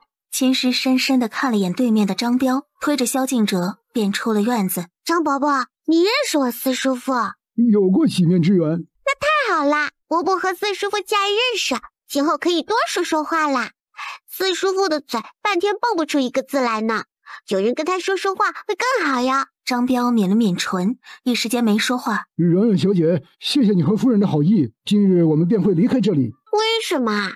没有什么为什么，谢谢。张彪说了一声，转身便要回屋。等等，四叔说你们可以留下来，但请谨记你们许下的承诺。还有，他说你欠他的，欠萧家的，别想这么容易就还清。张彪顿了几秒后，忽然转身，咚的一声，就朝着门口的方向跪了下来。我张彪这辈子誓死追随萧家，永不背叛。这时，萧敬哲的身影又出现在了萧家的门口。记住你的话，是。冉冉，给他和他的兄弟治病吧。哦，伯伯，我先给你看看。说完，小奶团子便一本正经地给张彪把起了脉来，而许老和许岩则进到了屋内。屋内的床上躺着3个男子。老夫姓许，这是我的孙子，我们都是回神堂的大夫，我们先给你们看看病吧。一小会儿后，小奶团子便和张彪一起进了屋。身上的残疾倒是能够治好，就是他们的寒毒有些麻烦。寒毒冉冉有办法，剩下的交给许爷爷和许哥哥，可好？好，你小丫头，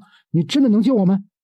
不出半月就能够让你们恢复如初哦。你们啊，碰见这小丫头可是你们的福气。这小丫头可是了空大师的徒弟，医术了得呢。如是治好了咱们兄弟几个的命，就是你的了。嘿嘿，我才不要你们的命呢！说着，小奶团子便指挥着张彪在边上的凳子上坐了下来，让他将衣裳给脱了下来。伯伯，你的背部经脉扭曲，我需要用内劲帮你疏通经脉，会很疼的呀。尽管来，多疼我都承受得住。小奶团子微点了下头，眼眸微合，手心自丹田处自下而上凝聚起了一股子内劲。小奶团子猛地出手，小小的掌心击打在了张彪的背部。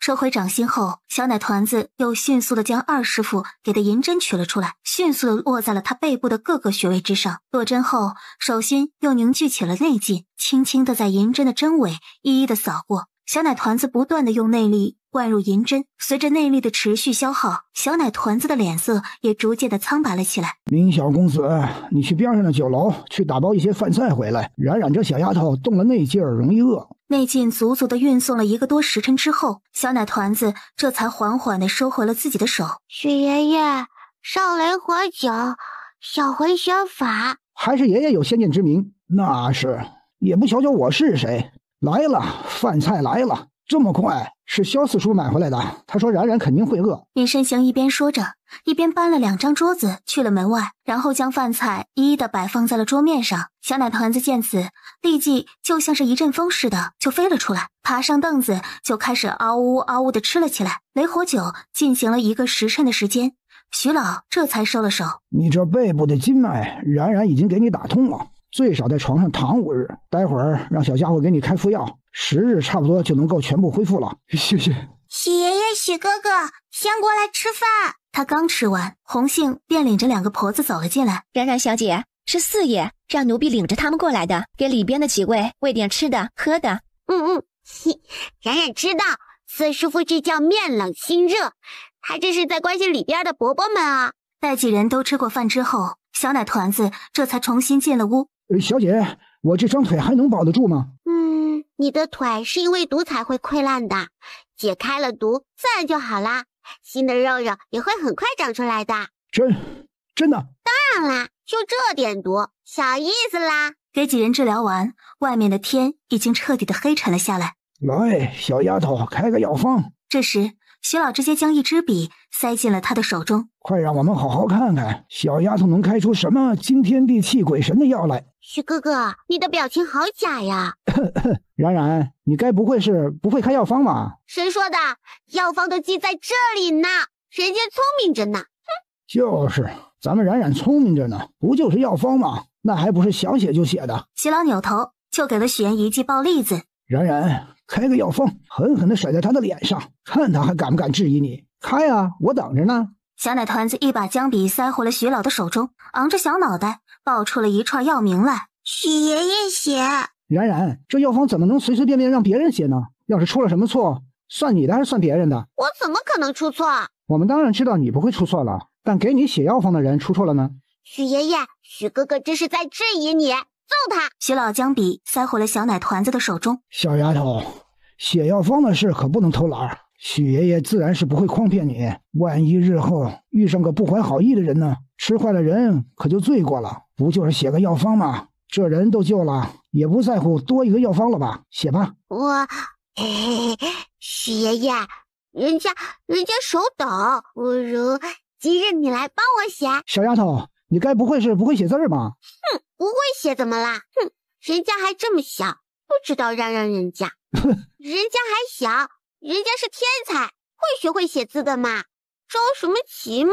徐老见激的差不多了，登时朝许岩瞪了一眼。你有什么资格笑话冉冉？你像冉冉这么大的时候，别说写字儿，还敢尿裤子呢。冉冉啊，咱不会写字没关系，咱们冉冉是天才嘛，写字这么简单的事儿，很容易就能够学会的，不是吗？许爷爷小的时候，这一天才能认一个大字呢，认字可难了。徐老按照小奶团子所说的药方，一一的写了下来，然后让宅院内的婆子跟着他们一块出门到回春堂拿药去了。后日就是拍卖会了，在隔壁的永州举行，咱们明日下午就得出发过去，你准备。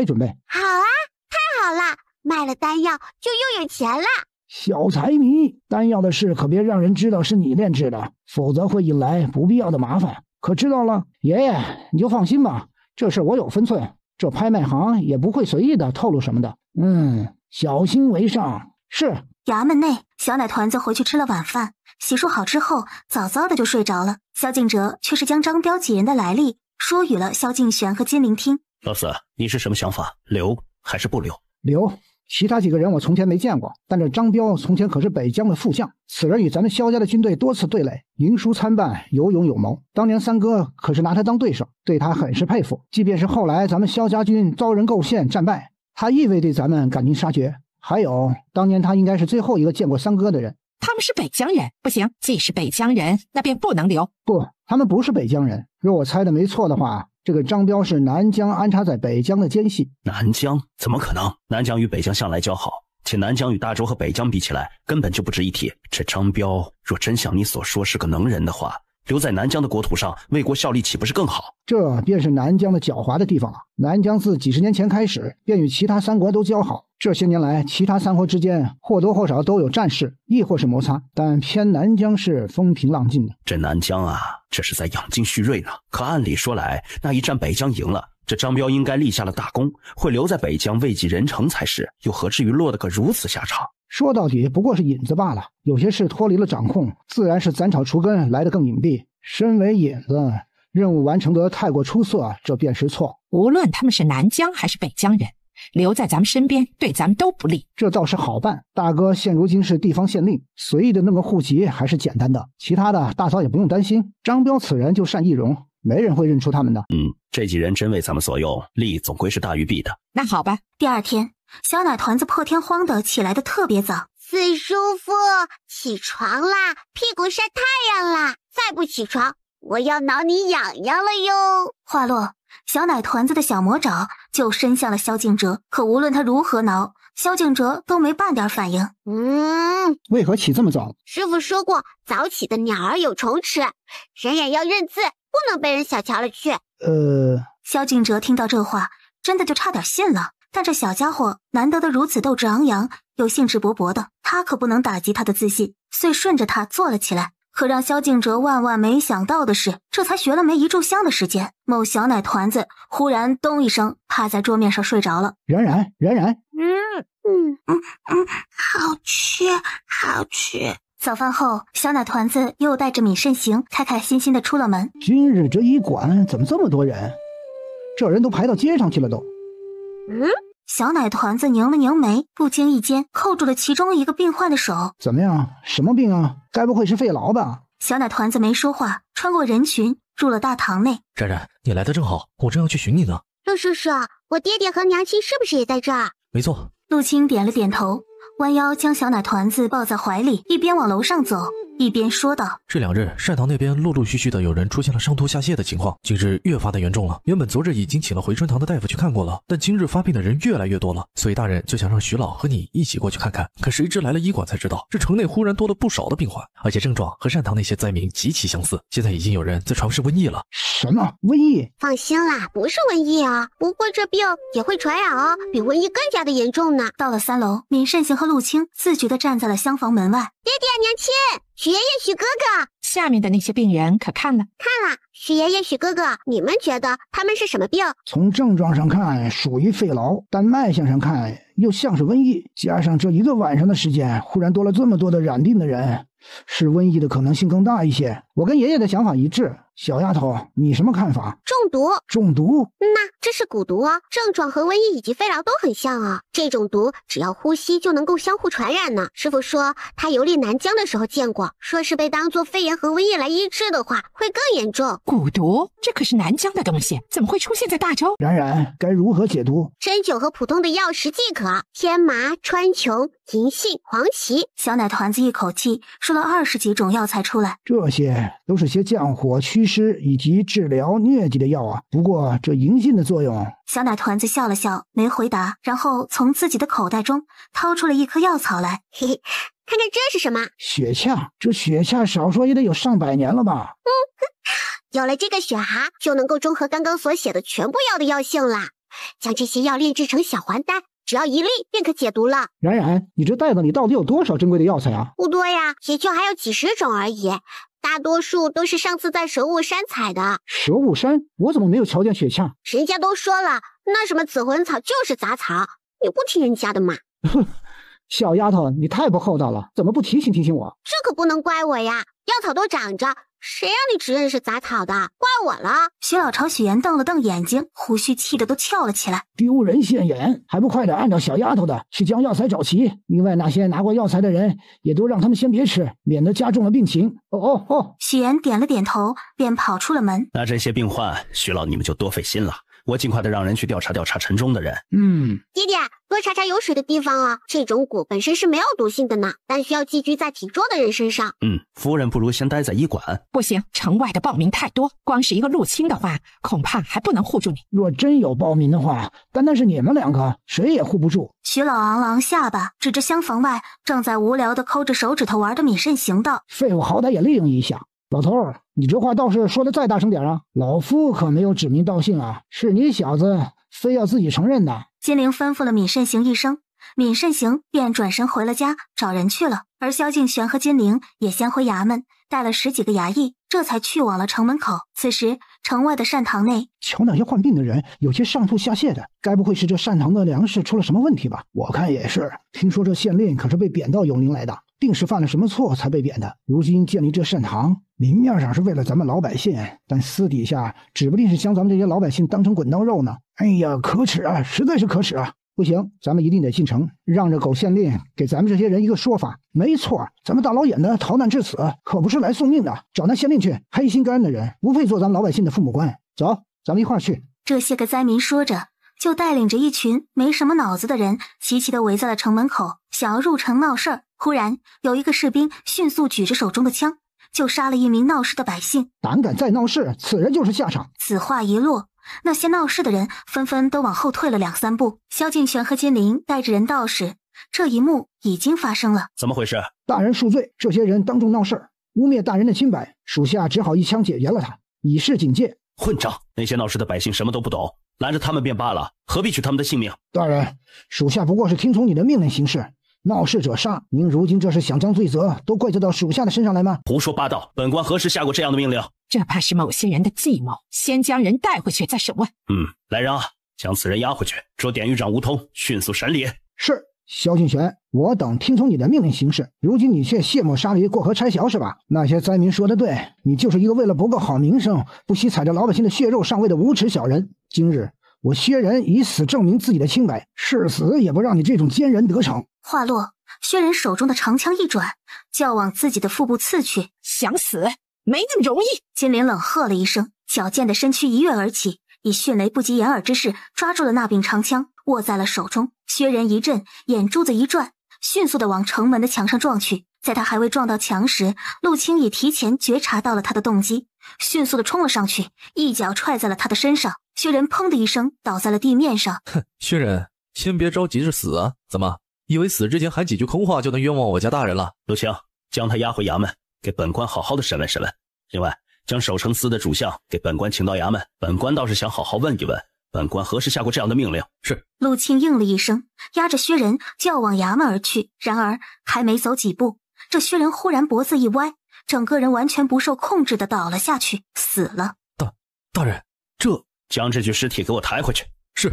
陆清心中一凛，安排了2个衙役过来，将人给抬走了。狗官，是你杀了那守城兵。狗官，迫切的杀人，掩盖自己的罪行是吧？就是想要踩着咱们老百姓的血肉上位，实在是可耻，没门。萧敬玄，你不得好死！都在干什么呢？住手！住手！就在这时，闵慎行带着自家20来个护卫终于赶了过来。闵小公子，幸亏你来得及时啊！都没事吧？无妨。萧敬玄的视线在那些带头闹事的灾民们身上一扫而过，将那几个人给我抓起来，彻查一遍。是。陆清应了一声，便和闵慎行带头去抓人去了。然而这几人也不是什么省油的灯，一见情形不对，立马煽动那些渔民开始闹了起来，而他们则想趁乱逃跑。最终那几个带头闹事的人也都被抓了起来。另情的是，很快便会有一个结果，本官自会给你们一个交代。若还有谁敢带头闹事，全都抓起来。来人啊，将这些人都给我带回去，一个个的审问。各位，今日这城门口发生的事，本官自会给百姓一个交代的。另外，今日城中不少人都染了病，本官已经和回春堂的那位徐老以及徐小公子在商议应对的之策了。近日有几个商户为善堂捐赠了不少银两，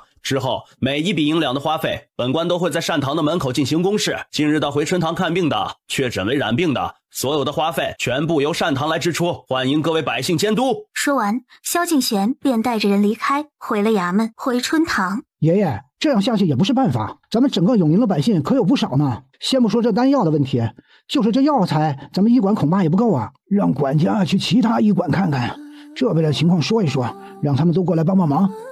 另外，那些药材若是不够了，就买。许岩点了点头，忙下去吩咐去了。然而令许老和许岩没想到的是，整个永林医馆有5、6家，大夫有近50号人，可能来的也不超过10个人。许岩让人买回来的药材也并不多。怎么回事？老爷，那些医馆也不知道怎么回事，都关门了。这几位大夫也都是些小医馆的大夫，也都是冲着老爷您的名气才来的。这其中一些药材市面上本来就少，因此才不好买，这样可不行。许岩道：这没什么都不能没药材。管家，你去趟衙门看看萧大人可在，将此事禀报于他，然后让他安排些人去临县购买药材。是，爷爷，不就是买药材吗？咱们安排人去就成了。和咱们许家合作的药商也不少。哼，你这脑子里糊的都是屎吗？县衙内，萧敬玄和萧敬哲刚商议完对策，许管家便匆匆的来了，将回春堂的情况一说。萧敬玄便道：这事只能找闵家和徐娘子那边帮帮忙了。这背后的人很明显就是防着咱们能够找到治疗的办法，想要从源头截断咱们的路呢。买药材的事还是要隐蔽点才是。徐管家，烦请你回去告诉徐老，药材的事我们会尽派安排人秘密进行的，让他安心。是。徐管家微点了下头，便恭敬的告辞离开了。不如咱们将这治疗的药方透露出去。大嫂的意思是放出假药方，迷惑视线，让人放松警惕。不错，既然这症状与肺痨和瘟疫都极为相似，那咱们就说这是肺痨或者是瘟疫，然后再将药方放出去。这病症传染性强，再加上冉冉说过，这病若是按照肺痨或者是瘟疫的方子来治的话，会越来越严重。这样那些人便会放松警惕，亦或是故意的限制人购买药方上面的药材。即便没有限制药材，那咱们亦可以拖延一些时间，查出一些苗头来。不错，就按照夫人的主意来。回春堂，小奶团子刚睡醒，就见门口站着一个衙役。大炮叔。冉冉小姐，我是奉了大人的命来找你的，你终于醒了。爹爹让你来找我的，那你为何不叫醒我？嘿嘿，也不是什么大事，就是那刘县城快生了，大人想让你回去给他看看，他暂时还不能死。大人特地交代了，这事儿没有冉冉小姐您睡觉重要。您看，您要不要再睡会儿？不用了，咱们回去看看吧。好嘞。小奶团子跟徐老打了声招呼，就跟大胖回了衙门。刚进门，就见萧敬哲正在不远处等着。四师傅，有没有想冉冉啊？冉冉好想你啊。有多想啊？嘿嘿，想的花儿都谢了，头发都发白了，脸蛋都变瘦了。花儿谢了倒是真的，你这头发可没白，还有你这重量可是一点没减。哼，四叔父，你这样没趣儿的人是很难娶到四婶婶的。好吧，四叔父错了，走吧，咱们去牢里看看那刘县城去。不要，没见到人家生气了吗？那你怎么样才不生气呢？亲亲就好啦。好，亲亲。萧敬哲捧着他的小脸蛋亲了一下，可不能让人随随便便亲你，知不知道？特别是男的。嘿嘿，冉冉知道的啦。师傅说过，没有血缘关系的人不让亲。冉冉这里都记得很清楚的呀。记得就好。四叔父，冉冉这几日不在，你有没有偷懒啊？有没有好好的锻炼？有没有好好的吃冉冉给你的药丸？放心吧，四叔父现在可是很珍惜这条腿的。救救我，求你救救我，我不想死，不想死啊！刘县城，你可知道？你伙同齐民给永陵的百姓下毒，就是这一件事就够你死多少次了？不是我，那齐民不是我的人，是徐家的人，是徐老二认识的人。这件事也是徐老二做的，我只是从中牵线搭桥而已。真正的始作俑者是徐老二，不是我。徐家？哪个徐家？是徐三娘子的哥哥徐老二啊。徐老二？没错，就是他。徐老二的野心一直很大，心里一直惦记着徐三娘子，霸占了徐家的家产，掌管着徐家，一直都想取而代之。前些日子徐老三绑架了冉冉，反被抓了，徐三娘子下定决心将那些旁系全部都分出去。徐老二因为迫害了徐家娘子的孩子，一分好处都没分着。武家前些天与大人产生了嫌隙，徐老二想要借此关系攀附上武家，从而打压徐三娘子夺家产。可是他那样的人哪里会见得到我而已，于是便找上了我。所有的一切都是徐二策划的，我也没想到事情会闹这么大。刘县城，你可知道麒麟对老百姓下的是什么毒？那可是蛊毒。蛊毒你知道从哪来的吗？是南疆，所以那麒麟极有可能是南疆人，伙同南疆人迫害自己人。你觉得你会获得一个什么罪？这事光是说出去，那些老百姓一人一口唾沫星子也能够将你给淹死吧？徐二就连徐三娘都斗不过，想要借着武家的事来打压徐三娘子，你觉得他有本事策划这么大的事儿？我们有办法救你一命，不过在这之后，你要将所有的事情都交代清楚了。是，我好痛，救我，快救救我，我受不了了，好痛啊！大胖叔叔，你将他的衣服解开。哦，大胖刚脱到刘县城上身的衣裳时，就见他肚皮上忽然冒出了一张人脸来，当时被吓得倒退了2步，一屁股跌坐在了地上。人，肚子里真的有人。而那刘县城则早在看到自己的肚皮时，一口气没上来，昏死了过去。小奶团子顿了顿，取出了一根又粗又大的银针来，二话不说就扎在了刘县城的人中穴处。别晕了哟，大胖叔叔，将他扶起来，看着他，别让他晕了，晕了就拿银针扎他小穴。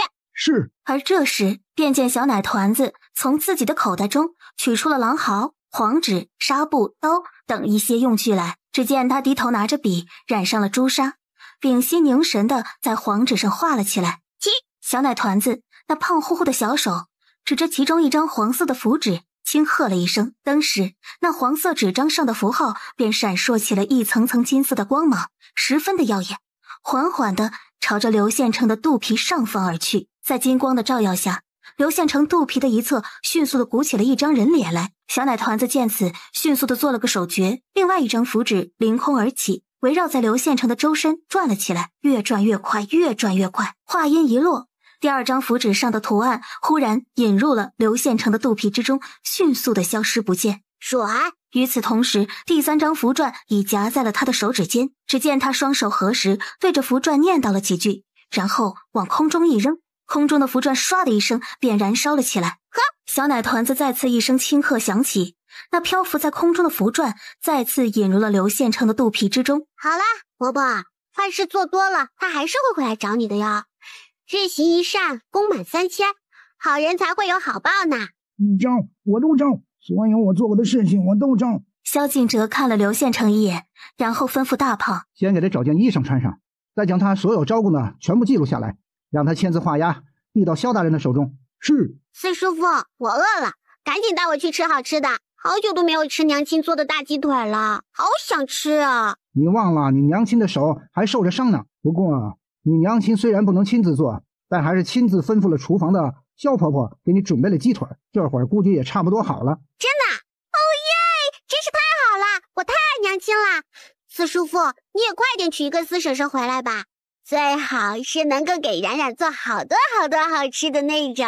过些日子你三婶婶就过来了，她最擅长的便是厨艺和绣技，吃的穿的到时候定少不了你的。那三婶婶什么时候来？等咱们新宅子修缮好了之后就应该到了。除了你三婶婶之外，还有个外祖母，还有个小七哥哥。你小七哥哥比你大2岁，他最喜欢妹妹了。真的啊？四叔父，小七哥哥聪明吗？不聪明，我可不带他玩。你小七哥哥念书比较厉害，其他方面嘛，还是你比较聪明。这样啊。对了，你还有个五叔父，见到你五叔父后离他远点，知道吗？为什么？他不是冉冉的亲爹爹吗？为什么要离他远点？哦，四叔父，你是不是吃醋了？怕冉冉有了亲爹爹就不理你了？嗨，冉冉不会的，冉冉会很爱你的。等等，你怎么知道他是你亲爹爹的？嘿嘿，听墙角的时候偷偷听到的。你那爹爹不学无术，整日就知道逗猫遛狗、赌博打架，总之一身的坏毛病，别跟他学。哦，四叔父放心，冉冉到时候用拳头好好的教训他。将萧敬哲推到了书房。娘亲，我回来啦！哎呦，快想死娘亲了！娘亲，四叔父说娘亲给冉冉做了大鸡腿，是真的吗？就知道你爱吃，早就准备好了。走，娘亲呐，抱你去吃。好嘞。母女俩离开，萧敬哲便说起了刘县城交代的事。徐二，徐二那玩意儿，就连徐三娘子都斗不过，能有本事做这些？那薛仁那边可调查出什么来？这薛仁无父无母的，也没什么其他的亲人，查不出什么线索来。不过致死他的毒不是一般的毒，也来自南疆。会不会是那齐明？不像是。陆钦说抓捕齐明的当晚，齐明用的暗器是6角的飞镖，并非银针。难道还另有其人？这武家和刘县城只不过是他们手中的棋子？不无这个可能。武家明显是叶党，刘县城是为了自己的利益，剩下的人会不会是南疆？南疆？咱们萧家军当年虽常年驻守北疆，但别忘了金家可驻守着南疆边界。从张彪这些人来看，南疆派人潜入大周内部可不在少数。因为叶家和咱们萧家的恩怨，大嫂虽与金家断了关系，明面上也没有什么任何的往来，但谁又不清楚大嫂可是金家唯一的女儿。永陵这事儿闹得如此大，捅上去的话，咱们萧家会得到什么样的后果？金家军那边又该如何？这看来此事咱们须得重新好好的规划规划了。既然此事与徐二有关，先将徐二给抓回来才是。至于南疆的事儿，我们还需要再确认确认。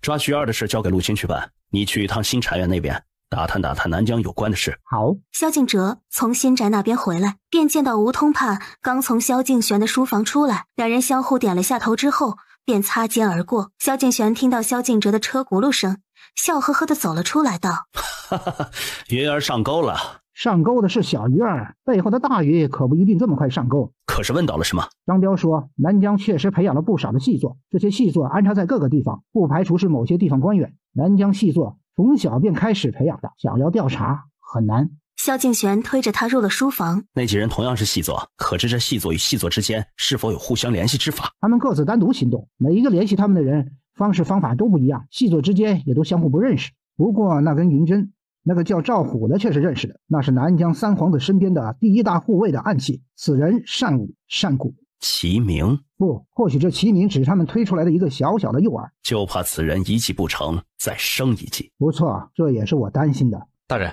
门外有位姓于的小姐求见，去禀报夫人一声，让夫人去见见吧。是。萧夫人，于小姐，请坐。夫人，娉婷今日过来，一来是想要好好的感谢下夫人上次的救命之恩，二来想来给萧大人和萧夫人送这个的。说着，于娉婷将一个信封拿了出来，递到了金陵的面前。金陵微愣，伸手接了过来，疑惑地打开。于小姐怎么知道我们需要这些药材，而且还弄来了这么多？是徐三娘子，我们于家在永陵的势力微弱，都是徐三娘子在暗地里偷偷地照拂着我们，只不过外人鲜少有知道罢了。我们于家恰好有一个远方的亲戚是药材商，于是徐三娘子便拜托我私底下帮忙筹集药材，一明一暗，方才有机会将药材运送过来。于小姐，我和我家大人替永陵的百姓感谢你。夫人，您客气了，能为永陵的百姓做点事，是娉婷的荣幸。咱们永陵能有萧大人和萧夫人这样的父母官，也是永陵百姓之幸。这些是我于家为永陵百姓尽的一点绵薄之力，还望夫人收下。虽然不多，但却是我们的一点点心意。人们捐赠的所有的银两，官府都在善堂那边进行公示，每一笔的支出也都会在善堂进行公示，欢迎于小姐随时查看账本。娉婷相信夫人。说完了正事，两人又闲聊了一会儿，云娉婷这才离开。于娉婷刚走，萧敬玄便迫不及待地走了过来。聊什么？这么长时间？金陵将2万两的银票和那封信递了上去。人家于小姐是来送药送银子的。萧敬玄将银票放在一边，将信看了一遍，道：我马上让陆青带着人去接应。这边许愿揣着10万两的银票在身上，走路都像是要飘起来了似的。他开心的不是这10万两银票，而是坑了武家一把。拿着银票，许愿去酒楼打包了10大盒的饭菜，送到了回春堂，然后提了2大盒上了3楼。这些都是你的了。许愿半点都不吝啬的将所有的银票都塞进了小奶团子的手中，然后打开了食盒子，将里边的菜一样样的都拿了出来。今天你许哥哥高兴，你爱吃什么都给你买。哇！一见到那些菜，小奶团子的哈喇子都快要流出来了，上手就要去抓那大鸡腿。脏死了，洗手去！不准抢我的大鸡腿！去，赶紧洗你的手去！小奶团子迈着小短腿跑得飞快，洗完了手又迅速地跑了上去。快吃！许愿亲自撕了个大鸡腿给他，然后自己抓着个小鸡翅啃了起来，一边啃一边将自己在武家发生的事都说了一遍。小奶团子听完，不由得给许言竖起了一个大拇指。那改日教教我炼丹呗。虽然许哥哥你悟性差了点儿，脑瓜子也不怎么灵光，有时候看起来也傻里傻气，不怎么聪明的样子，但是吧，看在你对冉冉这么好的份上，冉冉就破格教你了。来，赶紧喝口汤，不够许哥哥再买。好。小奶团子眉开眼笑的，边吃边和许言一起谈论提炼制丹药的要领。县衙，武二爷别来无恙啊，又见面了。萧大人，昨晚好大的动静啊！武二爷的动静也不小，昨晚还得多谢武二爷的人了，不然衙门也不可能会这么快的将这投毒的幕后真凶抓获。听说萧大人和夫人这几日身体抱恙，也染了病，这么快就好了？拿武二爷惦记了，回春堂的丹药很不错，身上一粒便好了。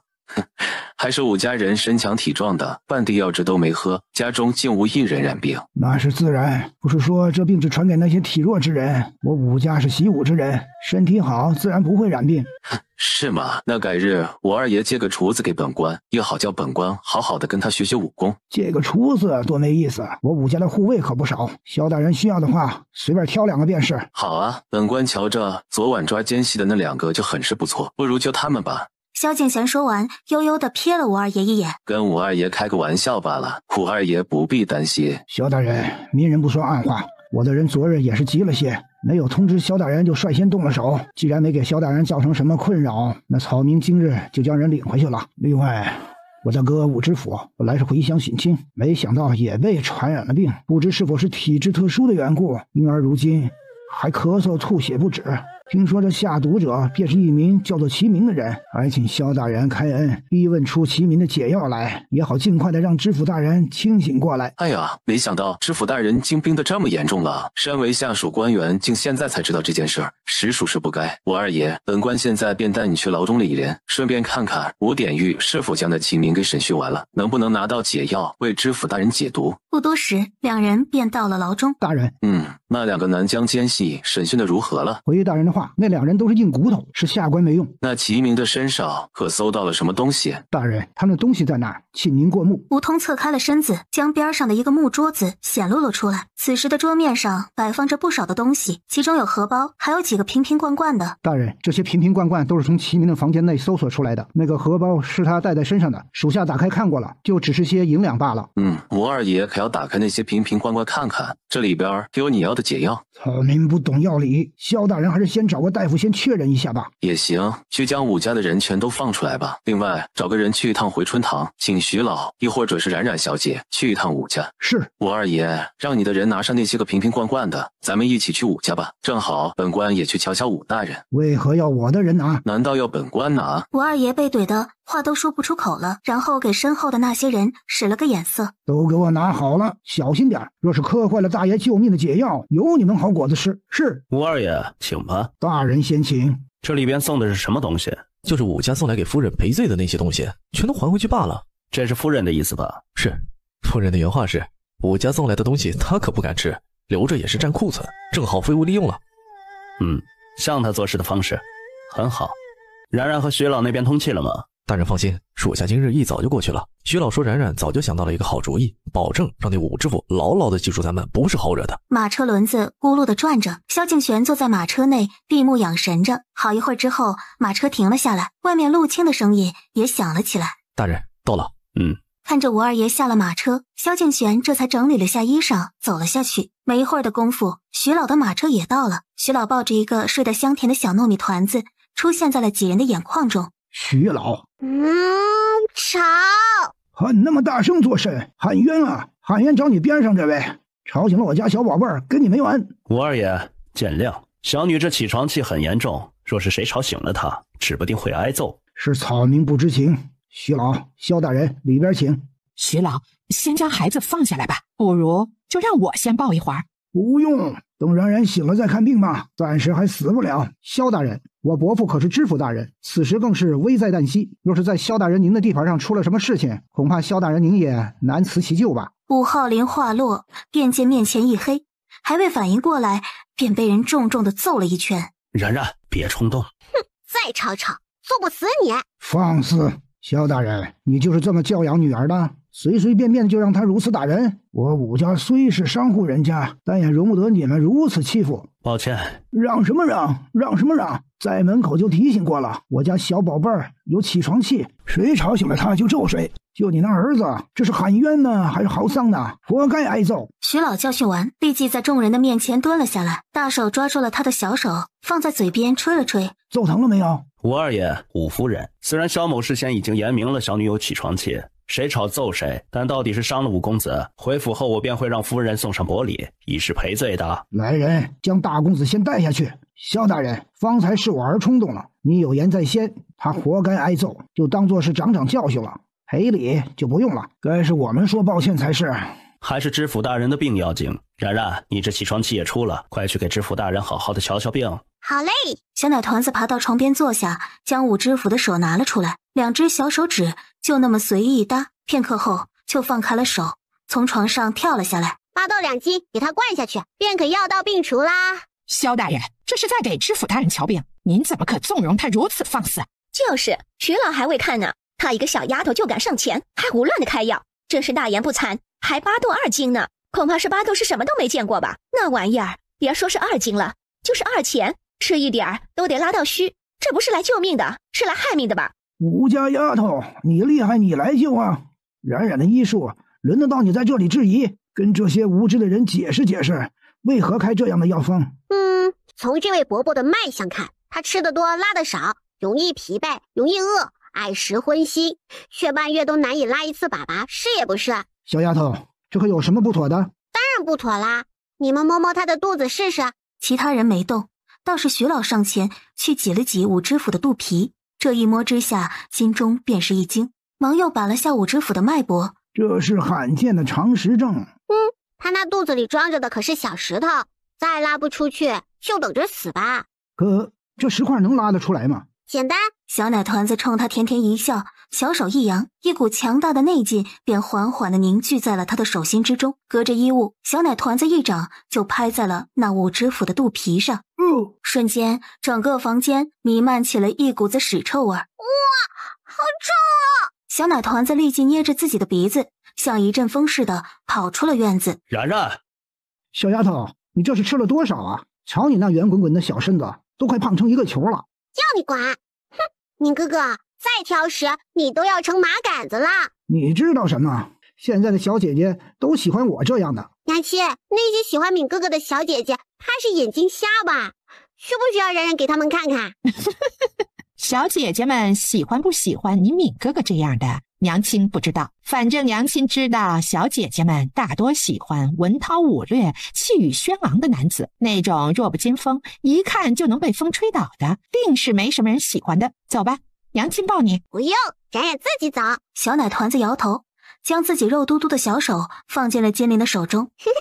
冉冉喜欢娘亲这样牵着我走啊。好，那便牵着。蛊毒的事情平息后，街道上又重新的热闹了起来。回去吃了饱饱的一顿饭，小奶团子便心情十分好的躺在床上呼呼大睡去了。他这一睡，竟到了第2日中午了，都还没醒，无论金陵和萧敬玄怎么叫，都没半点的反应，这可急坏了萧家几人，忙去请了徐老过来。徐老，冉冉这是怎么了？徐老没回答，只是2只手指搭在小奶团子的身上，却始终都没放开。1刻钟，2刻钟，1炷香，2炷香，直到小1个时辰过去，徐老终于放下了自己的手。徐老如何？徐老扭头，神色古怪的看了眼面前站着的3个人，紧接着又抓起了小奶团子另外1只手，继续把着脉。又是小1个时辰过去，徐老这才放开小奶团子的手，站了起来。你给他喝酒了？喝酒？没有啊，徐老，小孩子不能喝酒的道理我们还是懂的。再说了，我们3个也都不是什么贪杯的人呢。从前在军营中的时候倒是喝，可自从我这腿伤了之后，就再没喝过了。闻言，徐老将目光落在萧敬玄的身上。夫人知道我的，除了必要的场合，我从不沾酒。可他的酒从哪来的？他这就是醉酒的状态，不会有错的。秦时去将闵家小公子和吴桐找来。是。不一会儿的功夫，吴桐和闵慎行都来了，知道小奶团子这是醉酒了，同样都是满脸的懵。夫人，昨日将冉冉接回来后，吃了午饭他就睡了，我们哪有机会给他喝酒啊？再说了，就算是有机会，我们也不会找一个小丫头喝呀。吴桐点了点头，拱手恭敬道：下官已经许久未曾见到冉冉了，昨日听说夫人要去将冉冉接回来，特地给她买了糖葫芦呢。这会儿糖葫芦还在身上没给她。闻言，众人都齐齐望向了徐老。我不可能把错卖的，小丫头就是醉酒的状态。老头，你说冉冉是醉酒了，我怎么就半点酒味都没闻到呢？这我怎么知道？徐老凑近了小奶团子，仔细的在他的身上闻了闻，也不由得有些怀疑起了自己来。再次把脉确认了一遍后，梗着脖子道：这就是醉酒的状态，错不了。可金陵满面的担忧，张了张口，又不知道该说些什么。别太担心了，我瞧着冉冉这小脸蛋红扑扑的，呼吸也很均匀，就是普通的睡着了的样子。你们又不是不知道，这小家伙能吃能睡的，每次消耗了大量的体能，都要吃上一顿，然后睡上一觉。救了明小公子那次，不也睡了1日？对，冉冉跟咱们不太一样，咱也不能用普通人的状况来看待他。这些日子他为了永陵的百姓操劳，许是劳累过度罢了。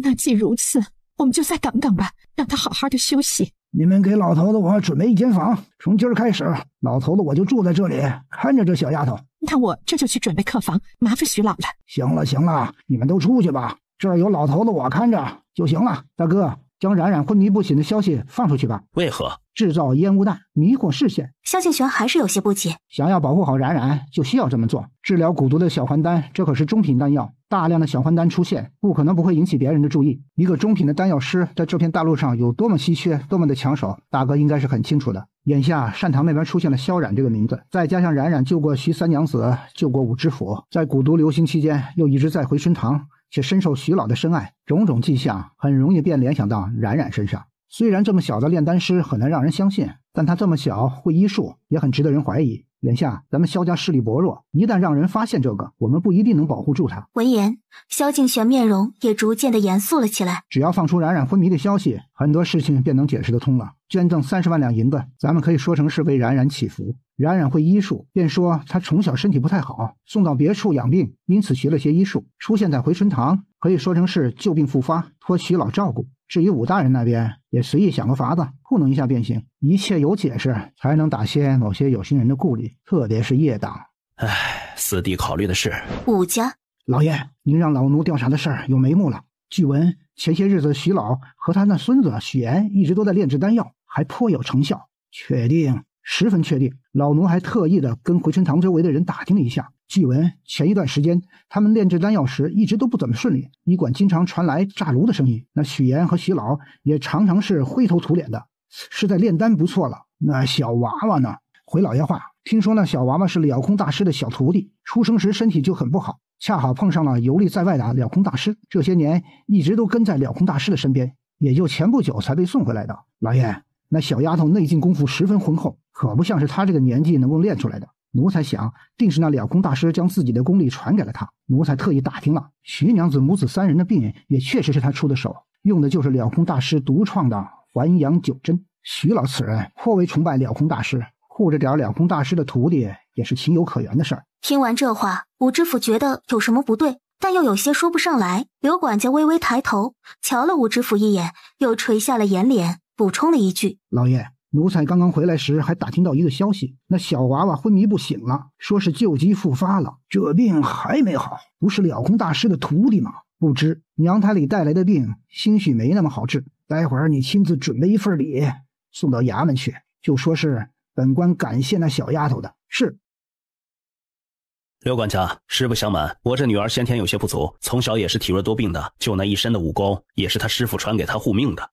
前几日为了救武知府，她动用了内劲，这让她体内的内劲极为不稳，因而本来在回春堂休养了几日，已经平稳了下来，不成想昨日接回来后便又昏迷不醒了。昏迷不醒？刘管家愣了愣，若有所思地看了眼萧敬轩，见他的表情不似作假的样子，又出言安慰了几句。谢刘管家的关心，如今徐老已经住进了县衙，就守着冉冉，我相信他很快便会好起来的。徐老也在，正好老爷的事儿也需要感谢下徐老，不如萧大人为老奴引荐一二。当然。萧敬玄等的就是这句话，站起了身来，就领着刘管家去了小奶团子的屋子。屋内，徐老正拿着些药材在磨着，面上的纸张上还写着一张单方。带他来作甚？是嫌小丫头命太长不是？徐老，我知道你关心冉冉，但刘管家也是带着武知府的好意来的。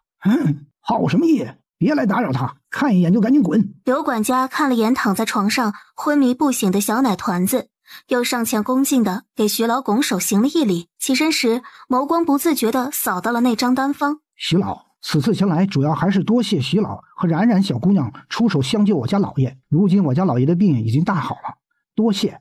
滚，谢完了就赶紧滚。刘管家面上没有任何的不满，客客气气地弯了弯腰，便退了出去。小奶团子足足睡了4天3夜，这才悠悠转醒。他一有动静，便被徐老给发现了。小丫头，你终于醒了，来，让爷爷给你把把脉。徐老一搭上他的脉搏，便惊了一跳。小丫头，你……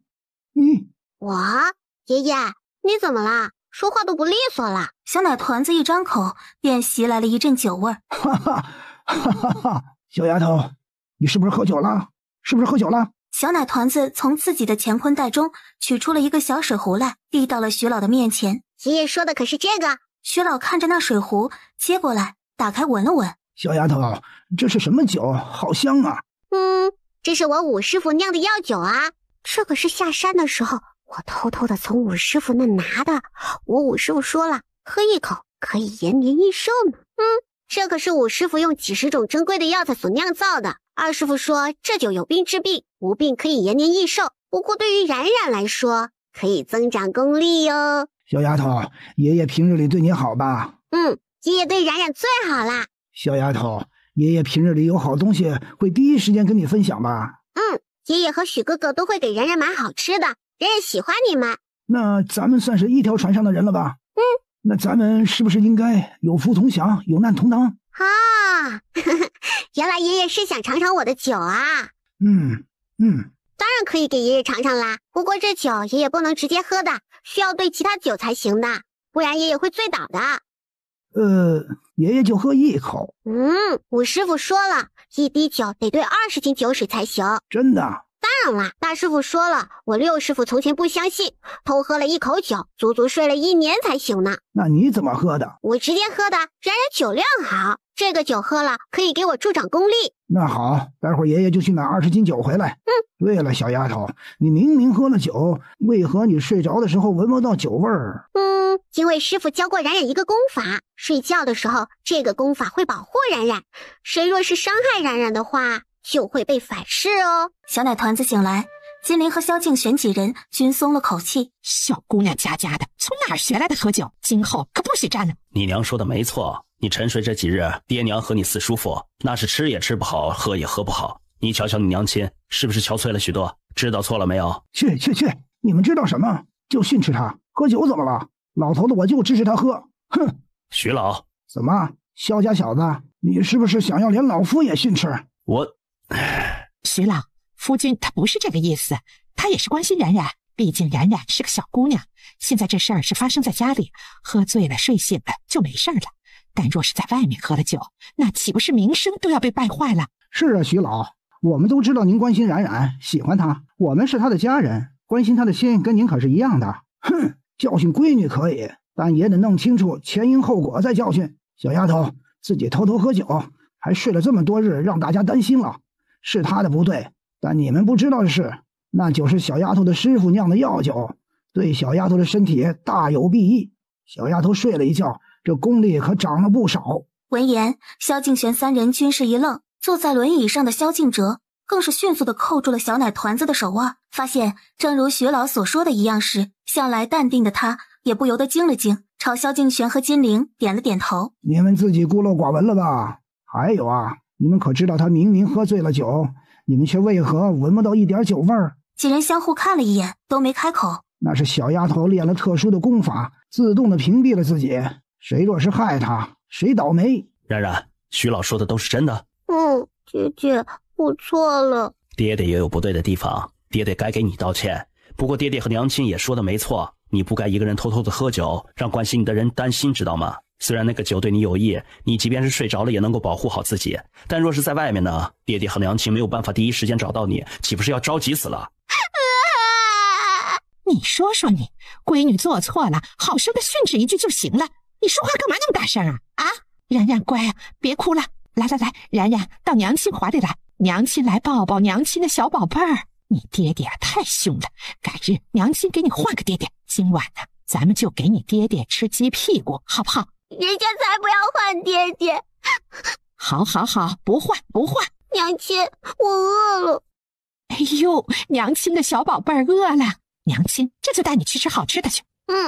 小小子，老头子今日生气了，今晚你必须自罚3杯。行，别说是3杯，就是3坛，我今晚都陪您喝。老头子这就去买酒，你给老头子我等着，今晚不将你喝趴下，老头子我今天就出不了这口气。徐老说着，一甩衣袖便离开了。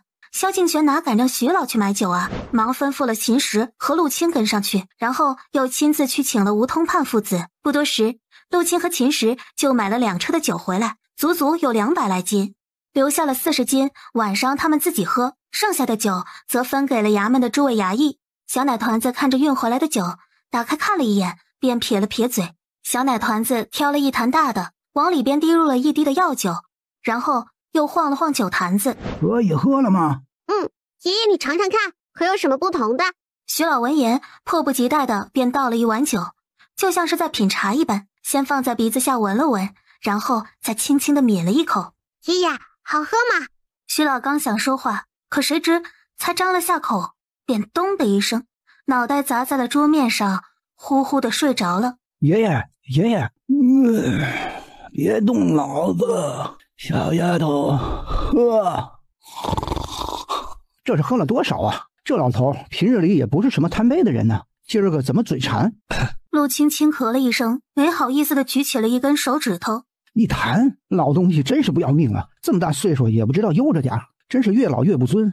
平日里还总是教训我，等你醒来后，看我怎么教训你。徐小公子，老爷子没喝那么多，你别这么说他。那是一碗，不对呀，老头子的酒量虽然不怎么样，但不至于喝一碗就倒吧？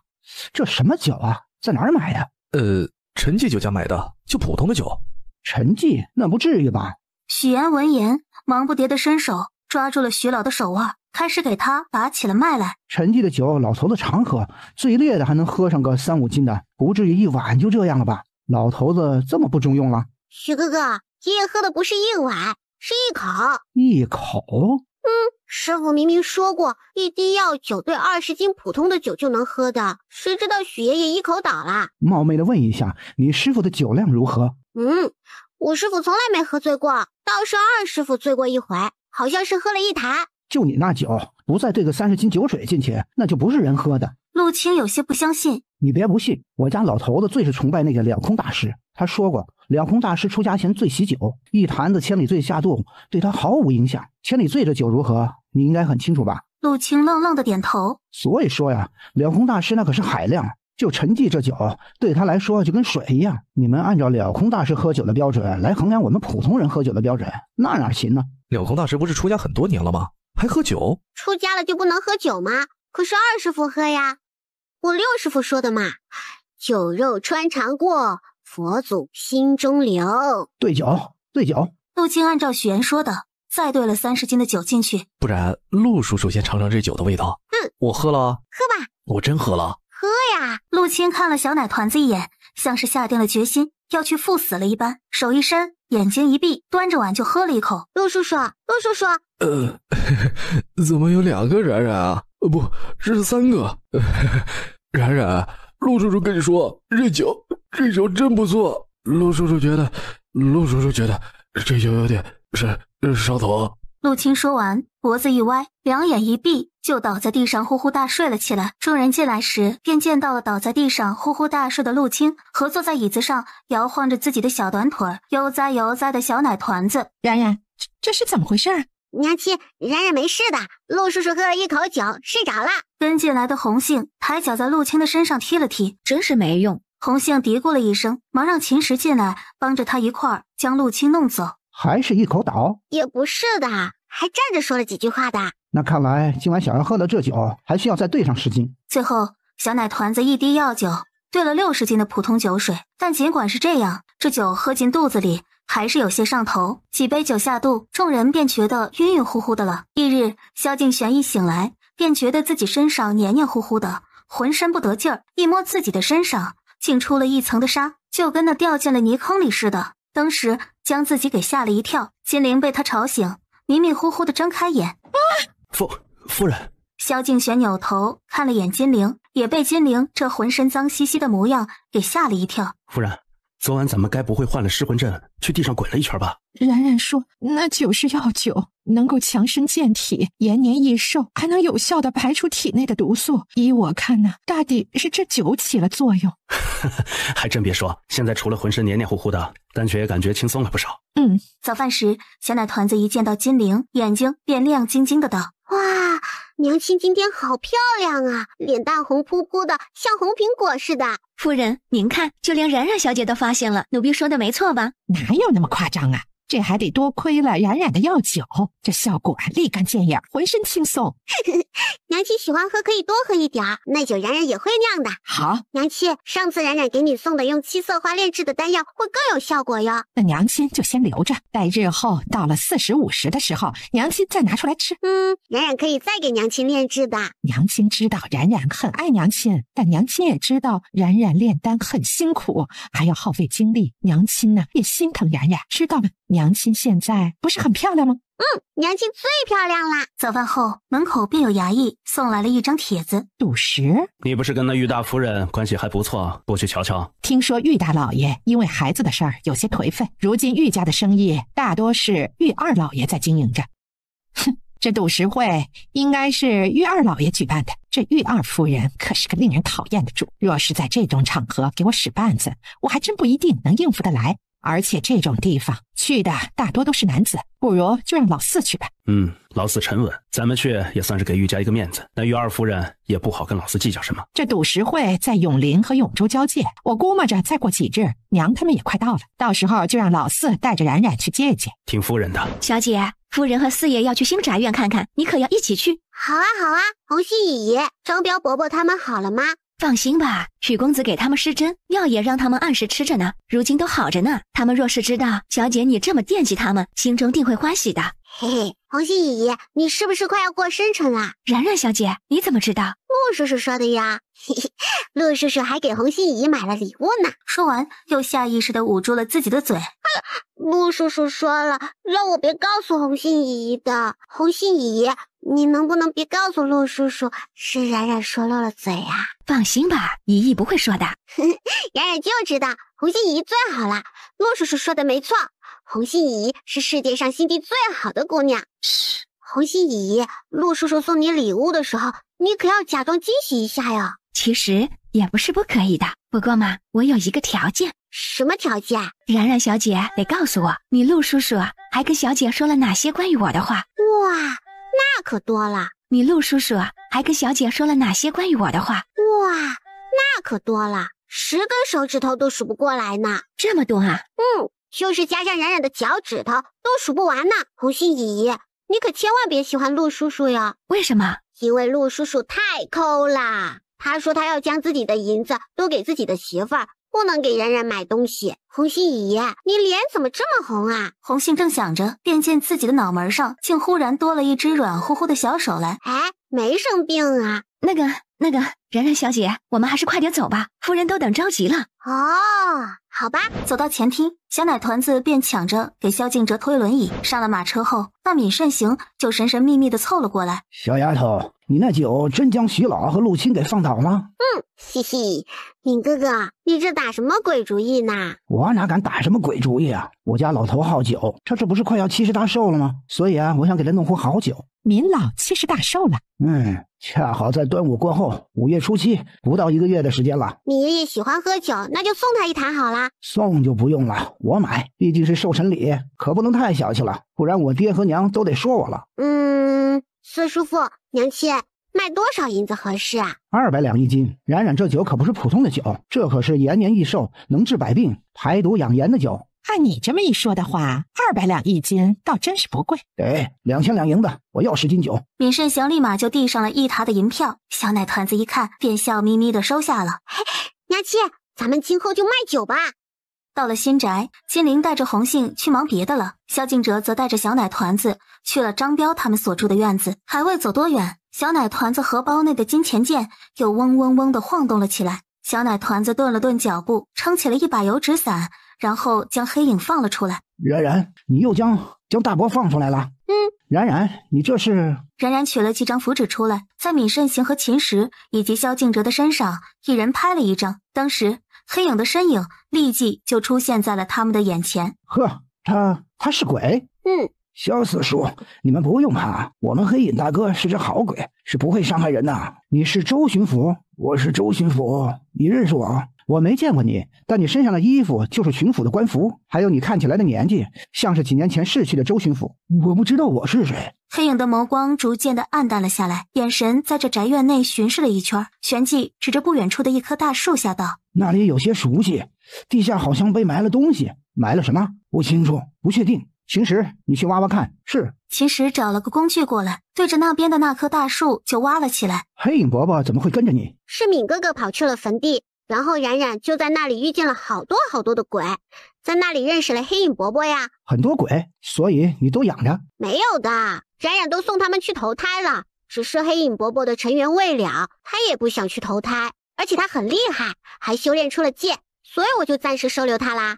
小子，你这胆子，你去坟地找死！我四叔父，你也别说闵哥哥了，闵哥哥命里注定有劫，现如今过去了，他才能好好的呀。还有啊，若不是闵哥哥去了坟地，冉冉就不会知道那清玄骗子想要害爹爹和四叔父哦。这时，秦时将一个不大不小的铁箱子给刨了出来。主子，这里边还真有东西，打开看看。是，四爷，这箱子是玄铁锁住，上面的也是机关锁，根本打不开。拿过来我瞧瞧。是。秦时将这箱子给擦干净了，然后便递给了萧敬哲。萧敬哲仔细的看过之后，又尝试着想要将机关给打开，但试了几次都不行，捧着那箱子摇了摇，也听不见任何的动静。你可知道如何打开？黑影摇头。行吧，那这铁箱子我先保管起来，日后你想到了什么再还给你。说着，萧敬哲又看着冉冉道：你爹曾见过周巡抚真实的模样，还曾与他打过交道，带回去后让你爹也见见这位黑影伯伯，兴许能确定他的身份。好。冉冉点了点头。